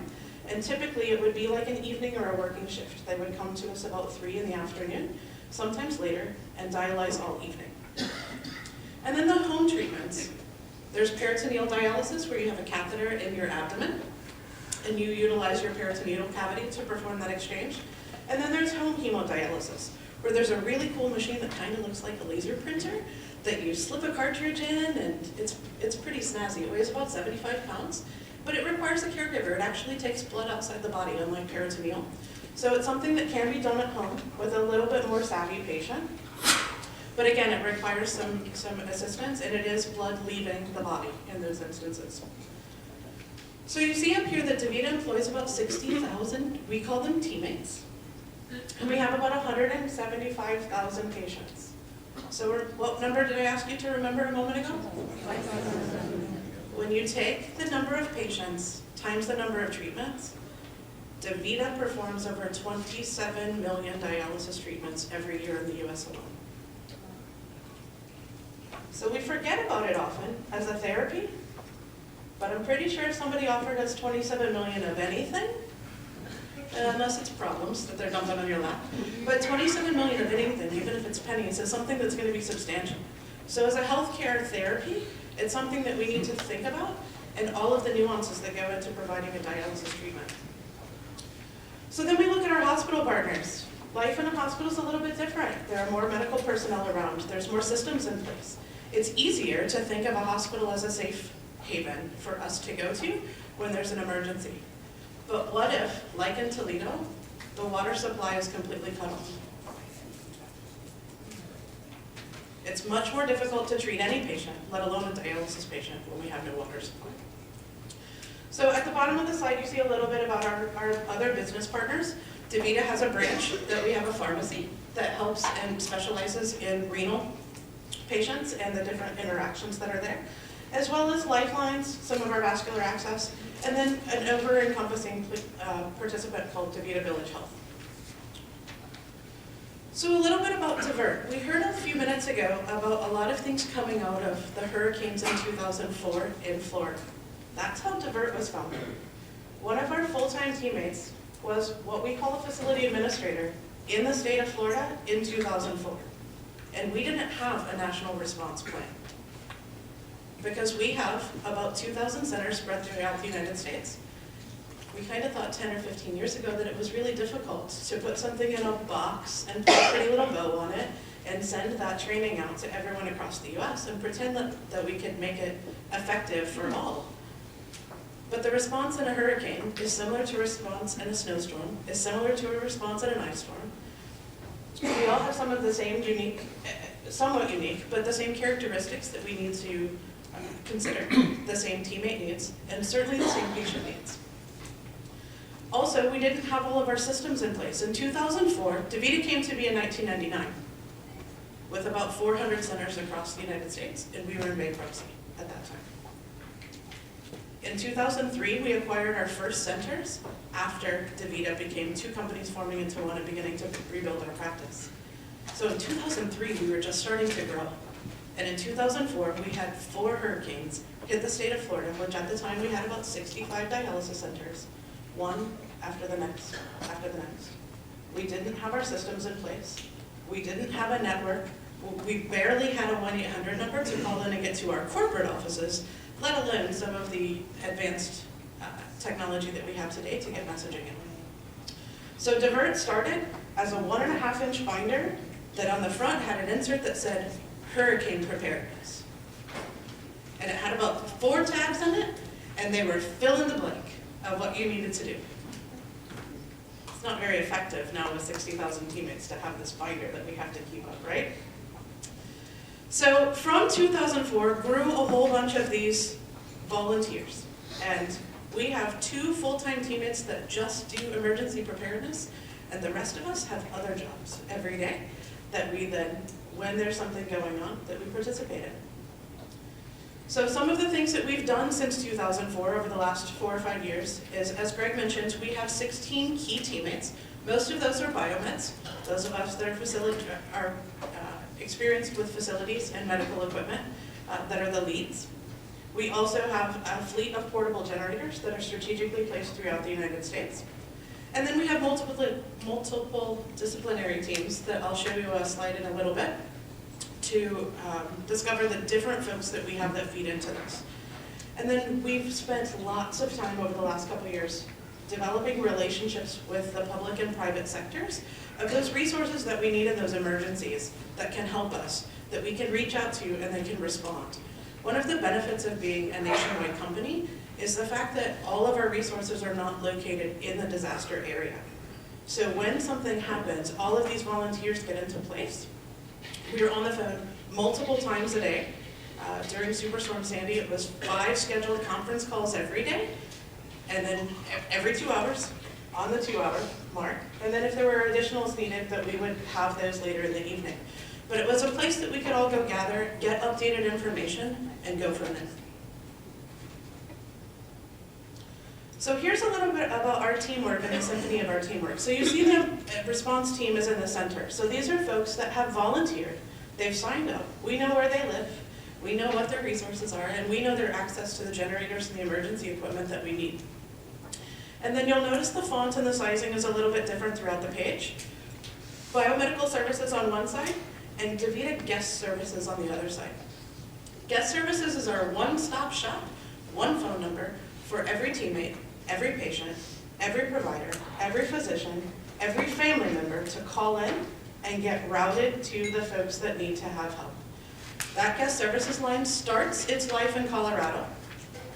That's where they live most days. Should Colorado come under an emergency, then it would be rerouted to Pennsylvania. Should that come under emergency, place 3 is Tacoma, Washington. Those are 3 of our large business offices in which we can house folks across the country that are not typically areas that are hit with disaster. So this is a huge development for us, rather than we learned, as most did during Katrina and during the storms in Florida in 2004, that calling the people on the ground in the disaster is a struggle for cell towers to keep up. Right? And those folks need to be hands on the ground dealing with what's happening, not checking in with whoever dials their number at whatever point in time I feel like it's important to get a hold of that person on the ground. Right? So Guest Services is the one-stop shop for us. And then on the bottom you'll see something that we call PALS. That's our purchasing and logistics support. They're housed mainly in California with resources throughout the US. But our purchasing department, they have an online network, so they could evacuate to anywhere and be able to reach out to our different vendors and providers. And then everything surrounding that, we've got facility support. We have G-Force, which is our government support. So if ever there's anything that needs to get out in a government or communication piece, we would use our G-Force group. Risk Busters is our internal risk management team. So our attorneys and risk specialists that would help us. And then insurance management, marketing, IT, all of those other infrastructure groups are there and throughout the United States to help us. And all of those folks have someone or a group of people designated in the event of an emergency. We all get on one phone call and have these updates multiple times a day. So some of the outreach that we've had, I have had the opportunity to live through Toledo the last 2 years. And I have spoken to more epidemiologists and more folks in the state of Ohio than I even knew was possible. And when it comes to dialysis services, especially in the event of a water crisis, we know about water supplies that are traditional.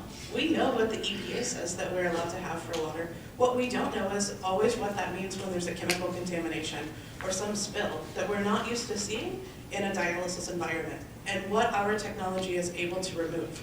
So being able to reach out to those outside laboratories, reaching out to those state agencies, and understanding and utilizing resources, because it is all about the treatment of the patients and how we can get from point A to point B. So some of the private folks that we've reached out to, Cummins Power Systems for the generators and for service of those, and Davis Water Source. So if you have, and we'll talk a little bit more about this, but if you have a water contamination, other than bottled water, how do you get water in bulk to your location, to your hospital? Right? So it sounds really easy to just go get a truck and bring water in, right? People fill swimming pools all the time. But a swimming pool and a dialysis center are different. A swimming pool and a sterilizer environment in a hospital are different. A swimming pool and a hospital emergency room and surgery center are completely different what they need. And being able to ensure that that water tanker is appropriate for delivery of that source water is imperative, that we can tell what the source water is and that it's something that our technology can remove. So this is just a sampling of the DaVita centers across to the area that we're talking about here. So the Michigan, as you can see, is highlighted in yellow. And a huge population in the city of Chicago, and all around the lake into Milwaukee and into northern Wisconsin. You might be able to tell with my accent that I spent a little bit of time in Wisconsin, about 7 years. So I've survived the UP up there. And some of the facilities that are here in this particular area, you can see highlighted here in yellow with red circles. So some recent events, and these are just some that have made some of the newsworthy outlets and some things to think about. So the water contamination in Toledo, the West Virginia chemical spill in the Elk River. Does anybody remember that one? Yeah, and the earthquake in Napa. The civil unrest in Ferguson, Missouri, and we'll talk a little bit about that. There's a photograph in the upper left of the facility in Ferguson. This is a clinic that I built a handful of years ago when I was covering St. Louis in what was an up-and-coming part of town of Ferguson on the north side of St. Louis. And then when the civil unrest starts, and those things are going into the night, right? We would all come home after dinner, and we would turn on the news for hours and hours and hours, and the people are parading and things are happening. So when you're in a dialysis environment, depending on the type of event that's happening, you heard me say that we have patients that do nocturnal. There are times that patients are coming in and running 3 and 4 shifts on our facility. From a technical standpoint, we have a water system and machines that need to be maintained. I can only work on the water treatment system when there are no patients in the clinic. So when you think about the events of Ferguson and you think about the events in Baltimore, our teammate safety is just as important as our patient safety. Because if we don't have teammates to provide care, if we don't have safe systems for the patients to come to, the treatment itself really doesn't matter if everything's going to break down once they're inside our building. And then we talk about the snowstorms that happen, right? This is real. We all live in the northern Midwest. It is January, end of January into February now, Groundhog Day, right? So we're lucky that the weather's good, but in reality, we have snowstorms that we have to deal with. In the Midwest, we have the technology and the infrastructure to make that happen. But think about the snowstorm that just went through the Virginias and DC. Right? 3 times, your kidneys don't work. Your kidneys don't work, and you need to come see us 3 times a week. And you're now snowed in with 2.5 feet of snow. And there's 1 snowplow. This is a true story from the state of North Carolina last week.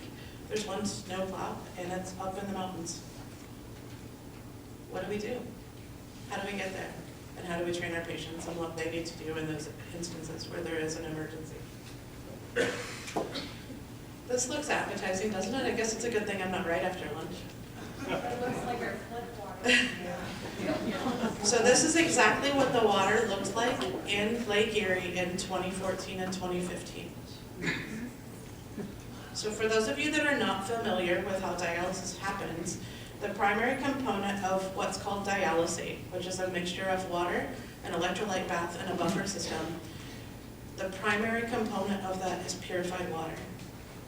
That's the source water that we were starting with in Toledo. That's the water that came into our clinics. So in 2014, when there was an emergency, of course it happens on a Saturday, like always, right? It's never at noon on Tuesday when we're all just waiting for stuff to happen. These emergencies all happen. Oak River, by the way, in West Virginia also happened on a Saturday. Right? So these things don't happen in the middle of the day when we're all pumped and ready to go. We cleared our calendars and no conference calls and all of that stuff. Right? It's Saturday when we're home or we're out with our kids or something's going on. So in Toledo, that's exactly what happened in 2014. There was very little notification. There were very little or no warning signs that things were going on. And on Saturday in 2014, a do not drink, do not use order was issued. So forget about healthcare for a minute and think about your families. Do not drink, do not use. Do not drink, boil, do not use. Do not bathe. How does that impact your life right now? So where do you go? The hotels can't use it either. So now you have to get away from your source water. Do you know where your source water is? At your house right now, do you know who brings you water supply? Awesome. If you don't, go home and find out. Right? If you don't know it at your business, right? Maybe you know it at your home, but you might not know it at your point of work. It changes things, right? Quickly. So now everybody runs out to buy bottled water so they can at least have something to drink and something to cook with and something to make formula for their children. But then what? It doesn't take very long for that water on the shelves to go away. We're all experiencing it in Flint right now, right? It's extremely frightening as to what's going on and how you're going to get to that point. So in Toledo in 2014, we had 6 facilities that were affected and 272 patients in the clinics. And then we had 11 patients that were dialyzing from home that also had the same order. So remember I talked about peritoneal where you have a catheter that comes out of your belly? One of the most important things when you are the person providing care for yourself is your infection control practices. So if you're a peritoneal dialysis patient and you need to make connections and disconnections multiple times a day, and I can't wash my hands because that lovely green water is what I have to wash my hands with. Right? It changes how you have care, it changes what's going to happen, and certainly alters your next steps. So some of the things that we do proactively, regardless of where we are or what's going on, is we have an annual communication. We send letters to our emergency management agencies and our different source providers, so water sources, power sources, etc. All of the source providers get letters from our facility. We send them registered mail, so we assure that not only did they get there, someone on the other end got the letter, and we have proof that it was received. What that asks for and shares with them is that we're a dialysis provider and your services are extremely important to the care of our patients. Please, if there's something that's changing, get in touch with us so we can make the appropriate accommodations. So back to Toledo. We don't have water and we really don't exactly know what microcystine is going to happen. So microcystine is a harmful portion of the algal bloom that attacks the liver, which is why there was a do not drink, do not use, do not bathe advisory that was there. So on top of these dialysis patients that have kidneys that don't work, now we potentially are putting them in harm's way with a liver attacking environment. Awesome. So we reached out in 2014 and said, help. Water department, state epidemiologist, folks, what can you tell us? What will it take to remove this from the water? And they all said, we don't exactly know. We think RO can do it. RO, by the way, stands for reverse osmosis. It's the technology we use to purify water. We don't know. We think that'll work. Okay, cool. So how do you test for it? Well, there's a lab, and it takes about 2.5 weeks to turn the test around. Okay, dialysis patients were kind of hung out to dry for 3 weeks. Well, that doesn't really go over very well with them, right? Or their families or anyone else. So the first thing that we decided to do, mind you, the water supply hit us. We're open on Saturdays in most of our environments. So that source water already hit most of our equipment and potentially contaminated with something that none of us could answer the question, could we or could we not remove it? So our decision at that point was to halt operations, purchase new, what we call membranes, the purifying source in the reverse osmosis machine, and truck in water that we knew from a good source, from outside of the area, to assure that our patients had absolutely no chance in having any more touching of this toxin. So this is what it looked like when we brought the trucks in. And mind you, again, Saturday, right? So Greg happened to be on the lucky end of the phone call from me that said, hey, what are you doing? You have your girls this weekend? Awesome. Want to go to Toledo? Cool, Lisa, what am I doing in Toledo? Not sure, hanging out till the trucks get there, right?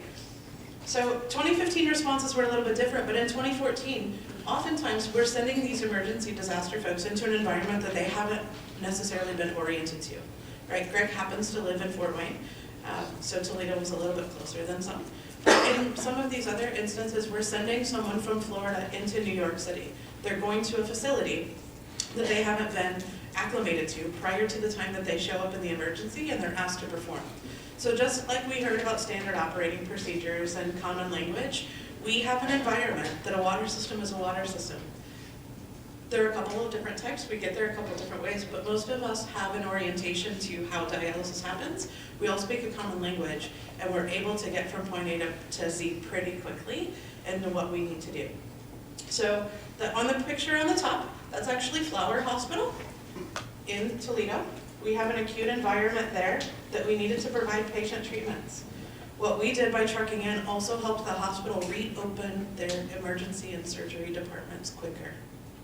So by utilizing our water vendor and having those folks on site, the hospital facilities management, who also didn't have a plan that contemplated source water being contaminated to the point of do not use, also signed up with the same vendor that we have, and they were able to reopen quicker for emergency patients and surgeries.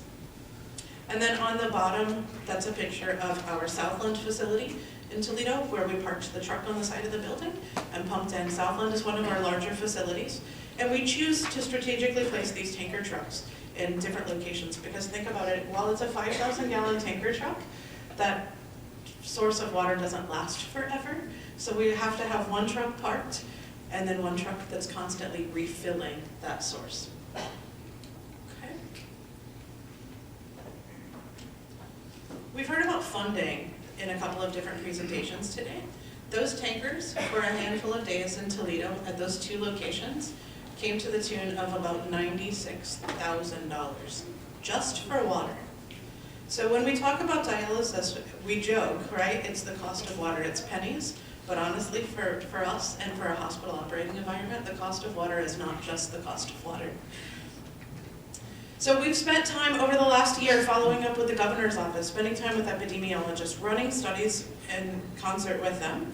And then this year, it was awesome. In 2015, it was fantastic that we had a partnership with the emergency response team in the city of Toledo. They put out some pretty cool alerts. This is a dashboard that they actually have on their city page. So they moved some of the levels of intake and the monitoring out into the lake instead of at the water treatment plant. So we were alerted.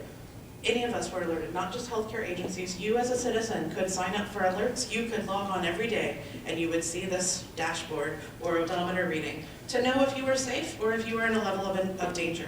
And this was at the intake. So you had plenty of time before it ever got to the treatment plant to know exactly what was happening. You could also sign up for text and email alerts. So if the city was issuing something that was happening, you would get a text, you would get an email, you would get information on updates about what was happening with the contamination. Because one of the things that we have learned in the city of Toledo, like Florida, like part of Texas, like California with the earthquakes, is this is not going to be a one-time event. So why reinvent the wheel? Why re-educate people year over year and tell the same story time after time after time and waste time on the front end of providing treatments? So for us, this is what the city of Toledo did, and we all shared the information and sent the information out. We also have a webpage that is available with all of the resources, and some of those common events have their own space on our internal webpage that we can access from anywhere. And it's more or less documents and phone numbers and resources. It's no patient information, it's no sensitive things that you would need to be on a VPN or something of that sort. But it's a webpage that we can access from anywhere, because as I mentioned, the 2 water contaminations that made the biggest impact for us happened on Saturday afternoons. And the phone call that I got about Charleston, and I happened to be in northern Wisconsin relocating a facility, and it was 45 below. And it was, hey, there's contamination, everything is contaminated, we need machines and personnel in Charleston in about 12 hours.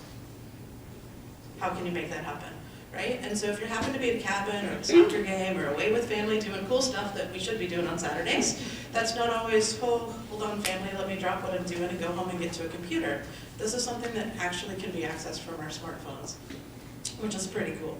So what this has done for us is allowed us to get to the patients, allowed us to get to an end result much quicker, and allow those folks that need access to information to have it more readily available at their fingertips. So you heard me mention that one of the needs for dialysis is ultra pure water. So we spend time doing a processing technique called reverse osmosis, and prior to that there's some pretreatment components that go into place. So some of the things that are in our water sources that we drink, like chlorine to help kill bacteria, is also extremely detrimental to our dialysis patients. Fluoride that we put in for our children's teeth is extremely detrimental to our dialysis patients. We like soft water, right? Because it feels a little bit better on our skin and it helps our houses work a little bit better. It's also easier for me to remove salt than it is sodium chloride than it is for me to remove calcium chloride. So we do some conditioning before it goes to the reverse osmosis machine, which then removes some other contaminants. But some of the microscopic particles that we can't see, some of the bacteria and endotoxin that are in the water can escape through. But some of those impurities, like beautiful green water that we all want to go drink from Lake Erie, that is going to get to the front side of these members and it's going to clog them up. So it's important that we establish these providers and we understand where we can get these tanker trucks. In the state of Ohio, in order to have water delivered to you, your truck must be inspected and approved by the state agency. So I can bring them in from North Carolina where I know the source water is fantastic, but before they can bring it to my clinic, I have to make a handful of phone calls to get someone to come up and inspect the truck. So it's understanding all of the different state regulations and going across state lines to assure that we can do that. That's what these partnerships have brought us. That's what our purchasing department, who's sitting in California, brings to the table, is these conversations and these negotiations for us, that we on the field can, out in the field, can do what we need to do for our patients to make sure that they get treatment. So power. Power needs are pretty important, right? So I need water. If I don't have water, I can't provide the electrolyte bath. I can't purify a patient's blood. I need power for the machines to work too, right? So sometimes a stationary generator makes sense, but a stationary generator only makes sense if I can get to it. It doesn't really work if a tree falls or if a truck drives into it, right? Especially if it's a dual fuel generator, that doesn't do any good. So we have elected to have portable generators. We do have some permanent ones. We do have transfer switches in locations. But portable generators stationed across the country help us get the need to the location when it's needed, rather than having an environment happen like Superstorm Sandy. That's great if we would have, the state of Connecticut has a requirement that the state requires permanent generators. But no one could get out of New York City during Superstorm Sandy to get to Connecticut where generators were in place. No one could get around to Connecticut. People were barely able to go a handful of blocks to get to and from where they needed to be. So in those instances, we truck generators from Florida and New Orleans and North Carolina up into New York City. Also with an armed security guard with a fuel truck. The state of New York couldn't get fuel, but DaVita got fuel to power our generators, to power our teammates' cars, and to help patients get to and from treatment.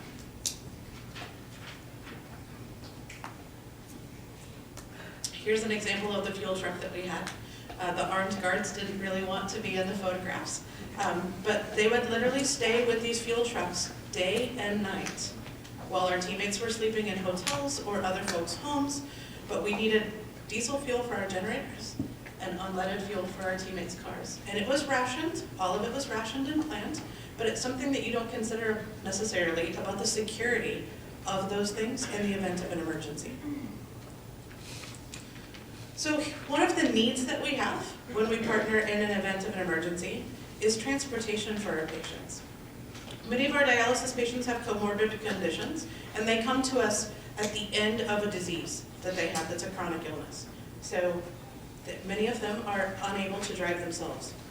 Only 25% of our patients provide their own transportation. 67% of them are driven by others.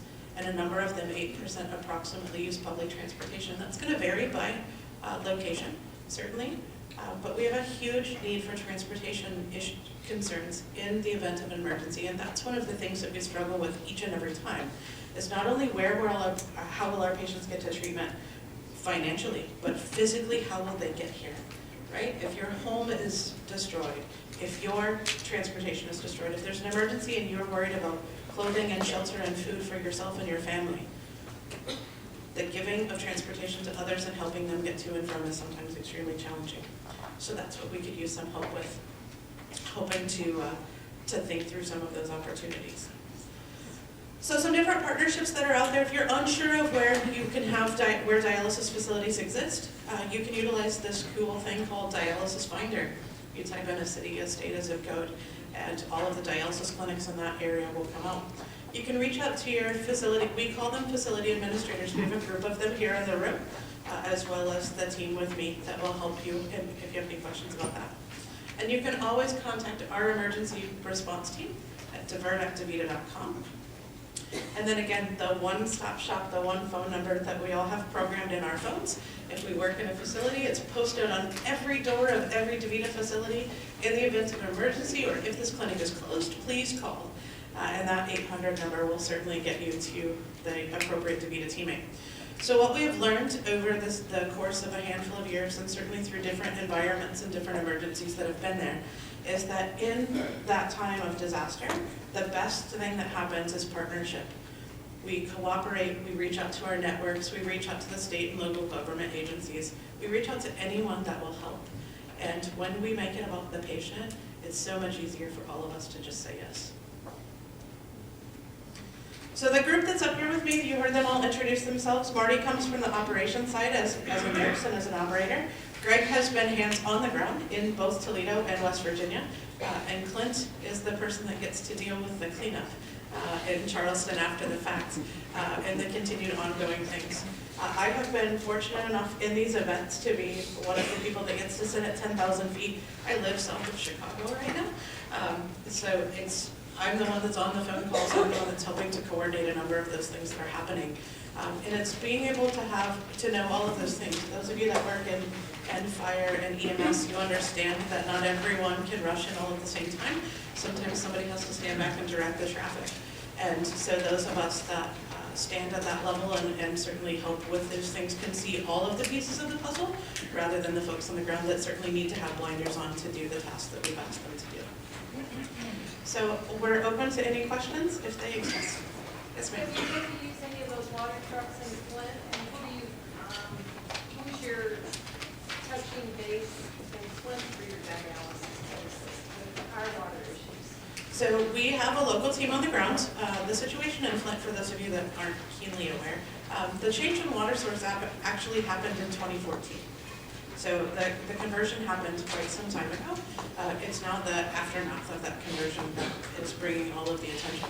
So we've actually been monitoring the source water. Our reverse osmosis machines are able to remove lead and copper to the point that it is safe for patients to use. So dialysis quality water, once it's on the backside of the RO, has been being monitored a couple of times a month at the exposure level to our patients. We do have Davis water on standby, should it ever get to a point that that's not a need any longer. But we do have a local team, and we partner with our physicians for complete oversight that the water is good and of the right quality to provide services for our patients. So you haven't had to truck in We water? have not had to truck in water at this point.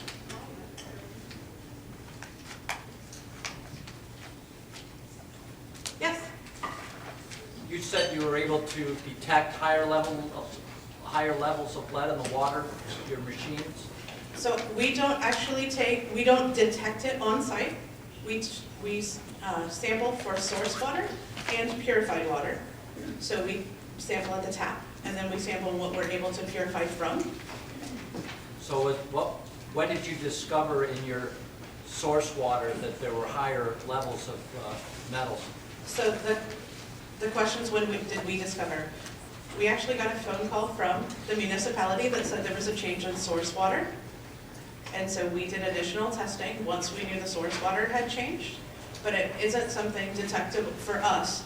Our testing just gives a reading, but we don't provide it. We gave feedback that we do detect higher levels in our tap, but our primary concern is, can we provide dialysis quality water to our patients? So the systems we have in place, we're able to remove that.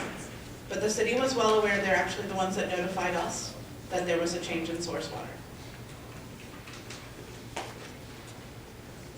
Yes, ma'am. So what happened, you said for the patients that were in your facilities, you brought water trucks. Did you then take water over to those 11 home patients then?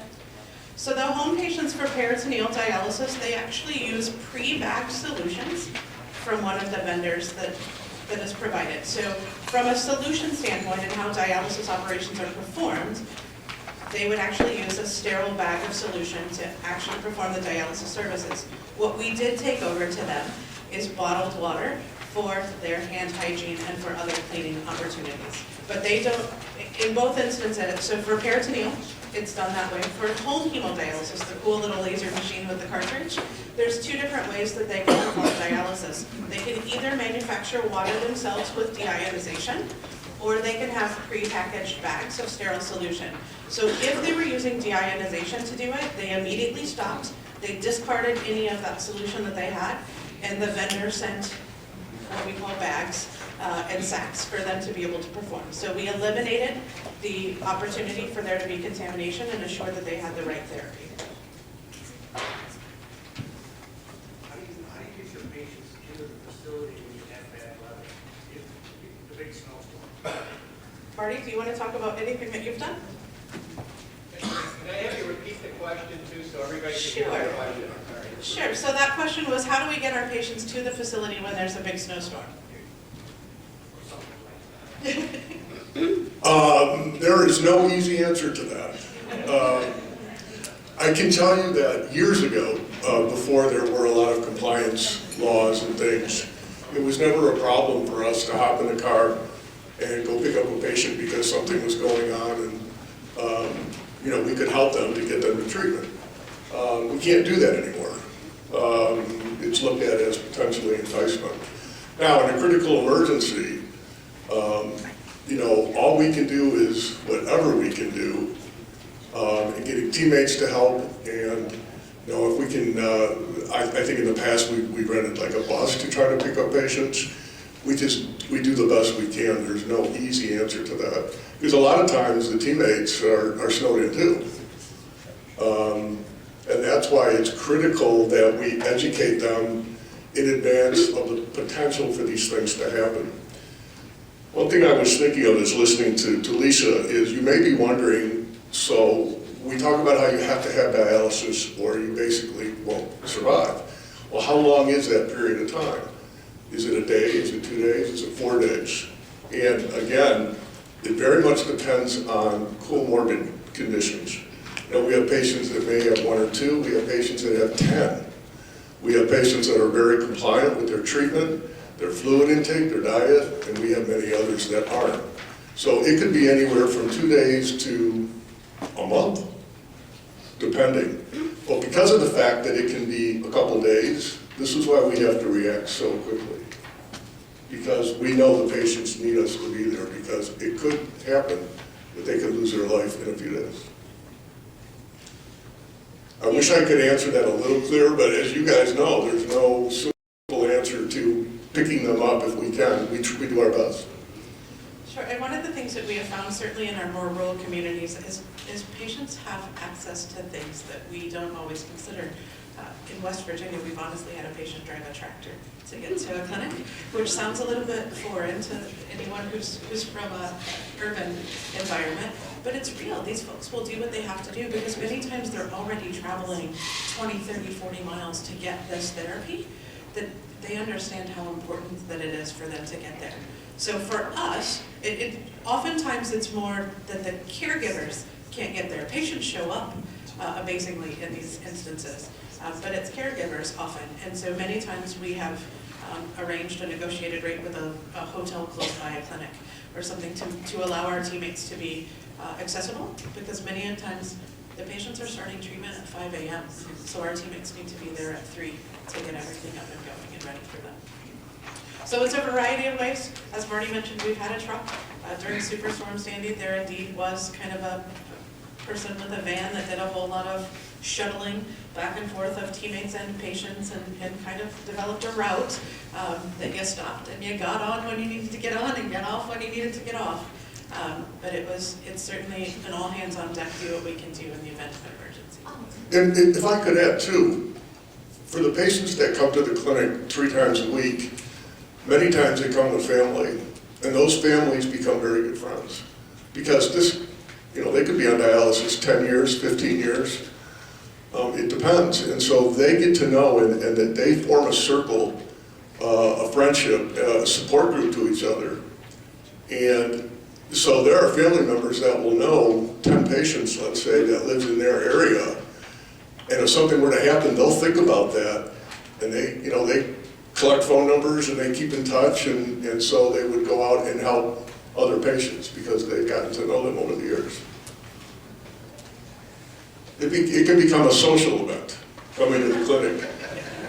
The families, they may wait 3-4 hours, and they really get to know each other, and they establish a good bond.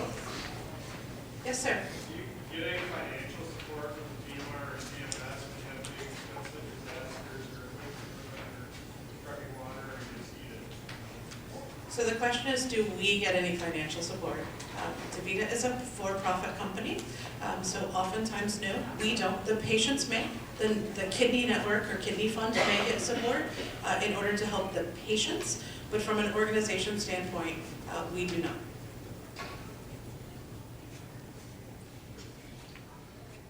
All right, everyone, if there are no more questions, thank you for your time this afternoon. We appreciate the opportunity.